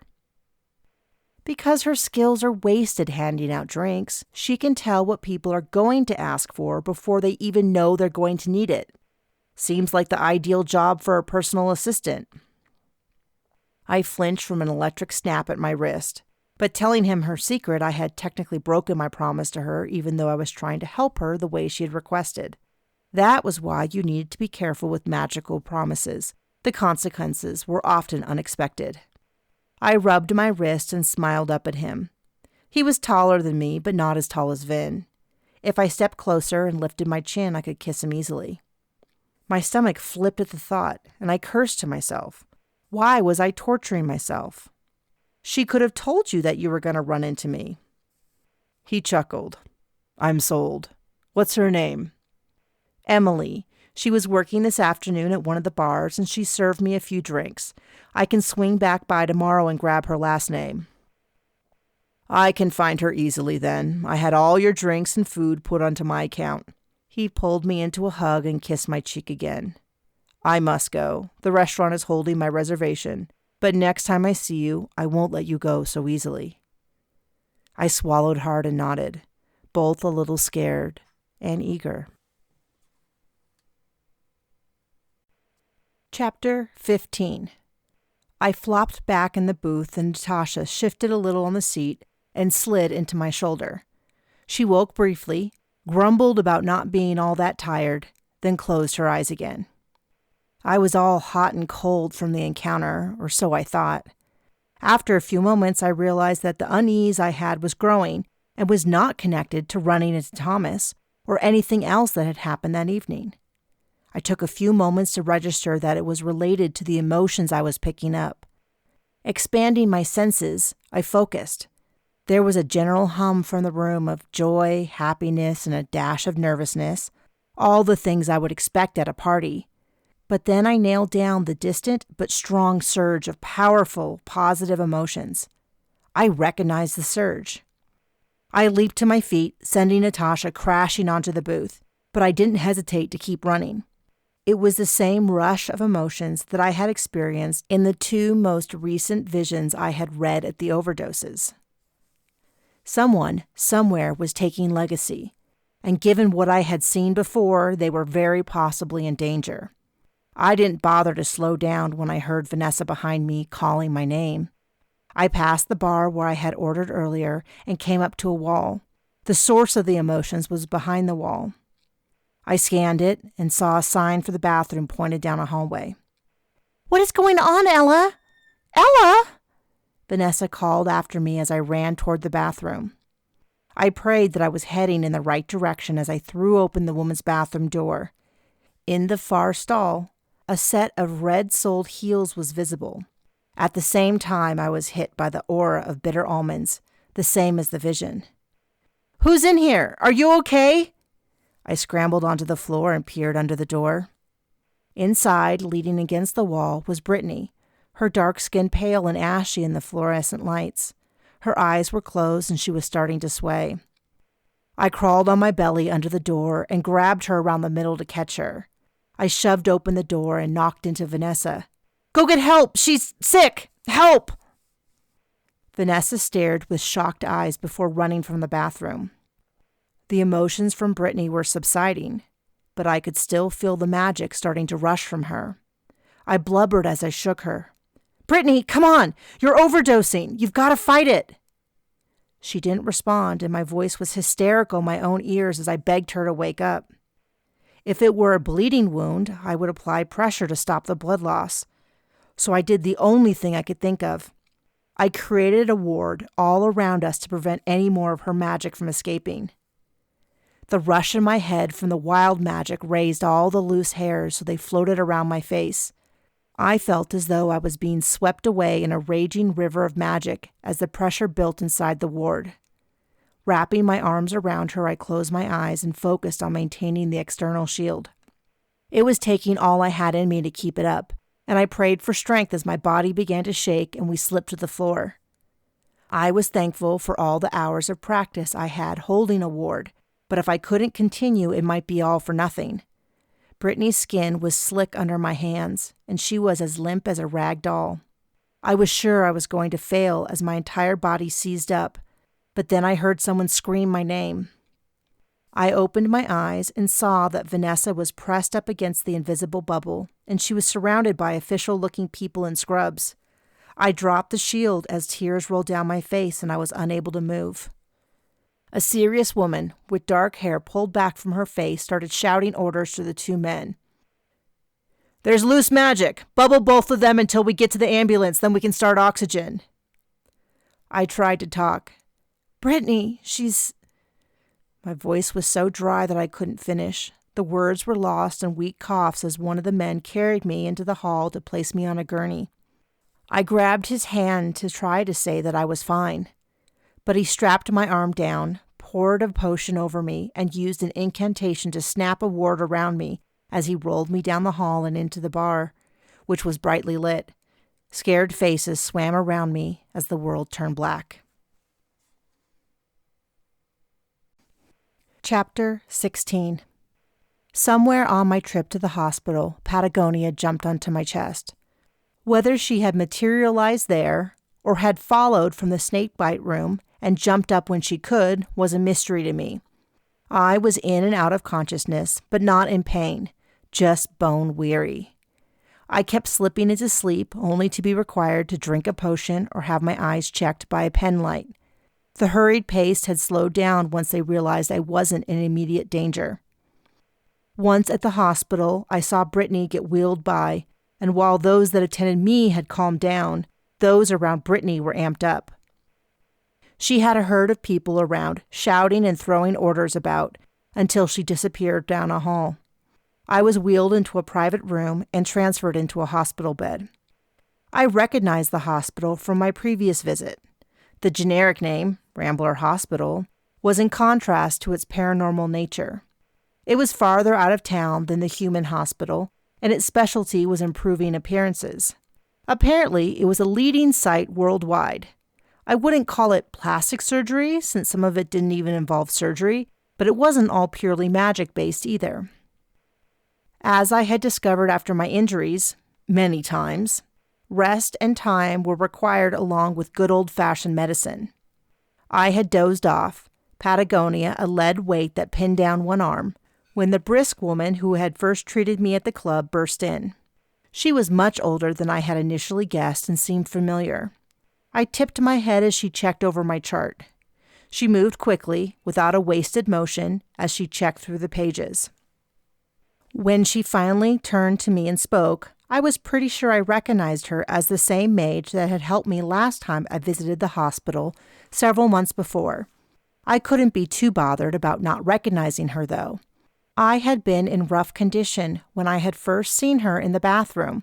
Then she had gone with Brittany's ambulance. Her face softened.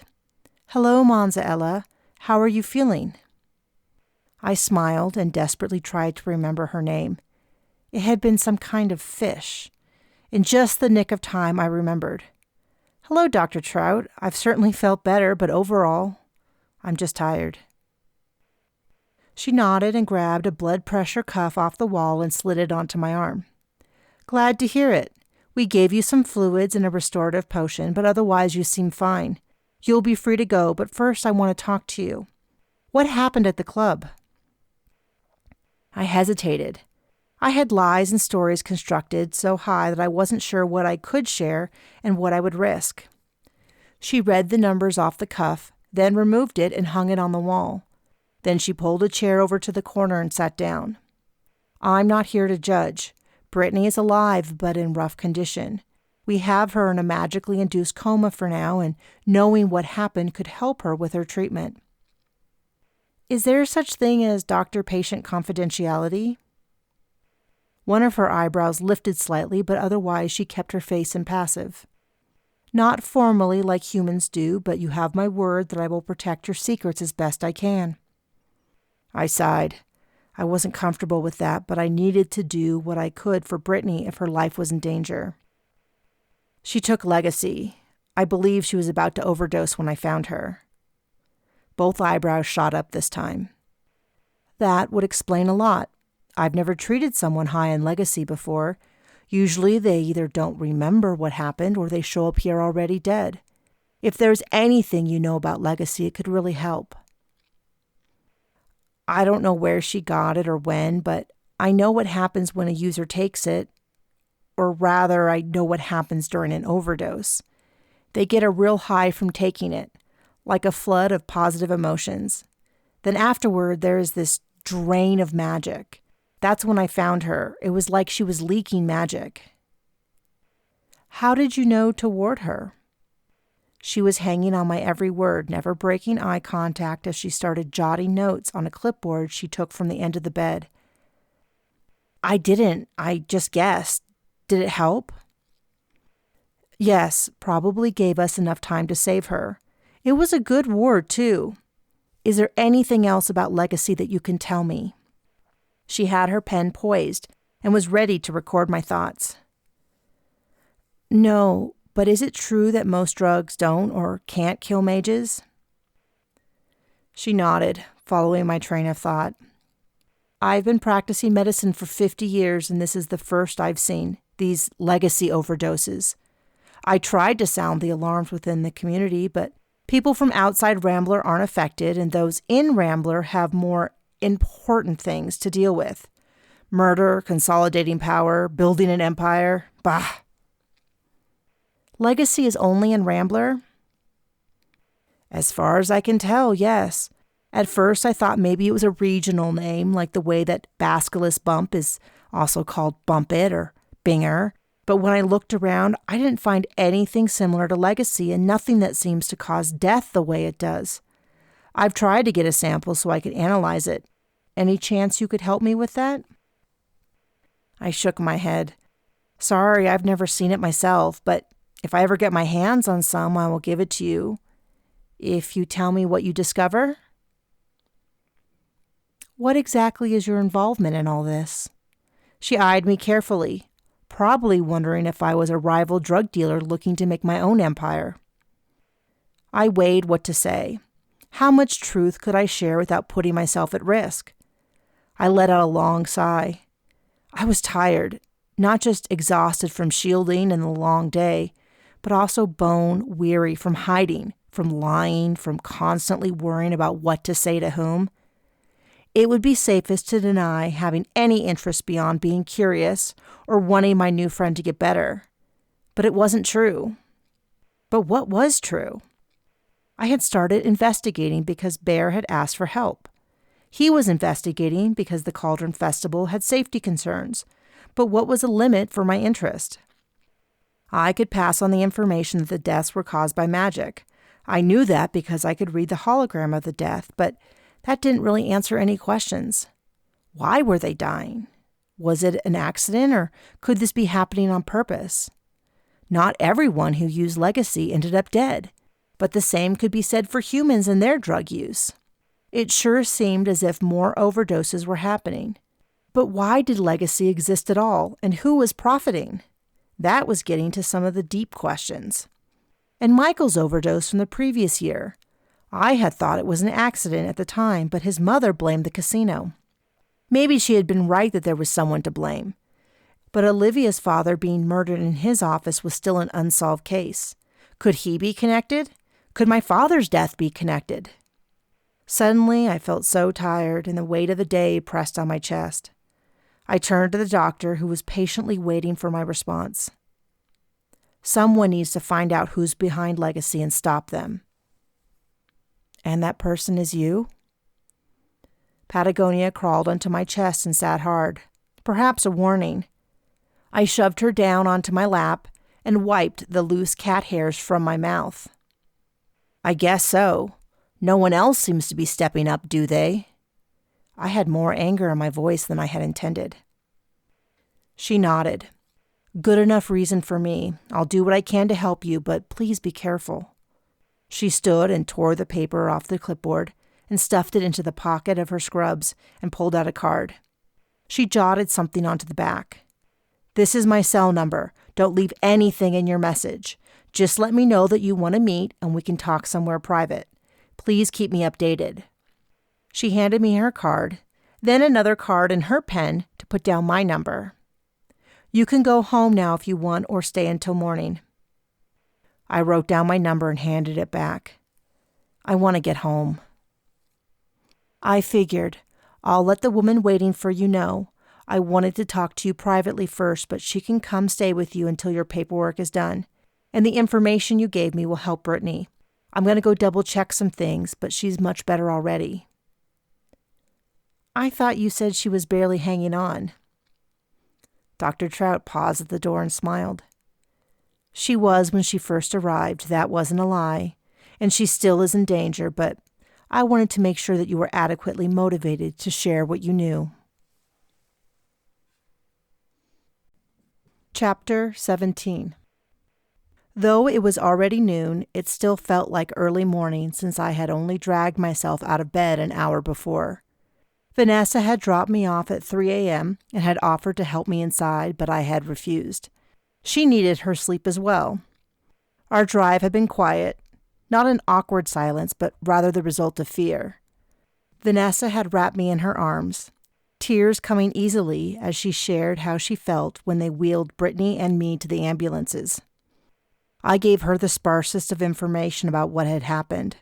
I explained that Brittany had taken some Legacy and was overdosing. My explanation had been a patchwork of truths and convenient omissions.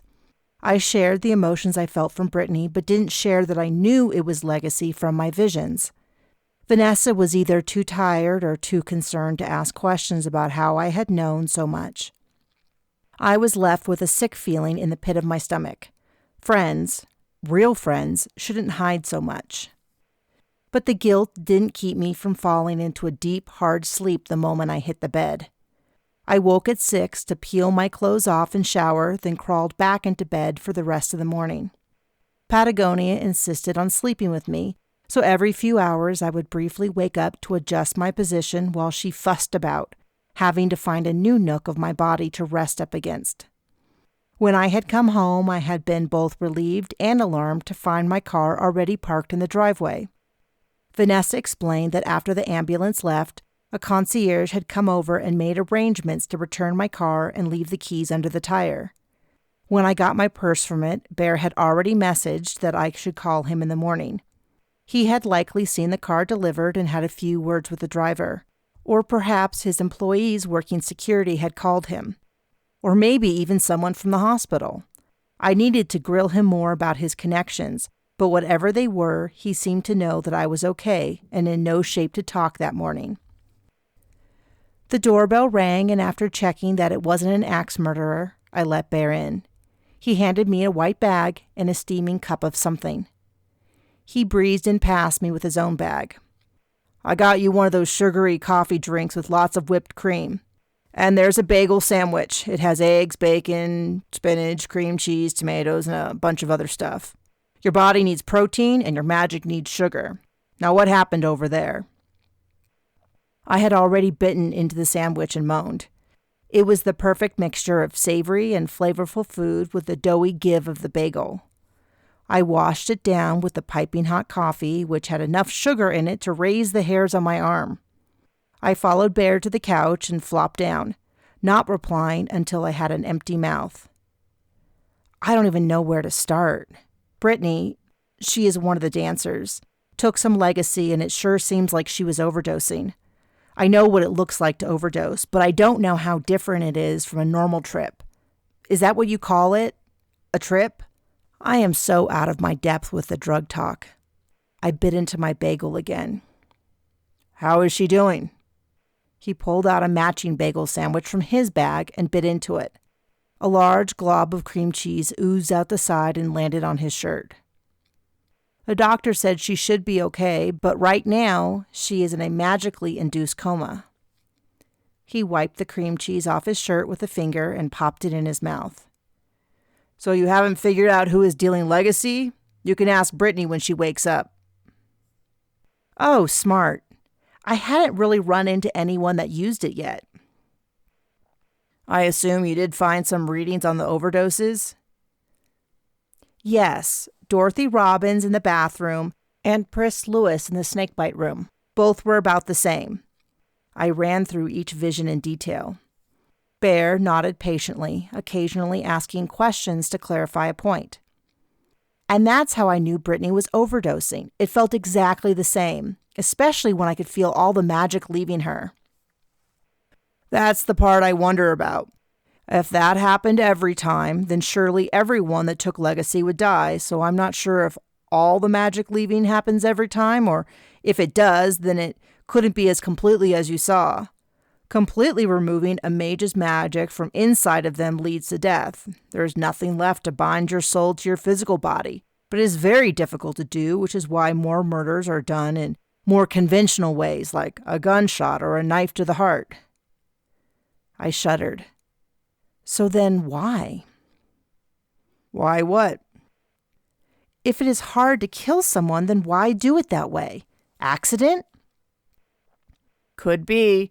Did you learn anything about the non-deadly legacy use? I met a bartender that seemed to know a little. We bonded over our distaste for spoiled rich kids. Technically, you're pretty rich, and I know your dad spoiled you rotten, but I guess you're not a kid anymore. I glared at him, but the action was all show and no real venom. I picked up my bagel, surprised to see that I had already inhaled half of it without thinking. I worked very hard. Not like these mages that just party day and night. But like I was saying, we bonded, and she told me that she used to work at the concierge desk and some of the richest visitors would want to check out legacy. She said she never helped them, but someone must have because for the next few days she would need to deliver every meal to them. She was quite sure that they couldn't do magic. He leaned back and scratched at his chin. Interesting. So they were drained of magic, but maybe not so violently or completely. We need to see if we can figure out what a normal legacy trip is like, but so far no one is willing to admit they take it, or at least not to me and the guys. From what I heard, people don't really remember except that it was good and they want to do it again. But I have an idea. Do you remember Beth, the pastry chef from the Golden Pyramid Casino? The first set of murders I helped investigate included her boyfriend and her ex-boyfriend. They were all mixed up in legacy. She might be able to give me some more information about how legacy works or who is dealing it. One of them was a dealer, right? And the other overdosed? Yes, and I've been giving a lot of thought to Michael's overdose. We thought he had been murdered, then later we decided it was just an accident. But now I'm wondering if our first thought wasn't right after all. I want to go back and look at it again. I didn't get a reading where he died, but something about that whole situation really bothers me.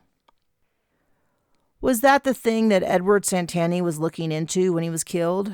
Are you thinking that it's connected to his murder? I don't know how, but it could be. That is a whole can of worms I'm not ready to unpack. I would need to talk to Olivia about it. Edward had been her father, and despite my attempt at reading his death, I had been overwhelmed each time I tried. Even thinking about his death made spots dance in my vision. Powerful magic that I didn't understand clouded his murder. Bear blew out a sigh and crumpled up the paper bag, then threw it to the floor for Patagonia to bat around. My gut told me that something was off about these overdoses, but I didn't expect this. Don't get too distracted by the bigger picture just yet. I'll do some digging around town. I haven't heard of an uptick of legacy overdoses, which makes me think that this isn't really distribution-wide, but rather one rogue dealer or someone with a specific motive. Have you learned much about the victims? Not a ton. They all seem well-liked, pretty, popular, and a bit of partier. 2 were visiting, 2 were working at the casino, and 1 happened before the festival. The other 3 were during. Brittany fits that profile as well. Sounds like someone has a type. That is as strong a connection as anything I've uncovered so far. A thought crossed my mind. It was outlandish, but brought a smile to my face. Can I pin this on Tiffany? Maybe she's bumping off the competition. Bear snorted. Maybe, but I wouldn't hold out hope. Did I tell you that Tiffany is sporting a big fat engagement ring? I assume from Vin. He dug around in his jacket. Yes, I said, sounding as if I were walking to the electric chair. He pulled out another bag from some hidden pocket, explaining his earlier lumpy appearance that I had assumed was a little extra weight around the middle. Sorry, kiddo. Here. He tossed me the bag. Even before I could see what food was hidden under the white napkins in the bag, the smell of sugar hit me. I pulled out a donut, the soft circle dimpling under the feather-light pressure of my fingers, the sugar coating slick in the light. I bit into it, and it was as soft as a cloud, the glaze curling my toes. I chewed carefully, savoring each bite. Bear and I had never discussed Vin in detail, but Bear had known. He seemed to always know more than I shared. I suspected that he could read emotions the way I could, but his years of investigation had probably fine-tuned his skills to a discerning degree. While Badger was the taskmaster, pushing me to do more than I thought I was capable of, Bear always knew when I was ready to break. I inhaled the donut and moaned with pleasure to see the bag was full of an assortment of other flavors. I pulled one out covered in thick chocolate. What is Badger up to? Catching up on business. I haven't talked to him in a few days. Investigation isn't his specialty, but we'll get him included if necessary. Sounds like you didn't get anything in the dressing room for the 2 performing. Janie and Stacy? Nothing. Huh. So they either died of something else or someplace else. Have you tried getting readings elsewhere and seeing what you can pick up? I pulled out a round donut dusted in granular sugar. Biting into it, I discovered it had a lemon filling, sweet and tart at the same time. Covering my mouth with a hand, I replied, No, I'm not even sure what the range is on sensing a murder. It could have happened anywhere in Rambler. I'm guessing that it was in the casino. Otherwise, why would they go to all the bother of making up a fake story about them leaving town? They probably wouldn't even know they were missing. Good point. I searched in the bag for what felt like the last donut and pulled out a neon pink one topped with teal icing and covered generously in multicolored sprinkles. The first bite was just as special as its appearance. It was sweet with a hint of fruity goodness. I was thankful that magic burned about 1 billion calories, or I would be as big as a blimp eating this way. Feeling better? Your cheeks are starting to get their color back." "I am, thanks." He put his hands on his knees and pushed to stand up with a loud groan. "These late nights are killing me. I need to head to bed. What are you planning to do today?" "See what I can find out about Legacy from Beth. She took a sabbatical from the casino a while ago, but I have her number. If Bethany is up and can talk, then I'll swing by the hospital. I have a show this afternoon." I groaned and finished off my coffee. I can't believe I have to get on stage and perform in the middle of this mess. He stifled a yawn and scrubbed his face with his hands, then slipped on his jacket. "Sometimes undercover work puts you in weird situations. You'll do fine. Oh, I almost forgot." He reached into another hidden pocket and pulled out a small vial no bigger than my thumb and tossed it to me. "If you do manage to get some Legacy, slide it in there. Try not to touch the pill directly. We don't know how it works, so there's a little potion inside that acts as a preservative and a shield. Just push a tiny bit of magic into the vial after you cap it." "That reminds me, I talked to a doctor at the hospital. She was the same one that helped me when I was there last time. She is pretty eager to find out what the deal is with Legacy." He paused. "What did you tell her?" His tone had a bit of suspicion. "As little as possible, of course, but I did admit that I was interested in stopping Legacy from causing more harm, and that seemed sufficient." He yawned again and started moving toward the door. "What's the doctor's name? I'll do some research on her, see if we can trust her." "Dr. Trout?" He stopped mid-stride and jerked his head around before quickly regaining his composure. If I hadn't been watching him, I would have missed it. But I wouldn't have missed the sudden flare of emotions that took a few moments longer to wrestle under control. He had been shocked with a strange mix of happiness and sorrow. There was a story in there. But not one I would discover that day. He rushed to the door and was half gone when he shouted his final goodbye, then slammed the door behind him. Chapter 18. I had called the hospital, but Brittany was still in the coma. Or at least, that was what I assumed. They had just said that they could not connect me to her room. I left a message on Dr. Trout's cell phone to call me once Brittany was awake. Instead, I got a hold of Beth and made arrangements to go to her place. Once ready, I had gotten into my car and headed over to her neighborhood. I wasn't too familiar with the area, so once I was on the right street, I slowed way down to inspect each number on the curb so I didn't miss the address she had given me. My phone announced that the destination was 100 yards ahead on my right, but I had discovered that the more I used magic, the more technology started misfiring. My internet was functional most times, but I had discovered that more and more often, I couldn't pull up a website, or it took several tries. My cell phone had bad static even in the city center. Most of the apps crashed. I still used modern technology, but had started to rely on it less and less. Mages in general use technology less than humans, who were ever connected to their computers, phones, and gadgets. Another issue I had discovered was that mage information was totally missing from the web. There was something about magic that tended to fry the electrons of wherever the information was stored. I had first noticed when I started transcribing Bear's great-great-aunt's journal. She was a Monza and had left him a journal about her life, but I had discovered that under the existing handwriting was a second journal that held more private information about her training. I had decided that I would type it up so I could read it more easily. To unlock the secret information, I had to press my channeling key, a moonstone egg, into a divot. The handwriting was loopy and slanted and gave me a headache.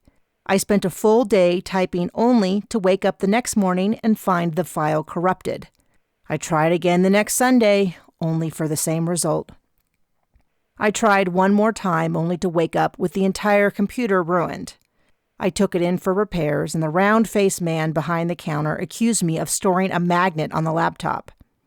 After that, I wised up and asked Auntie Anne about computers and spells. She rolled her eyes as though I had asked if stabbing myself in the eye with a sharpened pencil would hurt. Apparently, like so many things, every mage on Earth knew that incantations and magical information could only be recorded by hand. Maybe you could use a mechanical typewriter, but even then the keys tended to stick and skip. My phone announced that I had arrived at my destination when I slowly rolled up to an empty lot. I kept driving, as Beth had described a blue and white house with a white truck out front, and I hadn't reached the address. My phone became irate, insisting I needed to make a U-turn. I jabbed my finger at the screen, trying to turn it off, but Patagonia thought I was teasing her and jumped onto the middle console to chomp down on my finger. Ow! Dang it! I snatched my hand back and sucked on a knuckle that had bore the brunt of her teeth and claws. The copper taste of blood told me that she had broken the skin.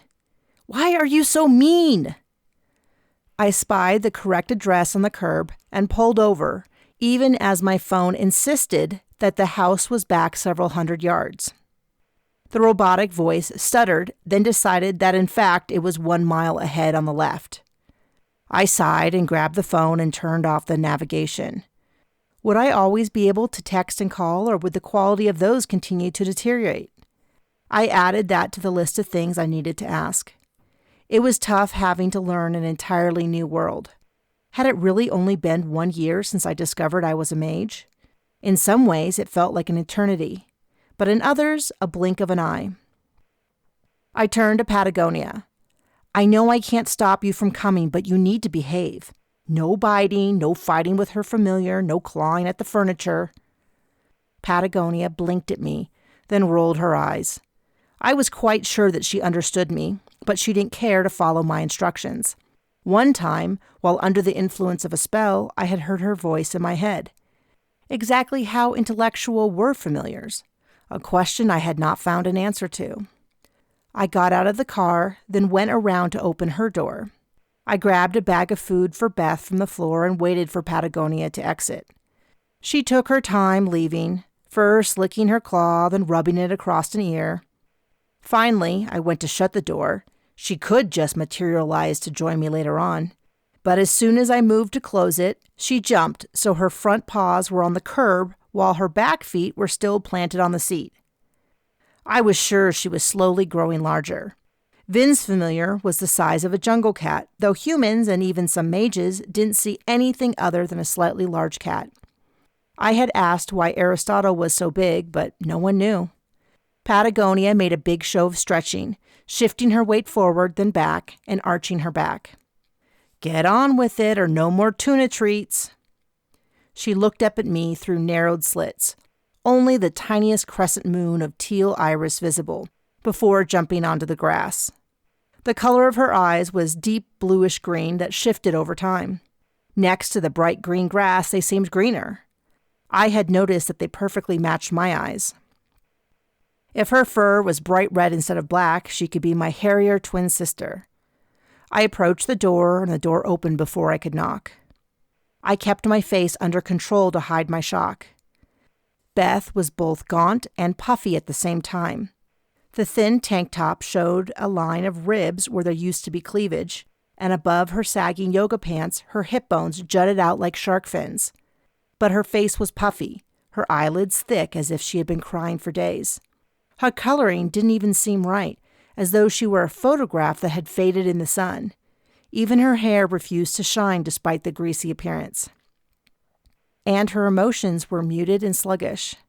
They weren't shielded, but rather just barely there, as though her brain was half asleep. She looked much worse than when I had last seen her, and she had been in rough shape then. I felt sick that we hadn't checked on her sooner. I hugged her. So good to see you. It felt like hugging a delicate bird, and I was given the impression that if I squeezed too tightly, she would be crushed to dust. I brought food. She smiled weakly and took the bag.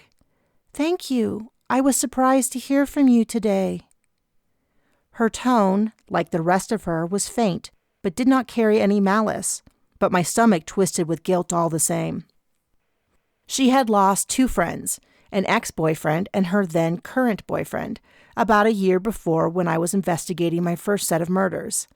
She had almost been killed. It hadn't been pretty. While Vanessa and I had recovered pretty well, Beth never had. About 6 months earlier, she had gone on sabbatical, and I had assumed she was improving. She dug into the bag and pulled out the sandwich I had bought her. I wish I had brought 3. She took a bite and she walked into her living room. She chewed with effort, then swallowed before carefully wrapping it back up. The single bite seemed to have worn her out. "Delicious, thank you. I'll save the rest for later." I wanted to force her to eat, but I knew I couldn't make her. Instead, I took the moment to work a little spell, one that I knew I could do without a potion. Annie Ann had been reluctant to teach me many spells that affected people's moods, but she had taught me one that would lift people's spirits just a little. It took a lot of energy from me, but considering how I had neglected checking on Beth, it seemed like an appropriate penance. It wasn't a delicate spell, but crude. Basically, I grabbed a bunch of my good thoughts and hurled them at another person through sheer force of will. It used brute magic and would leave me tired, depleted, and a bit sad. I pretended to have a coughing fit. "I have a little tickle in my throat. Can I have a glass of water?" While Beth went to the kitchen, I quickly worked the spell. It was the magic equivalent of running a sprint full out. It didn't take long, but I was breathing hard by the time she returned. She walked across the room faster than when she had left, and her cheeks had a rosy glow.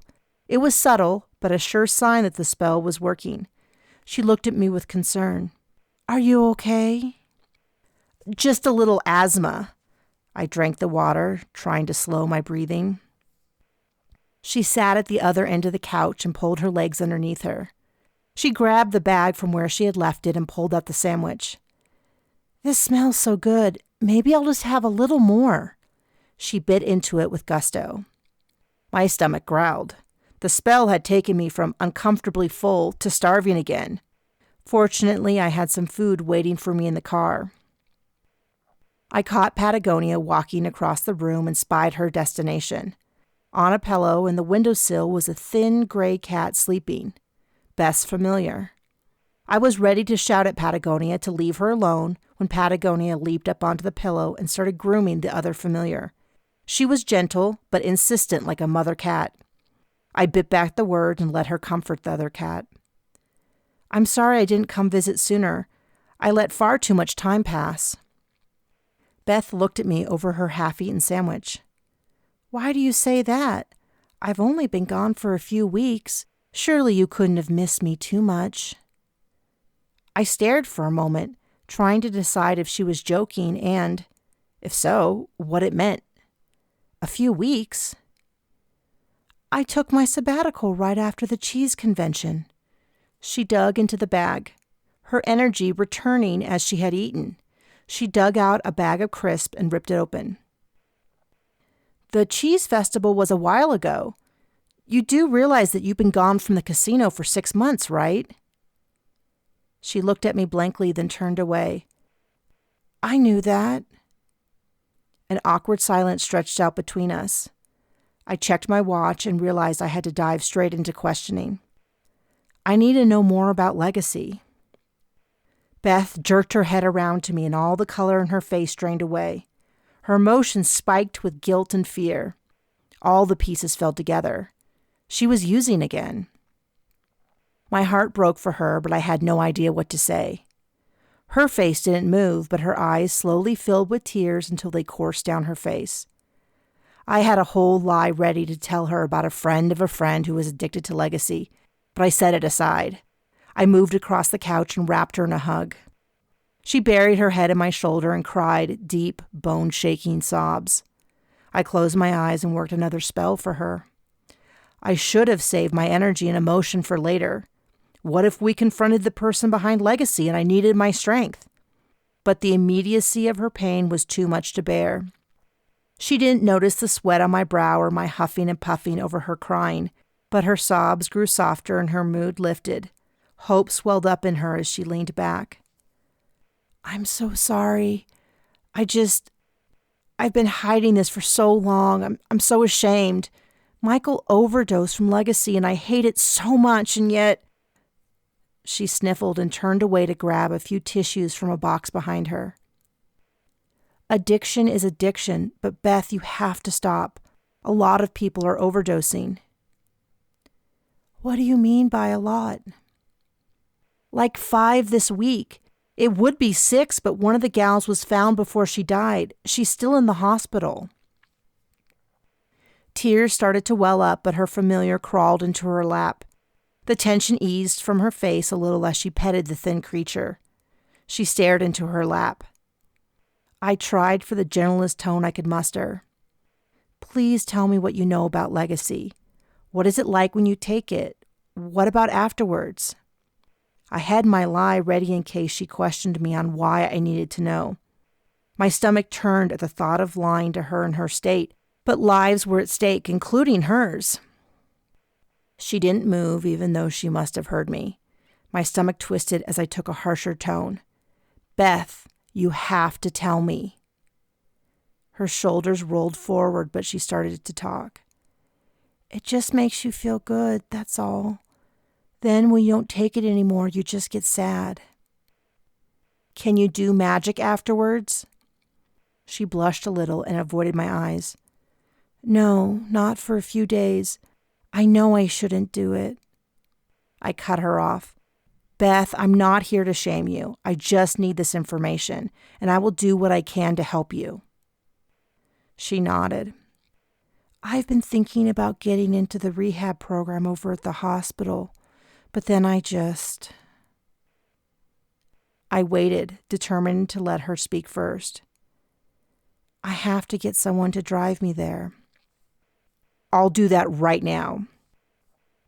But first I have to call some doctor. I don't remember her name or the number. I perked up.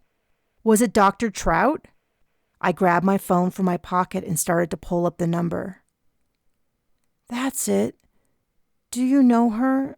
Do you think she could get me in today? Fear and relief mixed and rolled out of her. I dialed the phone and held my breath.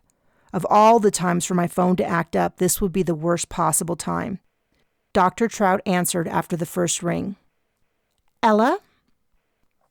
Yes, doctor. I'm here with a friend that's addicted to Legacy and would like to come get treatment. Beth was working her way through her emotions, and I could almost see the thought in her head as she switched between doubting and anxious to hopeful. Of course. Are you with the person right now? Yes. Get her in the car and bring her right now. I will meet you at the curb. I stood up and gestured to Beth to rise. Does she need to bring anything? No, nothing. Give her a smile and start walking to the door. Don't say anything, but listen. So far, we have only one person come in for treatment for Legacy addiction. For whatever reason, they try to back out. A couple even jumped from a moving car, so get her in the car and drive straight here. Got it? Sounds great, Dr. Trout. I gave Beth a big smile and thumbs up. We'll see you in a minute. Beth stepped back. Right now? I can't go just yet. I need to... She looked around for something that she couldn't find. I carefully grabbed her arm, her purse off the floor by the door, and her cat, then forcefully led her to the front door. She's really excited to meet you, but she has patience, so she asked that we come right down. I clicked the front door behind us and locked it with the key attached to the outside of the purse. I didn't notice that I had left Patagonia inside until I found her already in my car on the passenger seat. I shooed her to the back, then helped Beth to sit down, then plopped her cat and bag in her lap. I had moved fast enough that Beth was only just realizing what had happened. I grabbed a bag from the back seat. Look, I brought donuts and another sandwich. Eat up. I slammed the door and ran around to get into the driver's seat. I barely got buckled before screeching the tires as I pulled away from the curb. I slid an eye to her, fearful that she might be contemplating jumping from the car, but she was rooting around in the bag before pulling out a green donut with lime-colored icing. She bit into it and flopped back with her eyes closed. This is so good. She made happy little noises as she nibbled on the donut, relishing each bite. I had really wanted to talk to her about Legacy, but I didn't want to risk her running away and possibly overdosing before I could find her. But maybe when we were near the hospital, I could ask a couple of questions. I had planned to really grill her on how it felt to take Legacy, then talk about where she got hers in the past, but now I really wanted to know where she got it. Any details about the supply chain that she knew. Too many questions. I had a rough idea of where I was heading even in the unfamiliar neighborhood, and eventually I popped up onto the street I recognized and turned right toward the hospital. We weren't too far and I started to relax. Beth was thoroughly engrossed in the donuts. She was licking her fingers and diving back in for another. "Thanks, Ella. I really appreciate this." "Sure thing. Take as much food as you want." She chuckled for the first time. "Not the donuts, I mean this. Taking me to the hospital. I was just so scared. Just knowing that I don't have to walk in alone helps." I halted at a stop sign and flashed her a quick smile before turning. "No problem. Call me any time." I don't even know how I started again. I was having such a hard time, but I had been clean since Tony was killed. I took a sabbatical. Thanks, by the way, for helping with that. "No problem." I had spoken with Vanessa's cousin Olivia, who owned and ran the Golden Pyramid Casino, about Beth's situation. I was starting to feel a bit better, so much so that I went over to the Mage Casino a bit before it opened to see DJ Wiz at the club. We all used to know him before he got big. He, Michael, and Tony were friends, you see, but I hadn't seen him since the funeral. It was a good night. I went back a few other nights, and one of the times... I shot her a quick glance as I stopped at the light. I could feel her agitation building the closer we got to the hospital. She was ripping little pieces off a receipt she had found in the bag, showering her familiar with a dusting of white confetti. She didn't seem to notice what she was doing. When the light turned green, I drove a little faster than I had been. I desperately wanted to know where she got the legacy, but I wasn't sure if that would push her over the edge. But when she continued talking, I didn't stop her. "I was in the snakebite room. It's this VIP area in the club that DJ Wiz works at. And this bartender was really funny and nice. And I just felt so lonely, so when he offered me some legacy, I thought it couldn't hurt. I don't remember much after that, but I started going back weekly, then more often. I would have sworn that was just like last month, but I don't know. You said I left 6 months ago? It must have been a lot longer." "It's okay, Beth." I patted her on the knee. "Eat some of that sandwich." She pulled out the sandwich I had bought for myself and bit into it. Bacon." She chewed merrily on the bacon, lettuce, tomato, and avocado on sourdough bread. My stomach growled in response, and I quietly promised it could have some truffle french fries and a bacon brie burger when I got to work. I tried to focus on the road while reaching out to monitor Beth's emotions. Dr. Trout's warning was foremost in my mind. Maybe the other legacy users hadn't been as committed to rehab as Beth was, or maybe there was something more insidious at work. We couldn't really understand how legacy worked and what long-term effects it had. Could something in its magic keep the users from seeking treatment? Her emotions seemed to be focused on her contentment with the sandwich, but I could feel agitation growing in her again, even if she hadn't noticed. She finished off the sandwich and dug into the last donut. It was a decadent chocolate donut with thick ganache frosting and a fudgy filling. The rich cocoa smell was thick in my nose, and my mouth watered. I debated snatching it from her hand and decided she needed it more.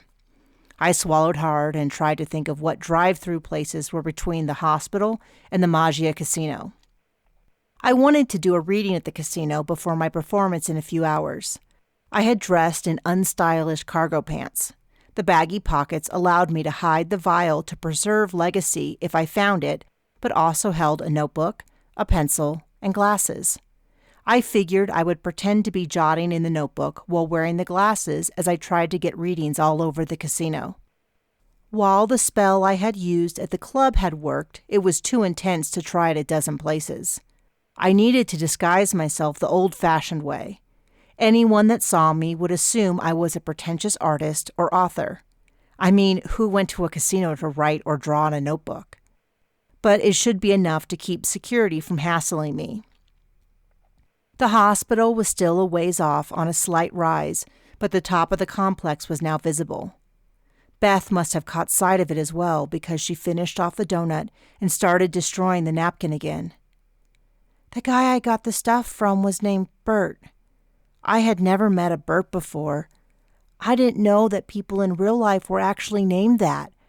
There's that actor with the mustache in the 80s and the kid's puppet, but that doesn't count. Bert, the bartender in the snakebite room. Finally, I had a name to look into. I thought of the bartender from the previous night and wondered if I had already talked to Bert. Beth was talking faster. She had completely shredded the napkin and had moved on to the white bag the food had come in. She tore off a piece, then twisted it between her hands until it was a short, thick spear of paper. She was staring straight ahead at the hospital, and her hands seemed to have a life of their own as she tore off another piece. At first, it felt so great to be back taking Legacy. I thought I could quit at any time, and the loneliness got worse. All I could think about was Tony and Michael, and I felt so guilty. Legacy had killed both of them in their own way. Michael's death was the one that really did me in. We were broken up when he died, but I always knew we would get back together eventually. He understood me like no one else could. Even when we were apart, he was my best friend. Maybe if I had been with him, he wouldn't have overdosed. Hey, Beth, you can't talk like that. It's true. He was having a hard time fighting with our entire friend group, even his closest friends. Barely anyone was talking to him.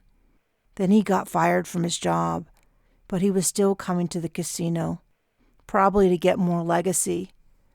I wasn't even talking to him, but it just was some stupid fight over something dumb.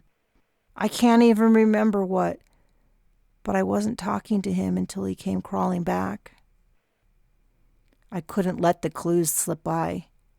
He bought his Legacy at the casino? From Tony, or sometimes I would share what I had. We would all trade whatever we had, but I think we all got it from Tony. But who was supplying Tony? I pulled into the left turn lane to pull into the hospital as the light turned red. I'm not sure. Hey, do you need to know that? Her energy was ramping up along with the long simmering agitation. She spoke faster as her voice rose. I'm sure I have a number in my old phone records. Why don't you just flip a U here and we can go through my bills? No, it's okay. I did want that number, but not at risk to her life. I bet I could find the person. She fought with the seatbelt. I'm feeling much better. I hit the lock button and grabbed her arm. She was about to bolt. It had been building for a while, but it had hit critical mass. The aura of magic filled the car. Bitter almonds, the same as Legacy. She shrieked and tried to jerk her arm away from me, but she was weak. I'm fine. I don't need to go to the hospital. Let me go. I pulled for my magic and tried the same spell I had used before. I took all my good, happy emotions and shoved them at her with all the force I could muster. Whatever small amount of finesse I had managed before was completely gone, and it probably hit her like a tidal wave. She calmed and sat back in shock. The aura of the Legacy magic faded. I was left feeling as though my very heart had been ripped out from me, and my arms were so weak I could barely grab the wheel and turn into the hospital. I was left with all the pain and loneliness. My father's death, Vin abandoning me, the isolation I had built around me, not just protecting me from danger, but also keeping me from the love of my friends. I wanted to weep, but didn't have the time. Even as I navigated my way through the hospital parking lot, Patagonia wrestled her way around my arms to crawl into my lap and press her nose against my neck and face. Contact with her helped my pain, which had been so acute only seconds before, to fade to a dull ache, an ache I had been living with for years and would continue to abide for years more. I spotted Dr. Trout waiting by the curb, with several employees behind her. Orderlies or doctors, I couldn't tell. beyond the fact that they wore scrubs and seemed ready to wrestle a bear should the occasion arise. "Thank you. I don't know what came over me," Beth said as I pulled up to the curb. It was the legacy. Her mouth formed an O, and a tear trailed down her face. "Thank you." She reached across the console to hug me. I did my best to return the hug, despite the seatbelt digging into my neck and Patagonia clinging to me as if I were the last life raft on a sinking ship. One of the men in scrubs opened her door and gently but firmly helped her and her cat from the car. Shredded paper fell around her like snow as she walked to the entrance and disappeared behind the doors. I jumped when there was a rap on my window. I lowered it, and a second later, Dr. Trout's face appeared as she crouched down. "I didn't really believe you would get her here. But you were waiting anyways?" She gave me a half smile, the corner of her eyes crinkling up with lines. "If I was wrong, I wanted to see it in person. It's a rare thing for me to be wrong, you know." I barked with laughter. I hadn't expected that. A bit of warmth lifted my heart. My mood would return with time, and my magic would get replaced with rest and food. It was worth it to help Beth. It had also been a chance for me to test myself in the real world. All the training had prepared me, but this had tested me, and so far, I had been found worthy. The shield for Brittany and these spells for Beth had both been beyond anything I had previously been able to do. That alone brought me joy I couldn't measure. I had saved a life. Potentially, too. Did she try to run off? When I was pulling left into the hospital, it was magic and somehow connected to legacy. I expected her to question how I knew that, but she just nodded and took it for a fact. "How did you stop her?" I fumbled for the name of the spell. It had some fancy Latin name that I couldn't remember. I debated not saying anything, but that would put Beth in danger. I gave her all my good emotions. I actually did it 3 times. Once when I arrived, again when she started sobbing, and lastly at the light. Dr. Trout's eyebrow twitched as though it wanted to rise in surprise, but was too professional to do that. She handed me a bag. "You'll need this more than me." As she headed into the hospital, I opened the bag and almost cried. Inside were 2 croissants. One had the warm brown of chocolate and the other the bright red of raspberry filling poking out. I devoured both before I turned the car to head to the Magia Casino. Chapter 19. I stood off in the wings of the stage, waiting for my cue to enter the sketch. I was in a foul mood, and even the stagehands who normally treated me like a child were giving me a wide berth. My mood had not improved since the spell at the hospital, and the events of the past few hours had only made it worse. I had arrived at the Magia with my sunglasses, notebook, pencil, and plan, figuring that I could find the death spots for Janie and Stacy. I had a casino map, and after an event at the cheese convention previously, I had a general idea of how far I could pick up a reading. I had covered the ground floor of the casino before moving to the second floor, where there were more stores and restaurants, a spa, a movie theater, and a few other things I had forgotten. I had grown crankier with each read in which nothing was happening. Eventually, I gave up on the interior of the casino once I ran out of public spaces. I could manually check each floor in case they died in a room, but there were endless floors, and I didn't have time before the show. I did a quick scan of the outside parking lot, though I highly doubted they had died there. But I wasn't quick enough as I was late to the dressing room. Natasha had snapped at me, probably out of fear, but I had snapped back. We had gotten ready in awkward silence until a note was delivered for me from Sapphire. I had completely forgotten about her until that point. She said that she had been so sorry to miss me at the party the previous night. She heard I had saved a girl that had gotten sick in the bathroom and hoped I was doing okay. The Gemtones were performing that night, and there was a party afterwards in the Snakebite room, and she hoped I would come and bring my friends. I had passed on the invitation to Natasha and Vanessa, and we had all agreed to go. That seemed to create a truce between Natasha and I. The tension was gone, but my crankiness continued. The party would be twofold. I would look for Bert the bartender, who had been supplying Beth with Legacy.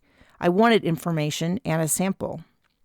Secondly, I wanted and needed to talk to Sapphire.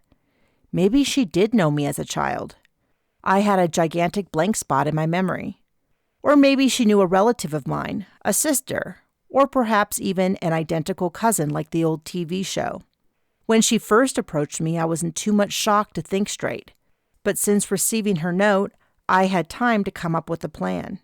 I would use my Monza title to my benefit, pointing out I can't really talk about what has happened, but perhaps I could poke around and get some information that would help me unravel the mystery.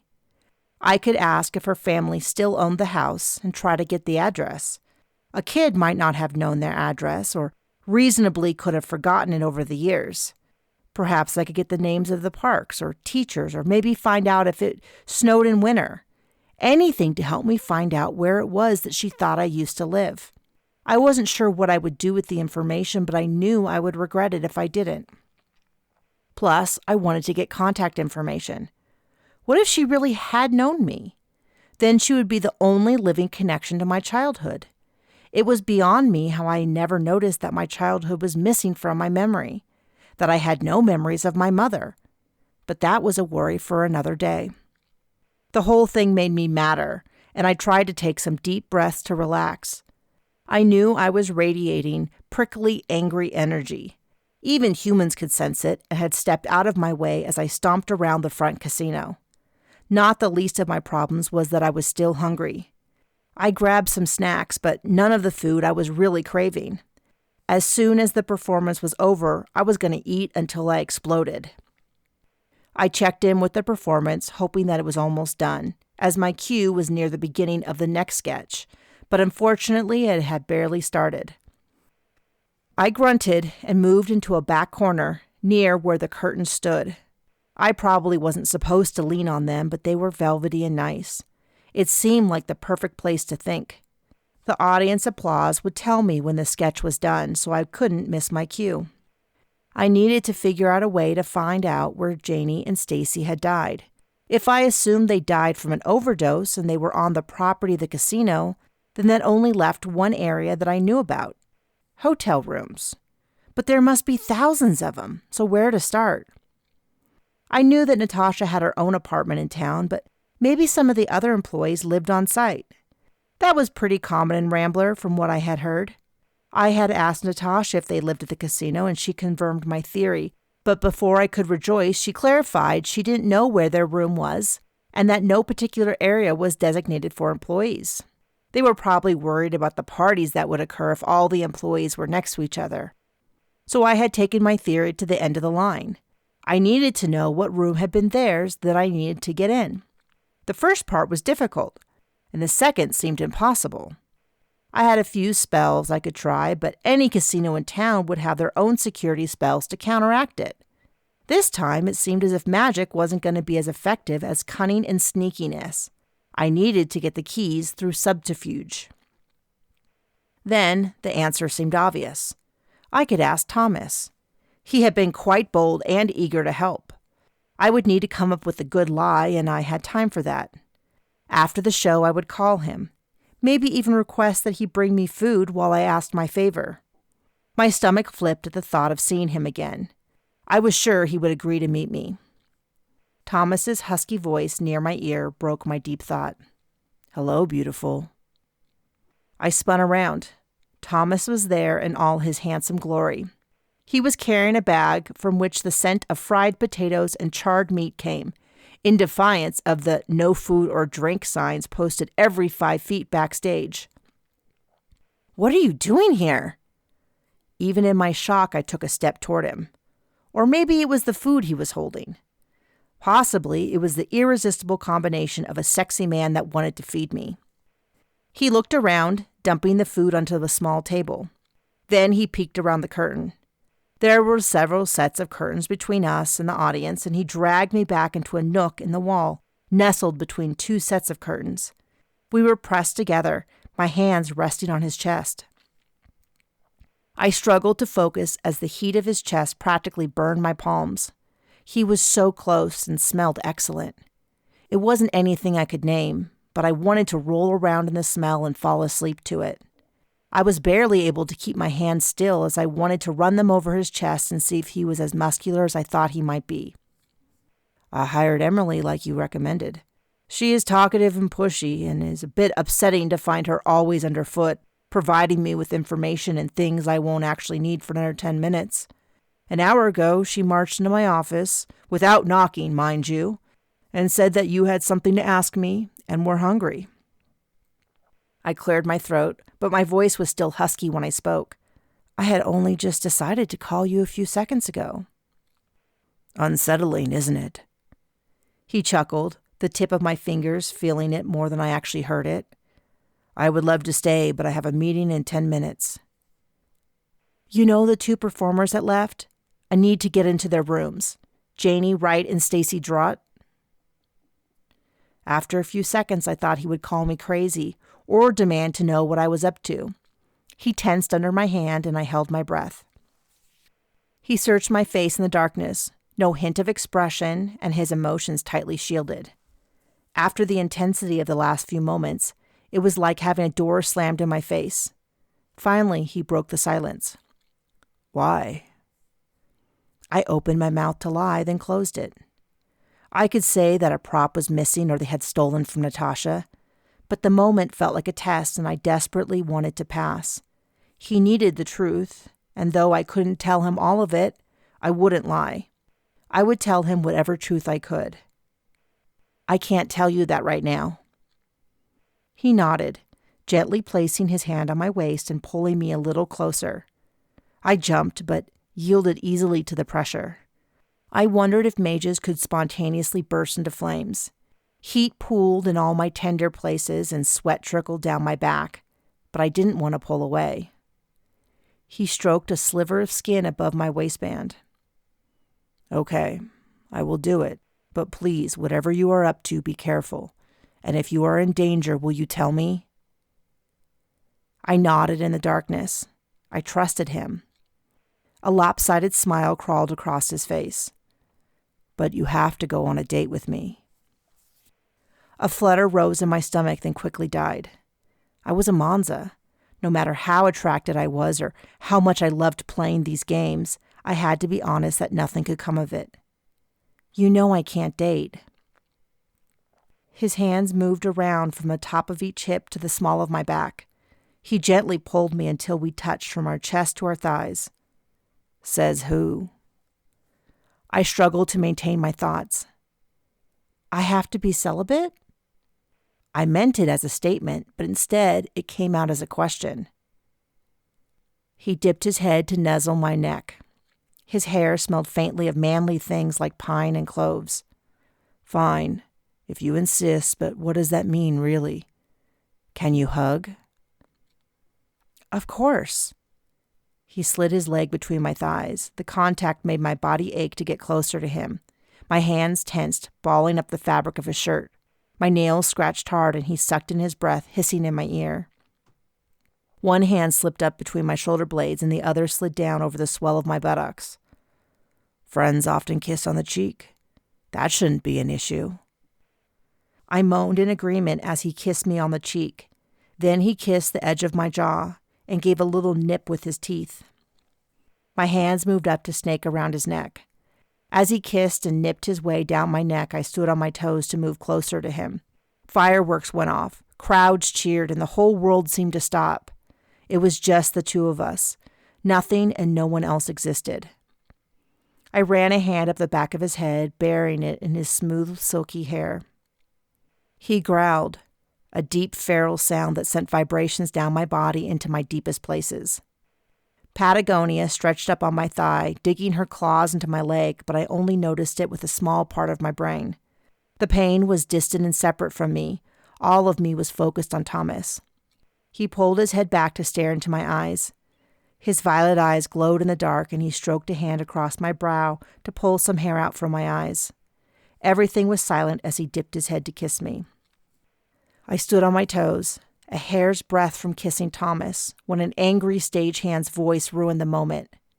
"Where is Ella? She's missing her cue!" I jerked back as my eyes flew open. I had been lost in space and time. I barely fumbled out a bye to Thomas before emerging from the curtain and frightening the stagehand, who fell backwards. "So sorry!" I hollowed over my shoulder as I rushed. The sketch hadn't started, but I was definitely late, as Natasha and Vanessa were both staring into the darkness of the wings when I emerged. I raced on the stage, tripping several times on the way to my spot. The audience laughed, believing my clumsiness and late entrance to be part of the act. I was playing the part of the bumbling assistant perfectly, being either a second too early or too late. I knocked several props off the table when I moved too quickly and had to scramble to pick them up before they were needed.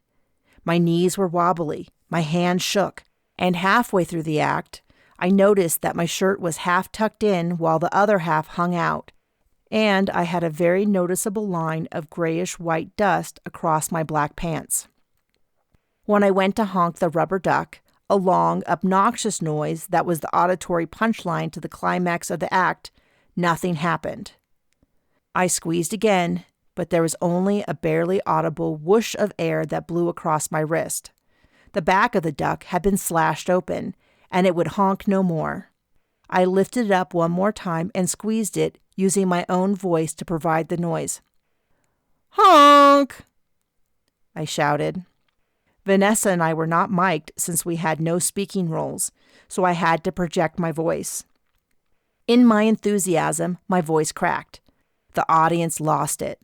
The sketch was already hilarious, but my bumbling act, or what they thought was an act, put it over the edge. Each time I was supposed to honk the duck, I shouted out the honk, sending the audience into uproarious laughter, into what was one continuous laugh track that didn't break until the end of the act. As we left the stage, the audience broke into cheering and laughter. Once on the wing, I apologized to Natasha. She turned to me. "I am equally mad at you and delighted that you are finally getting the hang of improvising." "I didn't improvise anything on purpose. I missed my cue and I am so sorry. Then I was so upset that I was just a mess." She narrowed her eyes, not in anger, but in suspicion. She wanted to believe me, but wasn't convinced. "And the duck?" "It was broken or something. That I did improvise." "Broken?" "The back was split open. It wouldn't honk." "Huh, weird. I'll check that out and have them order a new one. In that case, quick thinking." She turned and walked back on stage. It had been cleared and was time for the last part of the show, her stand-up act. I walked over, snatched the bag of food that Thomas had brought me, and rushed back to the dressing room before someone spied me with the forbidden food. I opened the bag and found that Thomas had scrawled a note on the napkin. I pulled out one of the flaky, crusted fruit pies and bit into it, peach, while reading the note he had scrawled on a napkin. "Ella, I have to deal with work. I'll get you what you asked for and we will finish what we started. If you need me, just call. Thomas." Chapter 20. Natasha pouted a little that she wasn't on the guest list again, but had perked up once Vanessa grabbed a table in the crowded snakebite room. I gave them both a big smile. "I'll grab us a few drinks. My treat." They agreed, then turned back to watch the dance floor, probably looking for cute guys. I weaved through the throngs of people. Whether it was luck or providence, the crowd was thin by the bar, just a few knots of patron deep in conversations of their own. I smiled when the man behind the bar recognized me from the night before. "Hey, Monza." "Please, call me Ella. And you are—" I offered my hand over the bar. "Bert, what can I get you? And how is Brittany? I heard she passed out because her appendix burst." Interesting. Someone was still working to cover up the overdoses. I looked over at the chalkboard with a long list of house specials that I had never heard of. How about 3 Rambler Stallions? Brittany's in rough shape, but they think she will pull through. Bert started grabbing bottles to mix our drinks while I contemplated how to proceed. "I've had a super hard day, and I was thinking of just having a nice, relaxing evening at my place, and and I was thinking maybe you had some recommendations on how to unwind. I had wanted to allude to Legacy, but after the words were out of my mouth, I wondered if I'd accidentally hit on him instead. He checked around with a quick flick of his eyes. Are you thinking of a bottle of wine or something different? He loaded the word different with just enough emphasis that I picked up on it without him showing his whole hand. I drink wine all the time. I leaned in a little conspiratorially. I was thinking of something new to me, something really different. He smiled, but then hesitated. An odd expression crossed over his face as if he had bitten into an olive and hit an unexpected pit. Uncertainty wafted off of him. Ella, can I recommend the spa? They have a lovely meditation and yoga class as well. My dang reputation as a Monza was probably confusing the issue. People had a really clear idea of what they expected from me. If I had been a young, rich party animal like all the rest of the victims, he would probably already have Legacy in my hand. Switching tacks seemed like the best idea. Beth had only gotten into treatment, so hopefully no one would know just yet. I'm friends with Beth Morris. She's having a really difficult time with the anniversary of Michael and Tony's death. I said I would pick up something to get her through a rough spot. He blew out a breath. That makes a lot more sense. I know what you want. He reached under the counter and pulled out a thin leather wallet, took out a small Ziploc bag and pushed it over to me on the counter. I cupped my hand over it, not wanting to touch even the bag until I could slip it straight into the vial. I needed to fish the vial out of my pocket and slide it in, but I would wait until he turned away. The bag was about the size of my thumb, and inside was a thin, flat, white tablet. I leaned in closer because on the side in black was a design. It was a feather, stylized with only a few lines, but still clearly recognizable and familiar. I was sure I had seen it before, maybe as a logo for a local company. That would be an easy way to trace who was manufacturing it. I covered it with my hand again. I pulled out several $100 bills. What do I owe you? He shook his head. No, nothing for that. Surely your boss will want his cut. It'll be fine. Business has been really slow this week and this batch will expire tonight. I thought I would sell out with the festival, but yours is the first in a week. I guess all the cool kids have found something new. I went a little hot, then cold, as adrenaline rushed through my system. It felt like an important clue, though I wasn't sure what it meant yet. Maybe they're getting it from another dealer? Someone with a fancier, newer version of Legacy? He shushed me a little and leaned over the bar. No, it all comes from one source, and I'm the only one that sells it at this casino. Are you sure? I thought I heard a few of the people partying on it this week. I guess they could get it at another casino or someplace in Rambler. Could be. There are one or two other people that sell in Rambler, but they have really tightened up on things since Michael. He grimaced, and for a moment I thought he was going to cry. You were close? I was a part of that group. Michael, Beth, Tony, little Petey, Nickel, Mandy, and I. We practically lived at the club, partying every night of the week when we could. We all worked at the Golden Pyramid. Losing Michael and Tony at the same time was a real shock. Beth took it hardest, of course. Little Petey and Mandy got married and moved back to New Jersey. Things weren't the same. What kind of name was Nickel? But I tried to memorize the names he mentioned in case they were all tied together. He pushed 2 drinks across the bar and was finishing the third. Here, I need to get you out of here before my boss gets suspicious. Did you know Janie and Stacy? He scrunched up his face. No, don't think so. Janie Wright and Stacy Dwight? They were in the comedy show with Natasha? He shook his head. I think I know who you mean, but I never met him. He noticed something from the corner of his eye. He pushed the last drink across the bar and spoke loudly. And there are your drinks. Your bill has been taken care of. He turned on his heel and ducked through a door into the back kitchen of the bar with an angry-looking employee hot on his heels, probably the boss he had been scared of. I lifted my hand and examined the packet of Legacy. The feather looked so familiar, but the harder I concentrated, the more the memory slipped through my grasp. I was sure I had seen it in Rambler, but that hardly narrowed it down. I closed my eyes and relaxed, hoping the information would leap to mind. "What's taking so long, Ella?" I spun around to face Vanessa while, in the same motion, scooping the baggie with Legacy off the bar and attempting to stuff it into the vial before Vanessa saw it. But it was too late. "What's that?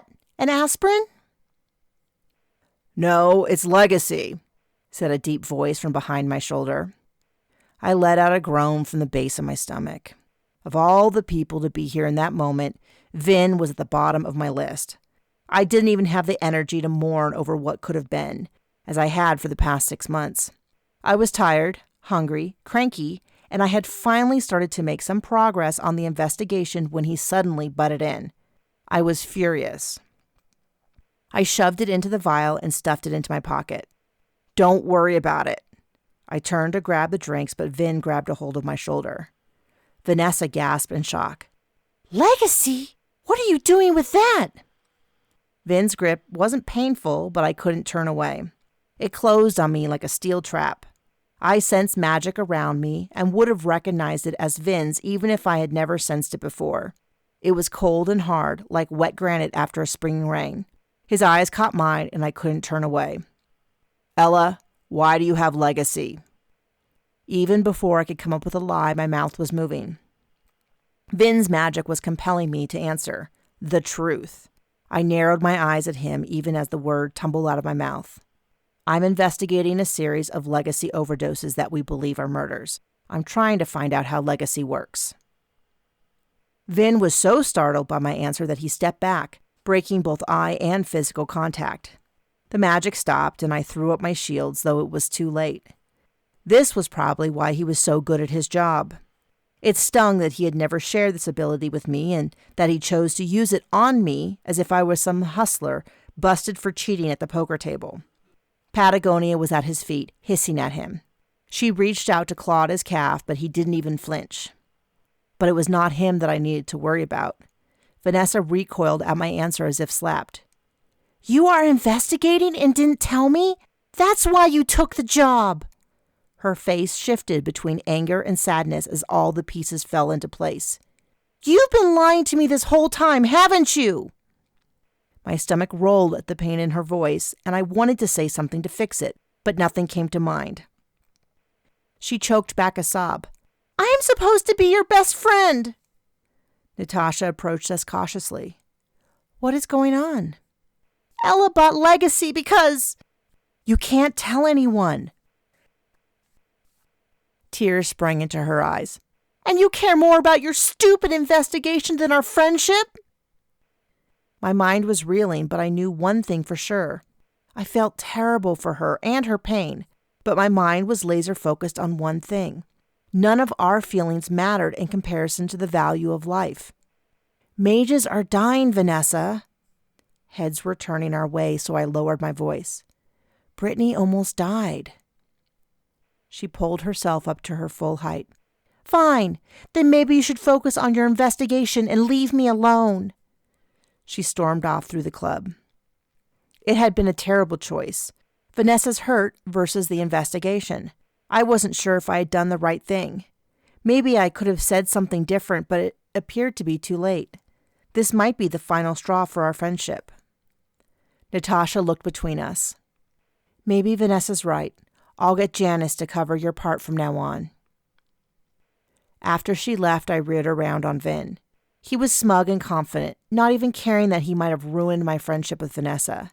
Even through his shield, I could feel his confidence that he was right. I couldn't imagine what I ever saw in him. "I can't believe I ever trusted you. If anyone dies, the blood is on your hands." I raced after Vanessa, hoping to find her and explain my side of the situation. Chapter 21. As I pulled up to the Golden Pyramid Casino the next morning, I passed the new pastry shop that had opened. For a split second, I thought that I was going to have to drag Vanessa to it, even though she hated one of the owners. I smiled to myself until I remembered for the 1,000th time that Vanessa wasn't talking to me. I hadn't been able to catch her the previous night, and she refused to answer any of my calls or texts. That morning, I had found a long text from Vanessa on my phone. She was beyond hurt and no longer wanted to train with me. In fact, she was leaving to go to Europe to clear her head. I had successfully pushed away both brother and sister. Guilt ate away at me in my belly. I had called Bear when I returned, and we had a long, hard talk. He was going to take the vial with Legacy to Dr. Trout and suggested that we put the investigation on hold until we had some additional information. I no longer had the comedy job as my cover. Bear had suggested that, instead, I take the day off. He was going to use what I had found and take over the investigation. He tried to be understanding, but I could sense his disappointment in the failure of his plan.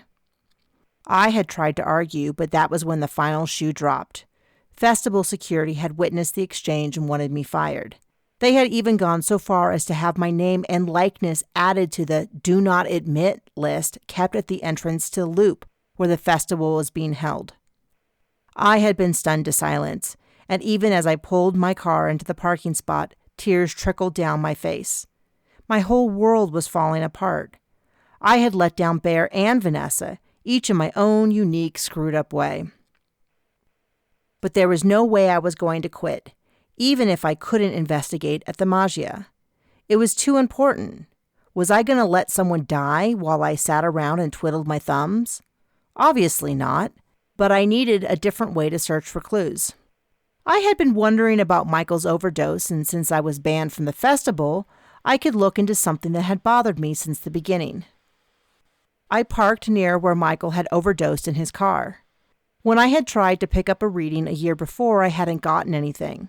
At the time, we had assumed that too long had passed. Then later, we decided that since he overdosed, there was no imprint left behind. But maybe our first thought had been correct. We had found the killer behind the other murders happening at the time, but maybe we missed something.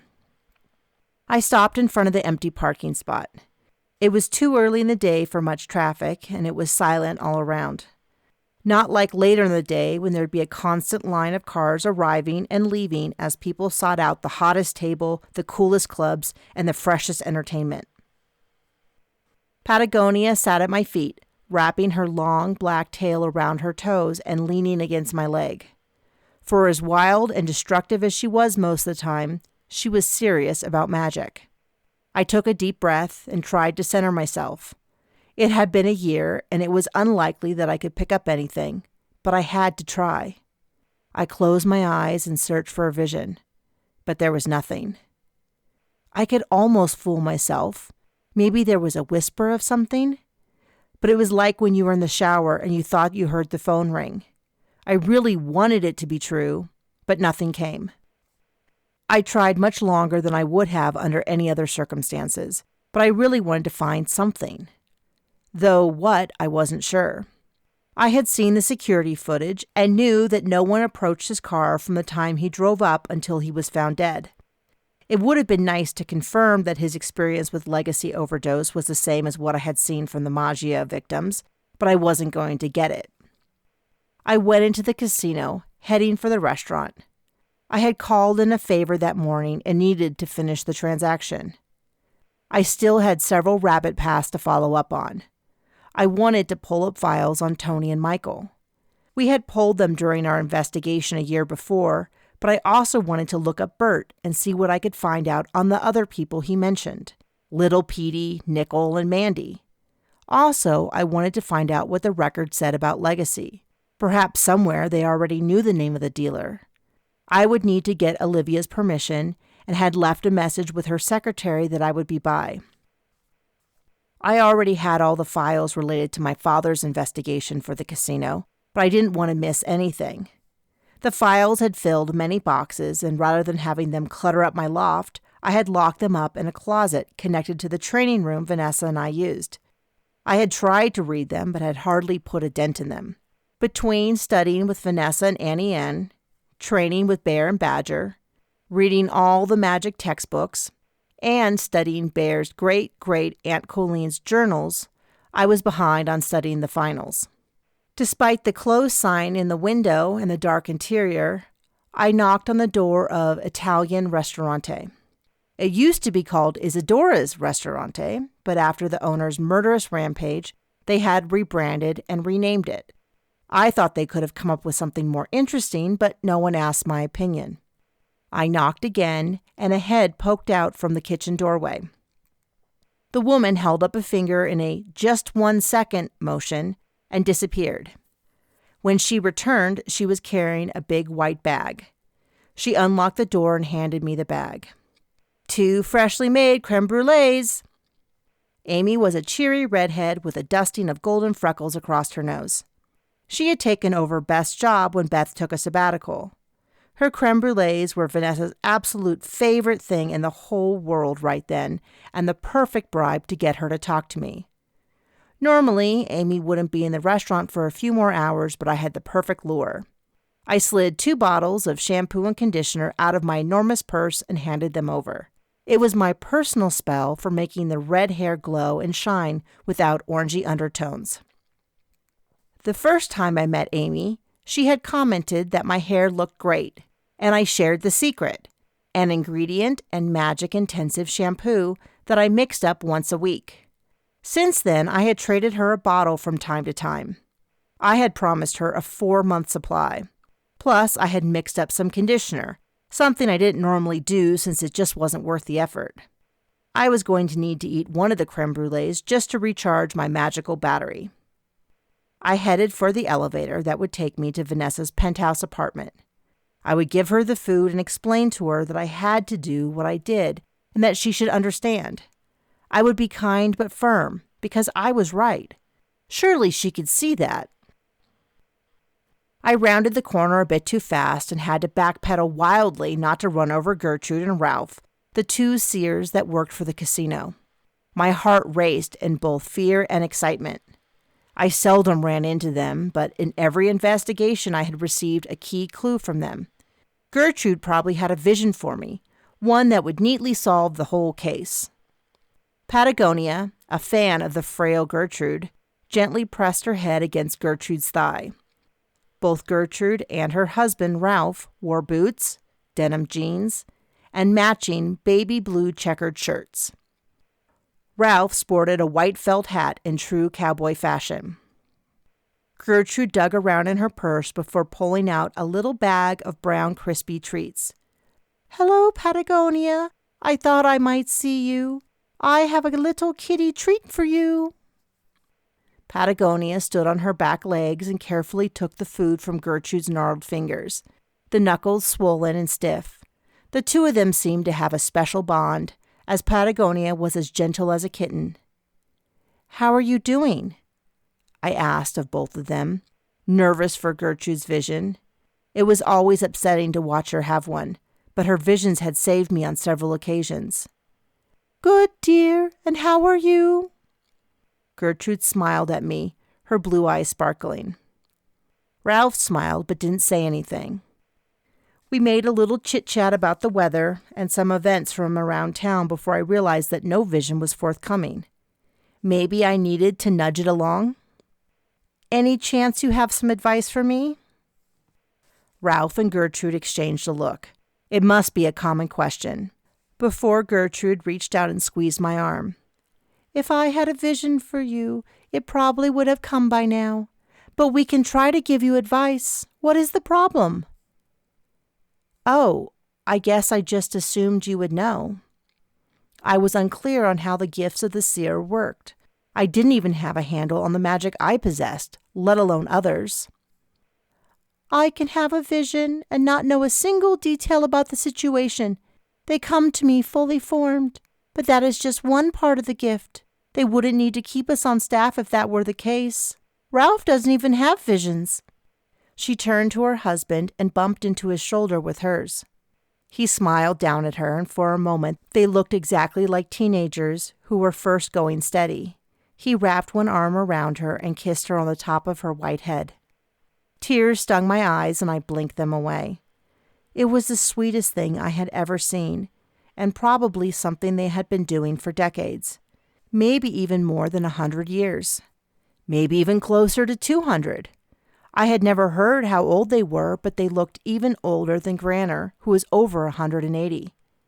I had heard that Gertrude and Ralph had been advisors to emperors, kings, and queens under names that I would recognize if I scoured the history books. "How do you do what you do?" I asked Ralph. I didn't even have the right terminology for what I was trying to ask. He smiled at me. He had probably been taller at one point, but now he stood even with me. "I watch, I listen, I see things that others do not before they happen." That is a lot like what Vin does. In a way, but different. Vin is more about identifying problems and fixing them. We mostly observe and pass on information for others to do what they will. And Vin is blind to his own problems. Such as, "That is not for you to know, though your fates are intertwined.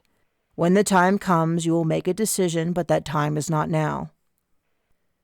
I ached to ask more, but Ralph carried a subtle sense of iron will and resolve that I instinctively knew not to press. "Do you have any advice for me, then?" "Perhaps you should tell us of your problems," he countered. I hesitated again. Secrets upon secrets swam in my mind.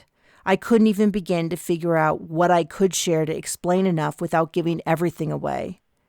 I was suddenly exhausted. "Thank you, but I can't right now. Maybe I should be on my way." I tried to give a cheery smile. He nodded as though I had given a thorough explanation instead of trying to blow him off. "Of course. I know you have many secrets that you must protect." I gasped and struggled to deny it, but he held a hand up to stop me. "Part of that may be our doing. Gertrude did have that vision about you declaring yourself a Monza to protect yourself, but I probably should have given you some advice to go with it. You have to let people in. You can't keep everyone away." It was like a knife to the gut. That was what Vanessa had accused me of. "I have to." He shook his head. "People love you and will fight alongside you, but you don't have to share all your secrets with everyone. But how can they help you if they don't know you?" Had I been looking at this all backwards? Just the thought that I could be wrong made me feel dizzy. Patagonia pressed into my leg, her reassuring purr vibrating against my calf. He continued, "We care very much for you." "Like family," Gertrude added. "But we aren't the only ones. Vanessa and Anne Russo have adopted you like family. Olivia Santani might be very busy, but she watches out for you as well. And I know you must have others." I thought of Bear and Badger and how hard they were working. Maybe Thomas could be on that list someday. I nodded along. I understood his point, but it was a hard pill to swallow. That I had been wrong. That so many of my choices to push everyone away, to train all the time, to keep things to myself, that all of that had been wrong. That Vanessa might be right. He waited while I processed all this before continuing. "Mages have a long history of being secretive, but if you cut everyone out of your life, there is no one to have your back. Do you understand?" I reached down idly to scratch behind Patagonia's ears as she stretched out on her back legs to knead, her front paws on my hips. I nodded to him. "I think I do." Chapter 22. I sat on the bench at the market section of the Golden Pyramid Casino. I was going to need something bigger and better than a creme brulee to apologize to Vanessa. The stores were just starting to open up, and every variety of designer shoes, purses, and clothing were available. A store was selling art from all over the world. But Vanessa had enough money to buy whatever she wanted. She probably had more money than me, but telling her I was wrong wasn't enough. Or so I feared. The electronic dance music of my phone erupted from my purse, and I dug around to find it. "Hello?" The name on my caller ID was Magia Casino, and I was hoping it wasn't security telling me I was banned for life. That would be rubbing salt in the wound that was my day so far. "Hey, Ella, it's Emily!" She cheerily rushed along. Thanks so much for getting me this job. It's the total bomb diggity. It's working out then? I leaned back so Patagonia could crawl into my lap. She could ignore me for hours, but as soon as I was on the phone, she would be all up in my face. It's great. I get an office and can wear something nice instead of all that boring all-black bartender outfit. I've already gotten to do a ton of cool stuff. I owe you big time, like huge. Oh, hold on. Patagonia pressed her face to mine, trying to wedge her way between my ear and the phone. She meowed loudly into the phone, then gave up to chew on a lock of my hair that was loose. That was the exact reason I often kept my hair up in a bun. Emily's voice was faint, as though she had turned away from the receiver but hadn't covered it. What's up, boss? Thomas's voice came muffled over the line. Once you are done with the call, can you find Monza Ella Patagonia's phone number for me? I could hear the smile in her voice as she spoke to me. Monza Ella, will you please hold for Thomas? Of course. She must have known he was going to need my number before he did. I waited until I heard the click of the call being transferred. Ella? Yes, Thomas. So Emily is working out? He chuckled. It is really unnerving when she does that, but so far, so good. Are you okay? The last question had more meaning to it than an idle inquiry. His concern was heavy in his voice, and it felt like being wrapped in a warm blanket. I am, though there is a lot going on. He hesitated, as though carefully picking his words. I saw that the Cauldron Festival has banned you from the event. He didn't ask a question, instead waiting for my thoughts. Don't worry about it, it was a misunderstanding. If it was unfair, I can talk to some people. I smiled. I appreciate that, but please don't. I've got it under control. That wasn't the case or anything even close, but if he started poking around, he could overturn some rocks that shouldn't be moved. Really, but it means a lot that you offered. What are you mixed up in?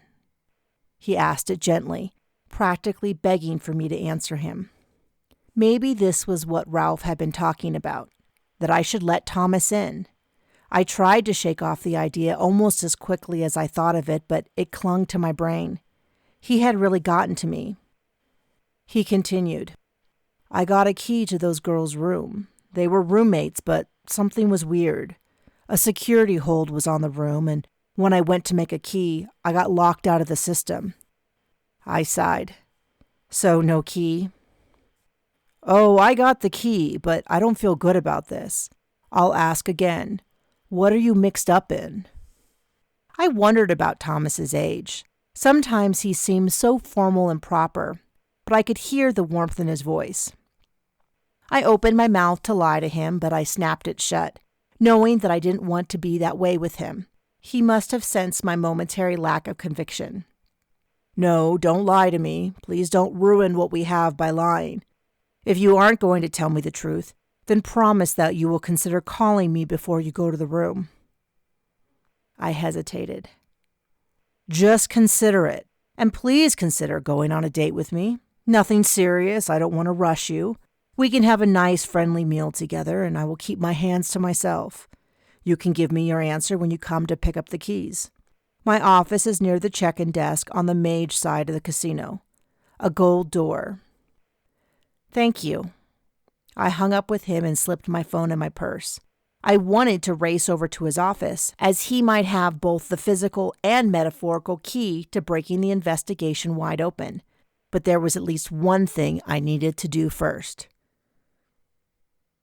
I opened the to-go box and angled the creme brulee to the peephole of Vanessa's hotel apartment with one hand while I rapped on the door loudly with the other. I waited for what felt like an eternity before I heard Vanessa's muffled voice through the door. Is that one of Amy's? I pressed my mouth to the edge of the door, trying to push my voice to her without screaming in the otherwise quiet hallway. Yes, I had her come in early to make one for you. There was silence until finally her voice returned. I'm still mad at you. I know, but I need to tell you some stuff, and I need to say that I was wrong. The bolt flipped over in its lock, and the door flew open. Vanessa was still in her pajamas, a pink flannel 2-piece number with black cats and brooms all over. Her hair stuck out in various directions, and she had black makeup smeared under one eye. Did you say you were wrong? I couldn't help but smile. She had opened the door, and that felt like the first big step toward fixing everything. I handed her the box of food and grabbed the takeout bag and my purse off the floor to come into her suite. I was wrong. And not only was I wrong, but I was wrong about a lot of stuff. No more secrets. She closed the door and walked over to the small kitchenette to dig out a fork. Though it was on the top floor, it wasn't really a penthouse room. It was big, but not enormous, which made sense since the super fancy rooms were kept for paying customers. Hers was smaller and wedged between 2 rooms that we had explored a few times. This room had a kitchenette, a living room, a bathroom, and a separate bedroom.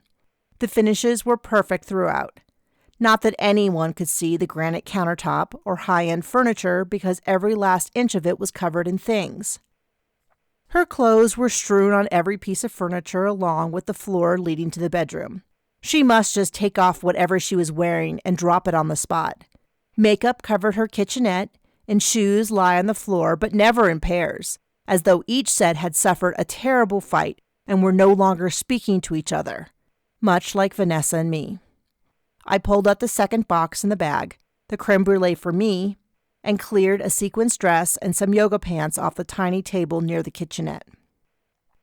Vanessa was digging in the drawer and tossed me a fork. Everything else is dirty. She sat opposite me. I'm waiting to hear that you were wrong. I nodded and got down to the serious business of bearing my soul to her. This would change our entire relationship, and I hoped for the better. I was wrong. She smiled and ate a bite of her dessert. I can't ever hear that enough. So tell me what's going on. Bear, he has a security firm the floor under my loft, was best friends with my dad, and he has been training me on the evenings along with Badger, the guy on the first floor. He asked me to go undercover at the Cauldron Festival because there's been a series of overdose deaths and he doesn't think they were an accident. Her eyes bugged out a little and she swallowed hard. What? I don't even know where to start. You've been going home from training and training more? Given that she already thought we were training too much, I wasn't surprised that that was the part that stuck out to her.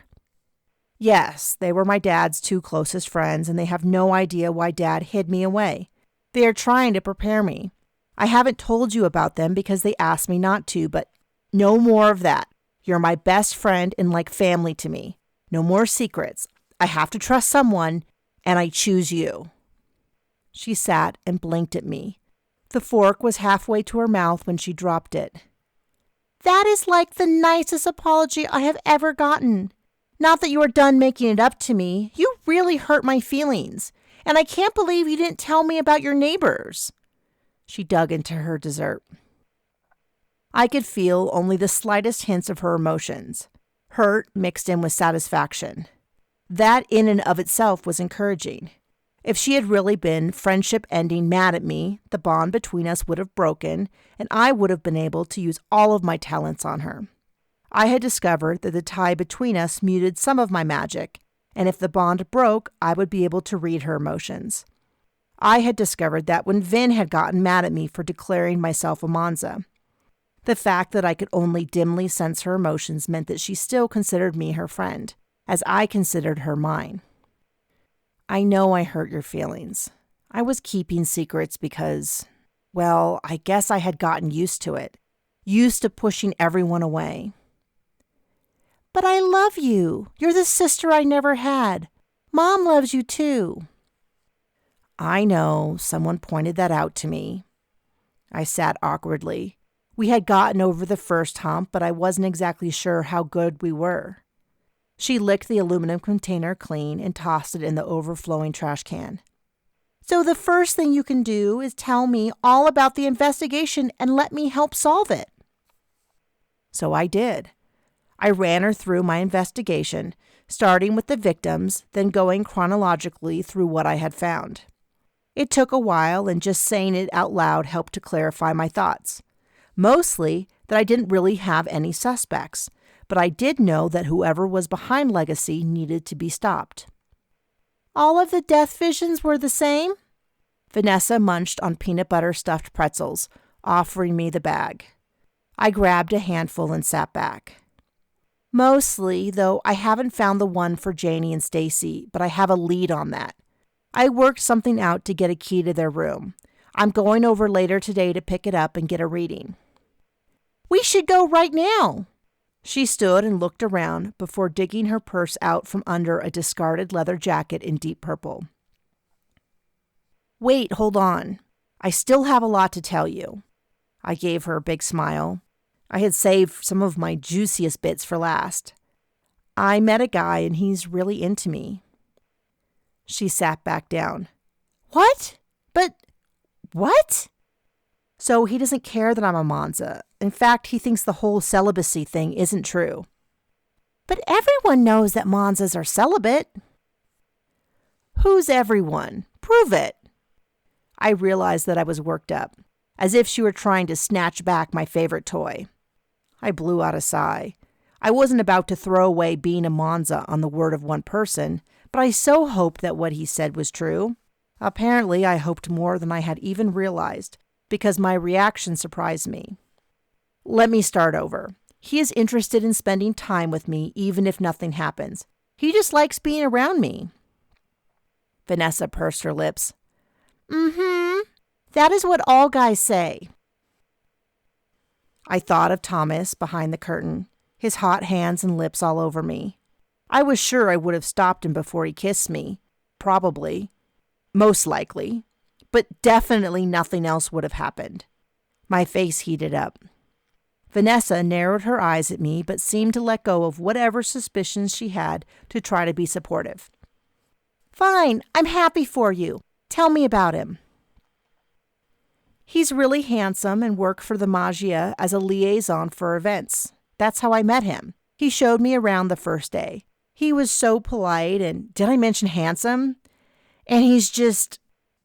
I let out a dreamy sigh, which surprised even me. She laughed. What's his name? What's he look like? When do I get to meet him? His name's Thomas, and he's taller than me, but not like crazy tall, and has these gorgeous violet eyes. I know that sounds girly, but what? Vanessa's face had fallen at my description, and slowly turned to horror. Thomas Ricci?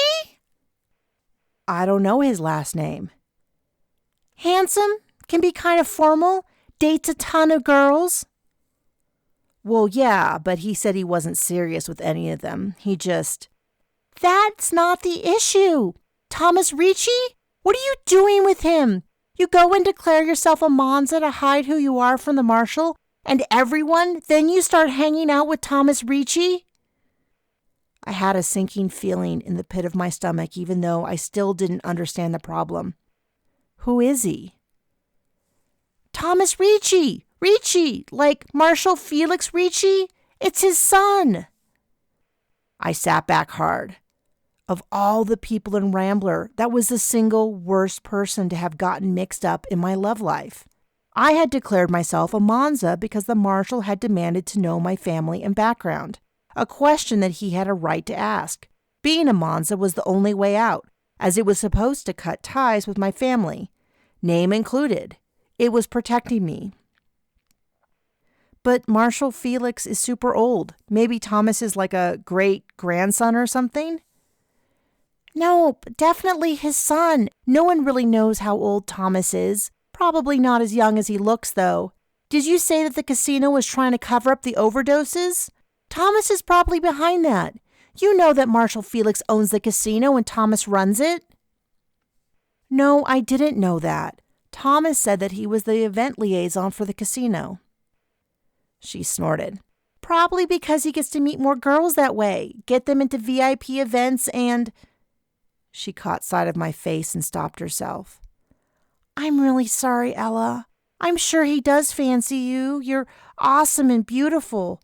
but he might have other motives as well. Do you think he knew I was there to investigate? She shrugged. Maybe. She drew out the word as though she didn't want to confirm, but also was pretty sure I was right. But even if he didn't know that, it could be his dad wanting to find out who you are and Thomas is helping him. All that talk about trusting him, had that been what he was after? And maybe he was just trying to get me to kiss him so he could say I wasn't celibate and wasn't a Monza. She sucked in her breath through her teeth the same way she would as if she had seen a violent injury, but the only injury was to my heart. Oh, Ella, I hadn't thought of that. I nodded, then slumped over so my head fell onto the table as I blinked away tears. I should never trust anyone, especially not men. I was 2 for 2. I waited for my heart to crush under the weight of all this new information, but I just felt dull and hazy. Perhaps it was all the emotions and magic I had experienced the past few days. Maybe I was worn all the way out. Or maybe I never really believed any of it. I wanted to cry and wail, to sob deeply from the bottom of my soul, but nothing was happening. I guess this is another reason I should tell you everything the second it happens. She nodded, but had the grace not to say anything. I've only known him a few days. I'll be fine. Of course you will. Besides, guys are nothing but trouble, right? I didn't tell you this, but remember how DJ Wiz was all over me at the snakebite room the first time we went? The second he noticed Brittany dancing, he ditched me and went to go get a drink for her. I guess they used to date. Wasn't that just a few minutes before she overdosed? Yeah, I think so. Maybe she had the legacy on her for a while, but more likely she had gotten it right before she took it. Which bar did they go to? If it was the one with Bert, then maybe he is more involved than I thought. She scrunched up her face in deep thought. I'm pretty sure it's the same one where I saw you with the legacy pill. So she left the dance floor with DJ Wiz and went to the bar where we know a legacy dealer was working. Shortly after that, she started to overdose. I rubbed my chin. I would need a lot more proof, but I felt like I had a lot of the pieces of the puzzle, but I still wasn't connecting them right. I wish I knew more about legacy. Is there anything that you know that you haven't shared with me? I don't think so. We could go talk to Beth. I slapped my forehead. I forgot to tell you, I took her to rehab yesterday. She was doing really, really badly. I told you that we should have checked up on her, but you were like, she's fine. I know. I think I need to make some big changes. She perked up. Really? I mean, less training? I nodded reluctantly. I don't want to get into it now, but I need to do some thinking. But right now, I want to go over to Olivia's and get the keys to the file room. Hey, is there a company or anything with a feather icon as the logo? Probably, but I don't know any offhand. Why? There was a feather on the side of the pill and it seemed really familiar, and I can't say why or where I might have seen it. Are you sure we can't go to the Magia first and investigate their room? One of the things I had forgotten came to the surface. Oh no, I'm supposed to get the keys from Thomas. He made me promise to consider bringing him along. I'm such an idiot. I buried my head in my hands. He probably knew why I was looking at their room. He probably even laughed behind my back about how naive I was. Vanessa winced. You're right. Let's look at the files first and we can figure out how to get the keys later. But we still need to perform after that. I'll call Natasha and tell her that we made up. She pulled her phone out of her purse. Hold on. I'm actually banned from the whole festival. Someone heard our fight last night and the festival decided they didn't want me investigating anymore. No one ever wants you to investigate, but when you find the killer, they'll feel differently. I hope so. I grabbed my purse off the ground and wiped crumbs off the bottom. Let's see what we can figure out together. Chapter 23. Once we explained what we wanted to do, Olivia sighed and got up from her desk. All the files are down the hall. We tried putting them on a computer, but you know how that goes. She had opened the door and given us the key to unlock the file cabinets lining the walls and making aisles through the center of the room. The files were organized by date and would take a year to comb through if we didn't have magic. A computer search would have been convenient, but obviously wasn't possible, or they would have done it already. Who knew that being a mage was a bit like being stuck in the previous century? I picked legacy as our search word and activated the searching spell. It would have to be reactivated from time to time, but at least I didn't need to read every file in the place. The drawer would glow green if the file inside had the word. Then, when the drawer was opened, the file tab would glow. Once we looked inside, the word itself was highlighted. The file cabinets for the early years didn't glow at all. In fact, the first appearance was about 10 years before, but the second was 8. And that was when the first overdose occurred. The frequency increased over time, but overall, there were a lot fewer occurrences than I expected. Many of the files involved complaints from rich parents that were upset that their kids were exposed to drugs while staying at the Golden Pyramid Casino. Those files were quickly scanned and put back in the appropriate place. Several files from 3 years earlier were from a very short-lived legacy scam ring in which someone had been selling aspirin as legacy. The case was closed when the alleged dealer was found shot in a rough part of town past the airport. The shooter was never found. We had split up and occasionally updated each other, but nothing seemed all that relevant, but we pressed on. About a month before Michael had overdosed, a girl named Harriet also overdosed. She had a bad breakup with a guy named Nick Haverstock, and they had looked for him for a while. There were some notes handwritten in a messy script. "Do you remember someone named Harriet Marble?" Vanessa's head whipped around. "Yes, Vin dated her. Why?" "She overdosed on legacy." "No!" She dropped the files she was looking at and raced to my side. "I had no idea. She was gorgeous and dated tons of handsome men. DJ Wiz, Vin, Thomas. I didn't know she died. I must have been out of town." "I'm sorry. Can you read this?" I pointed to the scribble on the side of the page. She narrowed her eyes, then leaned in before finally flipping it over to look at it upside down. "Is this even English? It does remind me of Uncle Edward's writing. His handwriting was so awful that several times Vin and I opened the wrong Christmas gifts." A chill went down my spine, and something tickled the back of my brain. I had read Edward's death vision, but had always passed out when I tried to go over it. Once I saw the vision, it was forever tucked away in my brain, even once it faded in the location.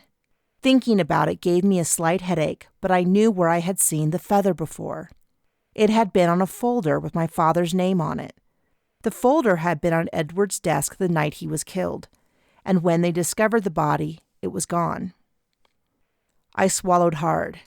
It was overwhelming to think that I could finally have a clue not only to Edward's death, but also to the murder of my father.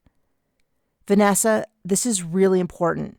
I don't know what it means, but—" "We'll figure it out. That's what we do. Put it in the stack." She gestured to a growing stack of files that we would photocopy. I was going to give it another look over when my phone beeped. I pulled it out, and after it went on the fritz and restarted, I pulled up the text messages to find one from Thomas. He wanted to talk to me and asked that I stop by any time after 3 since he was heading into an hour-long meeting and wouldn't be back until then. I grabbed my purse and dropped the folder in the pile. "Come on, Vanessa, we have our chance. If we get over there right now, Thomas will be out of the office, and maybe I can get the key without him knowing." I found the door that Thomas had described right next to a small plaque that read Thomas Ricci. He had no job title listed, and when I opened the door, I was shocked to see an expansive waiting room that rivaled Olivia's. Vanessa had said he ran the casino, and looking around, I didn't doubt it. Emily came bustling through another doorway and broke into a smile when she spotted me. "Oh, Ella, it's just you. I thought you were the bad news." Vanessa cut her eyes to me and raised an eyebrow. Emily, this is Vanessa. Vanessa, this is Emily. Do you mind if I share? I put emphasis on the word share, hoping that Emily would pick up on the hint. Emily gave Vanessa an exaggerated but not unfriendly once-over. Is she trustworthy? Emily was living up to her no dress code rule. She had on a cinched-in 50s skirt covered in cherries that flared out from the stiff tulle underneath, a black leather tank top, and black knit cardigan over it. Her shoes had a medium heel and a buckle in bright red. Her hair was twisted up in a roll that reminded me of the pinup model on the nose of old warplanes. She looked ready for a sock hop or a rockabilly concert. She saw my look and spun around. I made it myself. Vanessa smiled. It's lovely. I addressed the question of Vanessa's trustworthiness. There is no one in the world that knows more about me. Emily smiled. Cool, then go ahead and tell her. I'm going to grab something. Emily can see the future. Not all of it, just little snips here and there. I mentioned before that I recommended her for this job. Oh, sweet. So she must be rich from the gambling winnings. Emily breezed into the room carrying a letter envelope. I wish. I never get anything useful, at least not to me. Though so far, I have been helping Thomas a lot. I owe you huge. I'm making like 3 times over what I was. For once in my life, I don't need to pinch pennies. Here, I know you came for this. She handed me the envelope. Inside was a key card and a slip of paper with a room number on it. Thanks, Emily. If you ever quit this job, I bet Olivia Santani would love to have you work for her. She owns the Golden Pyramid Casino. I should have thought of that sooner. Olivia had not had a steady secretary since she had taken over running the casino. Annie Ann had held the job, but had to quit when she started training me full-time. Since then, it had been a steady stream of people that only held the job for a short time. Apparently, Livia was a tough boss, and the job was incredibly stressful. Plus, when Thomas found out she had given me the key, he might fire her. I swallowed my guilt and silently promised to fix anything that went wrong. Lives were at stake. Oh, Ella, you're so good to me. I've always thought my abilities were the lamest on earth, but you've opened my eyes. I mean, now, instead of getting 6 gin and tonics ready for a rush of customers, I'm doing things like locating a florist that carries pussy willows and gardenias and getting you these cards. Though I still wish I knew what terrible thing was going to happen. She shuddered. I really hope that whatever terrible thing that was about to happen didn't involve us, but in the pit of my stomach, I was quite sure it did. Thanks so much for this. I held the envelope aloft and started backing toward the door. I was banned from the festival, but thankfully not the casino itself, which was how I had gotten in and how I planned to get to the room that Janie and Stacy had shared. I'll check in with you later, okay? A worried look crossed her face briefly, then she broke into a smile. I know that Thomas will be bummed he missed you. I figured that was a turn of phrase rather than a prediction, since bummed was probably not what he was going to feel, especially if he was part of covering up the murders. As we exited the office, we booked it to the nearest elevator. I could have sworn I heard Emily calling after me, but I didn't check. Instead, I jammed my finger on the closed door button so hard that I snapped a fingernail. Chapter 24. We ended up going up a floor, then getting out so we could find the correct set of elevators. Like many hotels in Rambler, there were multiple elevators, each for a specific tower, so the foot traffic could be better controlled. Once we found the right elevator, we were then able to locate the room. I paused at the door. I have no idea what to expect. I want to get in and out as soon as I get the reading. Thomas might have been lying about the security notices on this door, but he might not have been. I'll get the reading, you nose around as best you can, then we get out of here and go to any other floor in the building. And please keep an eye out in case someone comes in. During my reading, I was dead to the rest of the world. I would prefer not to end up dead for real. She nodded, a bit wide-eyed. Her phone rang and she practically crushed it, turning off the ringer. "Sorry, Vin has been calling all afternoon. I've got the plan. Go in, watch your back, look for clues, and get out of here before anyone else shows up." I slid the key card into the lock and pulled it out. A light on the handle flashed red. I flipped it over and tried again, only to have it flash red again. Blowing out a sigh, I checked the card to make sure I had turned it correctly. "Come on, come on," I chanted. With the tips of my fingers I tried, and the third time was the charm. I cracked open the door and we slid inside, making sure the door didn't slam shut behind us, as hotel doors were wont to do. The hallway had been empty, but we didn't want to wake any neighbors that might be suffering a hangover and might call to complain or stop by personally. Patagonia came running from the kitchen to join me.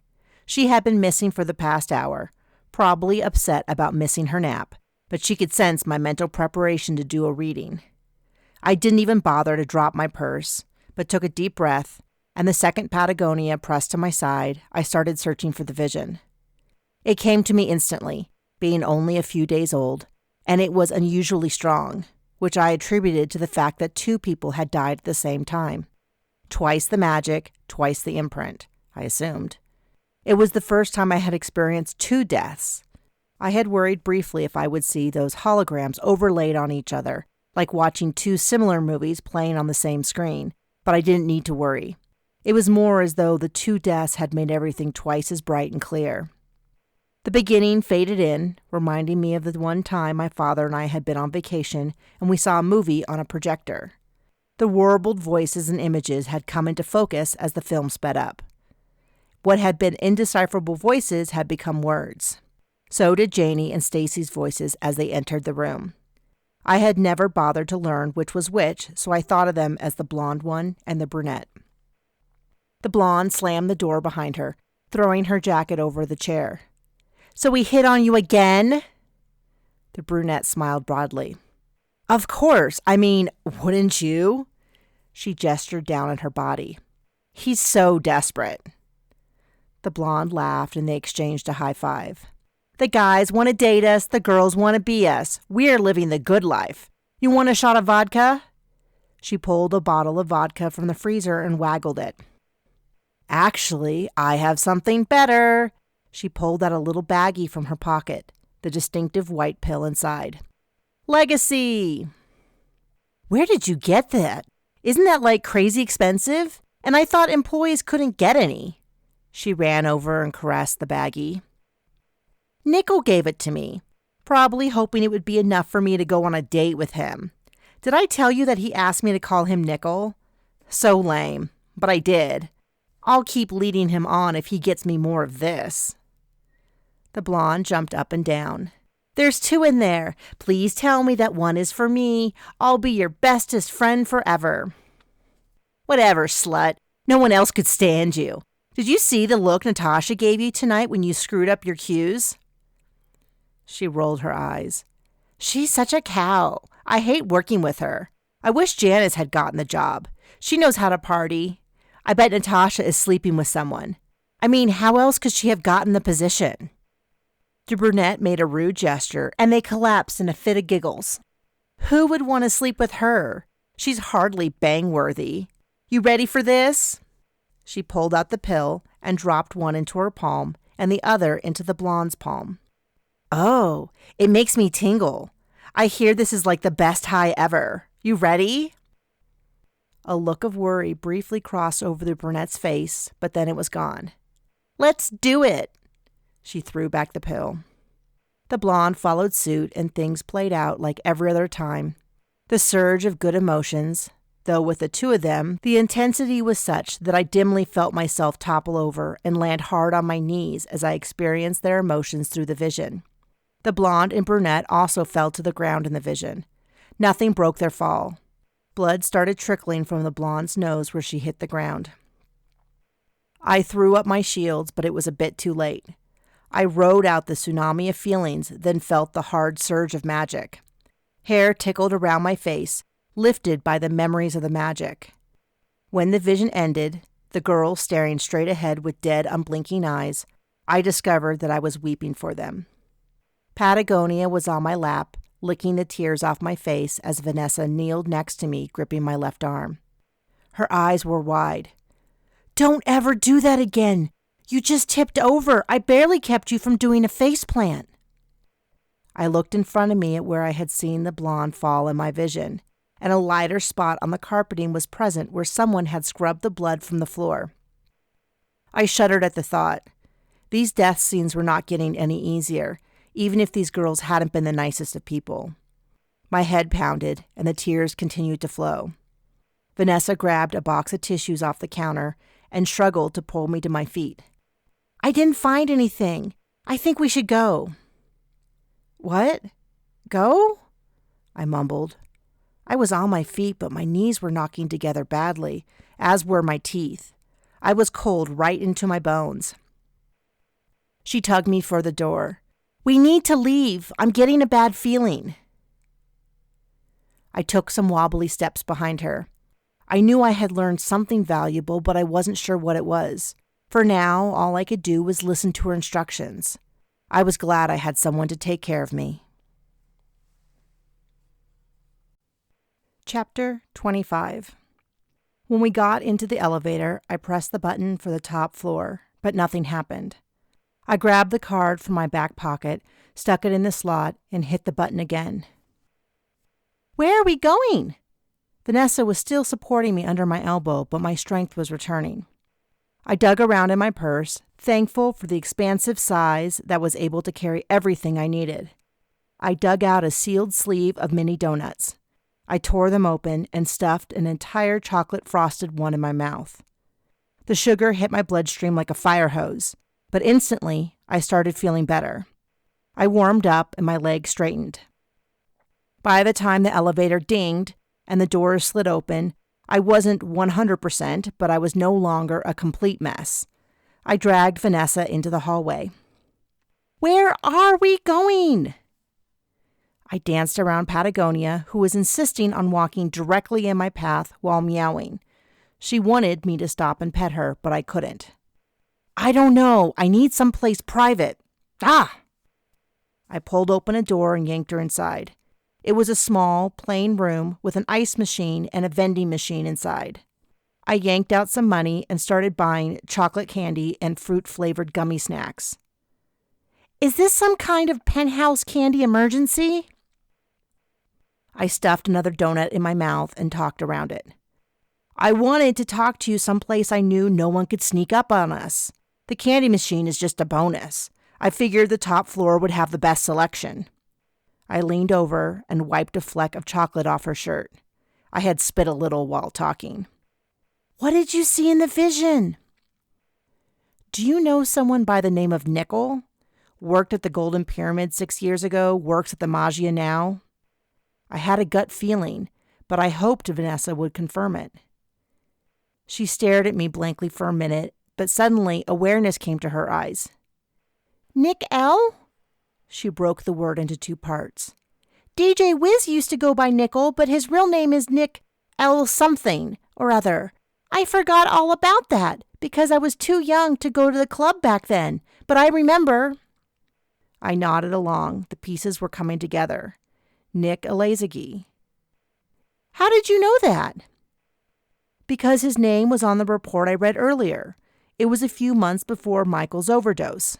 In the report at the Golden Pyramid Casino, it said that Harriet Marble was his estranged girlfriend. And in the vision, the girl said Nickel had been after her for weeks and gave her the pills that killed her and her roommate. Bert, the bartender, mentioned that Nickel was part of the same group as him, Tony, Michael, and Beth. And you mentioned that he was flirting with Brittany. I bet the other 2 girls snubbed him as well." Vanessa blew out a breath and stole the last donut. "I've never been so glad to get blown off before. That could have been me." "You never would have taken Legacy, would you?" "No, of course not." Though she avoided my eyes. If the casino had suspected or known that DJ Wiz was the person behind the overdoses, it wasn't surprising he was being protected by them. But how did he fit into the overall Legacy structure? Was he also a dealer, or did he just buy some Legacy and pass it on? Maybe he was higher up in the structure, the contact for people below him, like Bert. And how did he make sure that Legacy would kill? Vanessa swallowed the donut and turned to me. I know where he lives. I ripped open a chocolate bar, bit into it, and moaned. In addition to the chocolate, there were pretzels, caramel, peanuts, and peanut butter. This needed to be my new favorite treat. The mix of salty crunch and sweet was irresistible. Then, what Vanessa had said sunk in. Where? Pretty sure it's across the hall. He said all the employees live in the same tower, which must be this one. He has an apartment on the top floor facing the avenue. I pressed my face against the window of the door and examined the hallway. There were several doors, but significantly spread out. It wouldn't take that long to find his, even if we had to knock on every door. No, Vanessa, we should leave right now and talk to Bear. And say what? Hey, we noticed a couple of coincidences. He won't believe us. Bear will. Okay, fine. Even if he does, what about everyone else? We need proof. We can go talk to DJ Wiz and get some information about his partying. So he can kill us? He kills using Legacy. Don't take any Legacy. Problem solved. And we won't take... Again?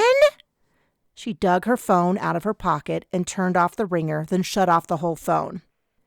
Please, he works late. I bet he is in there. He invited me to stop by any time. Was this before or after he blew you off for Brittany? Oh, Brittany. She can confirm that she got the pill from DJ Wiz, though she is still in a coma. I really want her to pull through, but what if she doesn't? I hesitated. Would it hurt anything? Okay, 5 minutes tops. Just say we came to work early and we wanted to see the view or something. I'll ask about his week and we leave. If he gets even a little suspicious, we're out of there. And after that, we go report to Bear. You'll really like him. It took us only a few minutes to find his room. First, we interrupted a Middle Eastern couple on their honeymoon and having a leisurely lunch. We wished them a wonderful marriage and apologized for interrupting. Then we woke up a British socialite whose makeup was smeared all the way to her hairline. We didn't even have time to apologize before she slammed the door in our face and the sound of retching carried through the door. The third time was the charm, as Nickel, or DJ Wiz, as I had always thought of him, answered the door. At first he was confused until he recognized Vanessa. Hey, you took me up on my offer. Come on in. Yeah, thanks. My friend is Ella, and she said she wanted to see the view, and I thought, your view. For all her insistence that we come talk to him, Vanessa was a total bundle of nerves. I cut in, hoping to cover up her awkwardness. I've seen the view from the Golden Pyramid, but that is all the way on the other end of the avenue. He looked between us, but turned and walked to a bank of windows. Come on in. Behind his back, I mouthed, chill, to Vanessa, and she nodded back. Even though I couldn't read her emotions as clearly as I could strangers, her nerves were apparent. As we walked, DJ Wiz kept sneaking glances back at her. His suspicion was escalating. Either he was excellent at reading her body language, or he could sense emotions too. It wasn't a super rare talent. Plus, it could be learned or even replicated through a spell. He was a DJ, and understanding a crowd was part of his job. Suddenly, the really quick visit was looking like a worse and worse idea. We got to the windows, and I looked outside, making all the appropriate noises, but I was only focused on an escape plan. Wow, it is so gorgeous. Vanessa rambled on. Wow, look at the people, so small, like ants.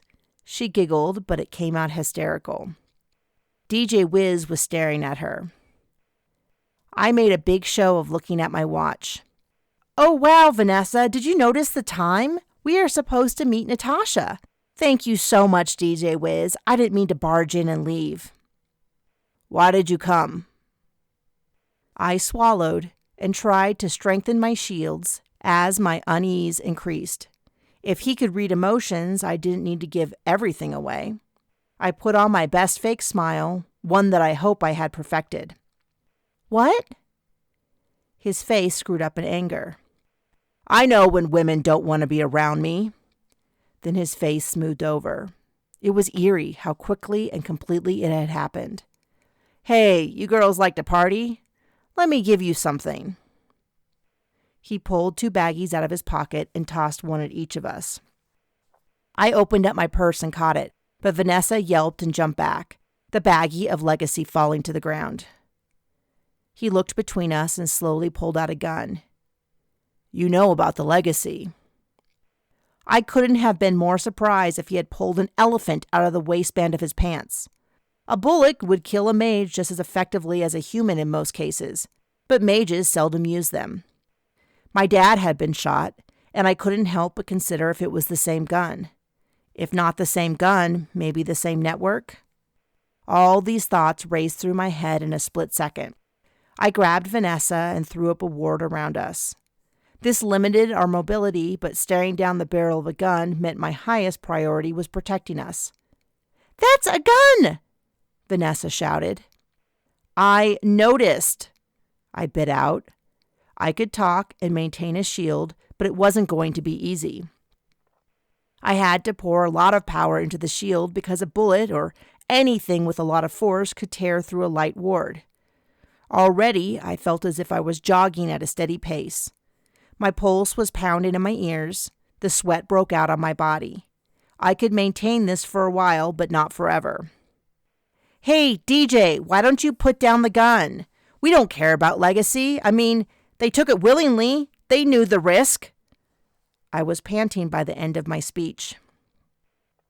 He lowered the gun a little, though it was still pointed at us.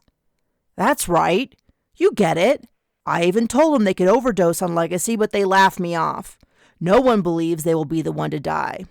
I thought once word got out about the overdoses, the girls would stop taking legacy from me, but someone is watching out for me because they're taking care of the overdoses for me.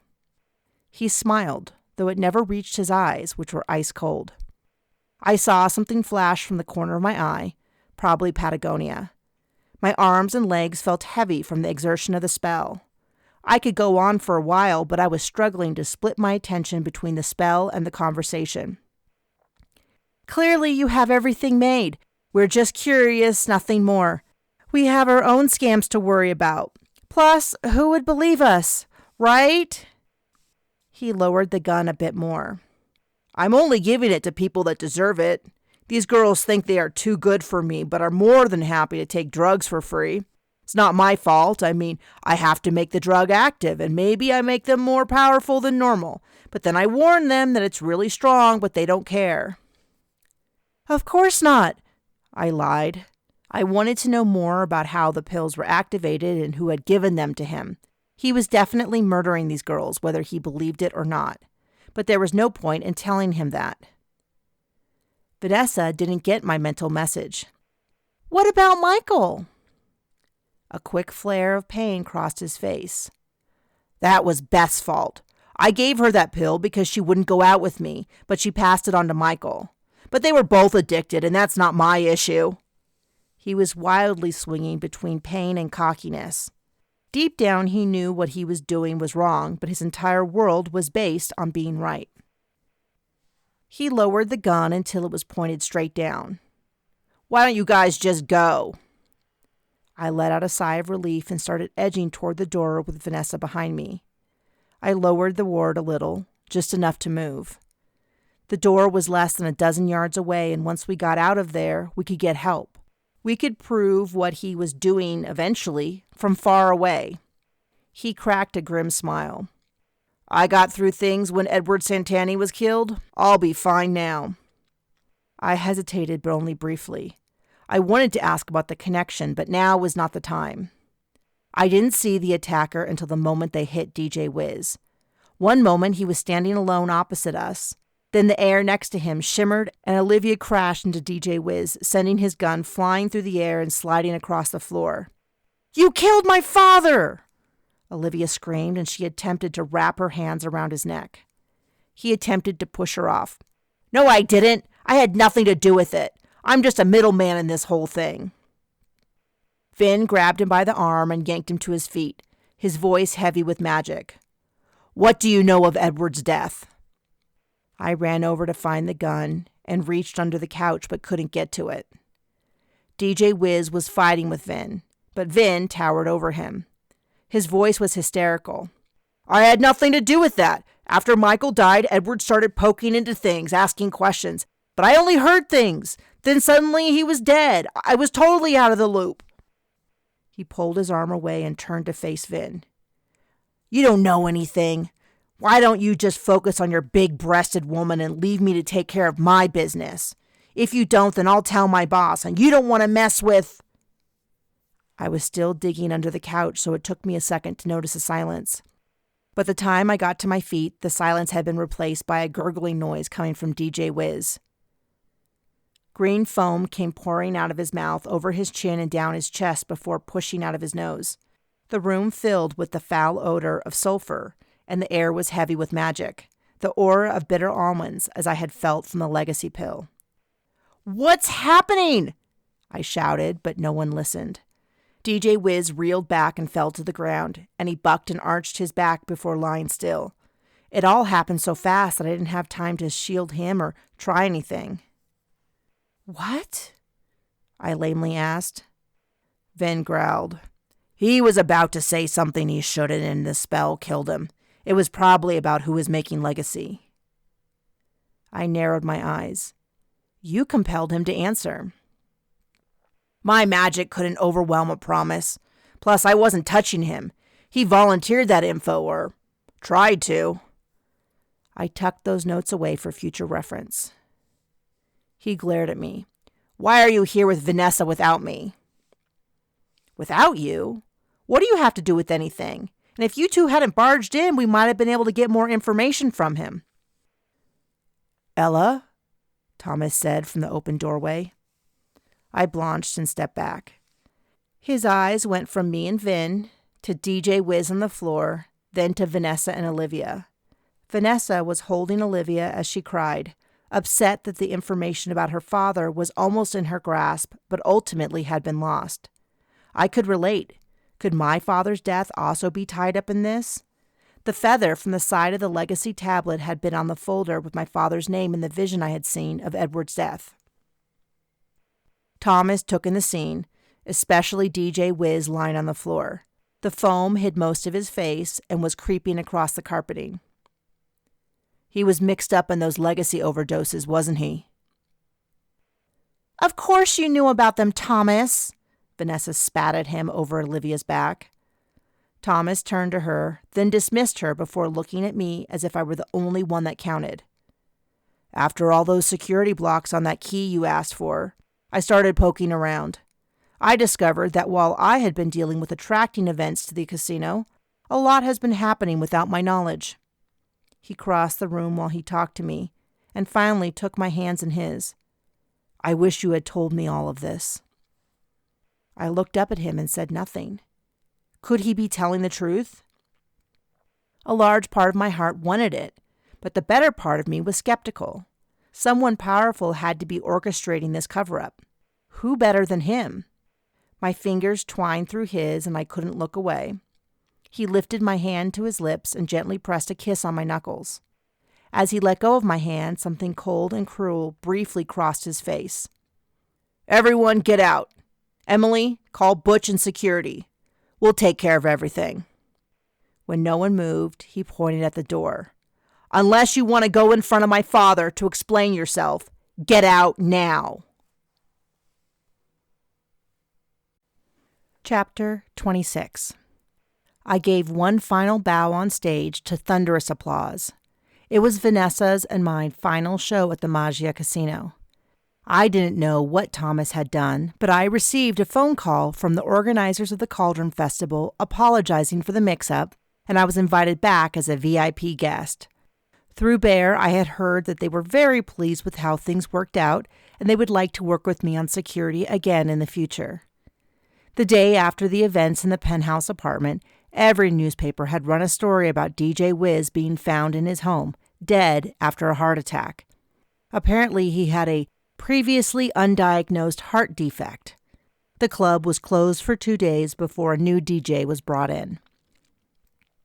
Farther back in the newspaper was a much smaller story about a bartender from the Mage casino who was killed in a car accident on his way to work. I had cut out the story about Bert and set it aside to discuss with Bear once I was back at work. He agreed that we shouldn't train for a short time while I took care of other obligations. In fact, he insisted, even saying that it would be good for me. Vanessa and I had agreed to continue working for Natasha until she could get the perfect replacements. We spent the mornings getting mani-pedis, massages at the spa, walking in the mall, basically anything that Vanessa wanted to do. She finally got the vacation she felt she deserved while her mom was gone. I had set up a gathering at my house for a few days after Annie Ann would return. Vanessa, Olivia, Annie Ann, Badger, and Bear were invited. I needed to get everyone on the same page because the real investigation was just beginning. While we had some answers regarding the legacy overdoses, we had a lot more questions. Olivia was eager to find out if and how her father's death fit in. I wondered about my own dad's murder. Dr. Trout had called a few days after the events. She said that progress was going to take a while, but she was learning a lot from the legacy sample we had gotten her. I had also remembered the baggie that DJ Wiz threw at me and I caught in my purse. I rushed it over to her and she said it would be invaluable. While I was there, I had gone to see Brittany. She confirmed that DJ Wiz had given her some legacy. She was going to join Beth in rehab. She said that the partying lifestyle was on hold for a while. The applause from the audience went up until we received a standing ovation. I couldn't help but smile, though I knew that little of it was for Vanessa and me. Natasha had been refining her act night after night. Despite a technical glitch when the music cut out, it had been her best night yet. In all the excitement, I had forgotten about Sapphire, but luckily she hadn't forgotten about me. She left me a note with her contact information. She was starting a tour in Europe, but swore she would come back to Rambler the first chance she got. I sent her an email, apologizing for all the craziness and wishing her all the best until we met again. I exited the stage, and in the darkness of the backstage, I stumbled into Janice from the musical comedy act. "Pardon me," she grumbled in reply. I waited until Natasha and Vanessa passed by. Then I leaned in to whisper. Sure was weird that the music cues were all messed up tonight. Slowly, she turned to face me. Huh? The music tonight. Kind of like how the rubber duck was cut, and how Natasha wasn't invited to any VIP parties despite the fact that all the other performers were welcome. Don't you think that is weird? Janice made her eyes wide. Wow, that is weird. Despite her innocent look, she radiated fury. My hunch had been right. If I hadn't been so distracted by the overdoses, I would have noticed earlier. I leaned in so my voice wouldn't carry beyond the two of us. I will check in with Natasha, and if she gets so much as a hangnail, I'll tell Thomas to fire you. You might want to find a new venue to perform at. As I walked off, I could feel her spike of fear. She didn't know that I hadn't spoken to Thomas since DJ Wiz's death. I was confused and upset. I wasn't sure what to believe of him. I had hoped I'd magically be able to explain away my doubts, but I knew that was likely impossible. I headed to the dressing room to pick up my things, but turned a corner and practically ran face first into Emily. She was carrying a huge array of gardenias and pussy willows, which she shoved into my arms, then wrapped her arms around my neck. I'm so glad you're okay. Thanks, I returned her hug. She stepped back. After I gave you that key, I suddenly knew that something was wrong, that you were who was in danger, and that Thomas was going to be furious with me for giving you that key without his knowledge. I tried to catch you, but you didn't hear me. So I had heard her calling my name that day. I went and got Thomas from his meeting. He was able to figure out where you were using the security system. I knew that if we didn't get there, something awful would happen. Thomas took care of everything. If we hadn't been there... I broke out in a cold sweat. I had lain in bed several nights, wondering what we would have done if Thomas hadn't cleaned up the situation. I had tried to convince myself that it would be fine, but her statement made me wonder. Would the marshal have dug into my past and found out who I really was? Would we have been accused of killing DJ Wiz? Or maybe the people behind Legacy would have found us first. She pulled a card off the bouquet and handed it to me. Thomas planned to be here himself, but he had to fly east. I opened the note and read it. The lettering was slanted with a tall, skinny script, each letter perfectly formed. There were no hesitations or mistakes. A confident note. I lifted it to my nose and could have sworn I could still sense the aura from his magic clinging to the page. A tingle went through me, and the memories of his kisses on my body took my breath away. Ella, I apologize for not telling you in person. Something is wrong with the casino, and I must recruit a team I trust to work with me, and that will take me some time. These flowers remind me of my retreat on the river. Until I can take you there in person, this arrangement is the best I can do. Think of me whenever you see them. Thomas. My stomach sank, even though this was the best possible outcome. I couldn't trust him, and rather than me finding my own excuse, he had given me an out. But I didn't want an out. I wanted him to prove to me I could trust him. For a heart-stopping moment, the heady perfume of gardenias wrapped me in warmth. I stroked one of the petals. Thank you, Emily, and you can thank Thomas as well. We exchanged a hug goodbye. Before turning the last corner, I peeked around it. I didn't want to run into another person, but of course, there stood Vin. What are you doing here? Ella, we need to talk. No, we needed to talk 6 months ago, but there is something I need to say to you. Twice you have come in like a bull in a china shop and ruined things. Excuse me? I came to help you at DJ Wiz's place. How did you even know we were there? His eyes flicked away briefly, a sign of guilt. I had a tracking spell on Vanessa. When I found out you guys were together and Olivia and I realized it was related to Legacy, she wanted to find you guys and I figured I could help. And the result is that she attacked him and he ended up dying. And in the nightclub, when you compelled me to answer, if the wrong person had heard that, I could have gotten killed. This time, he genuinely looked guilty. I'm really sorry about that. I shouldn't have done that in public. You shouldn't have done that at all. You have no right to force me to say anything. Is this because I'm engaged? No. It isn't that you're engaged. It's that you disrespected me. And if you come to me in private and asked, I would have told you. You might even have been able to help me. But how can I trust you now when you don't even respect me? He looked genuinely pained. Ella, I do. No. I walked right past him, my huge bouquet of flowers brushing across his chest. It gave me no small amount of satisfaction to at least have this confrontation while carrying them. When I got to the dressing room, I was alone in the hallway. Natasha and Vanessa were already laughing inside. This was the next step in my new life, a more balanced life. I would train and have a social life, leaning on others rather than being all alone, making my own family with the people who loved me. Together, we could fix everything. Especially me. The end. This has been There's No Business Like Mage Business, Casino Witch Mysteries 3.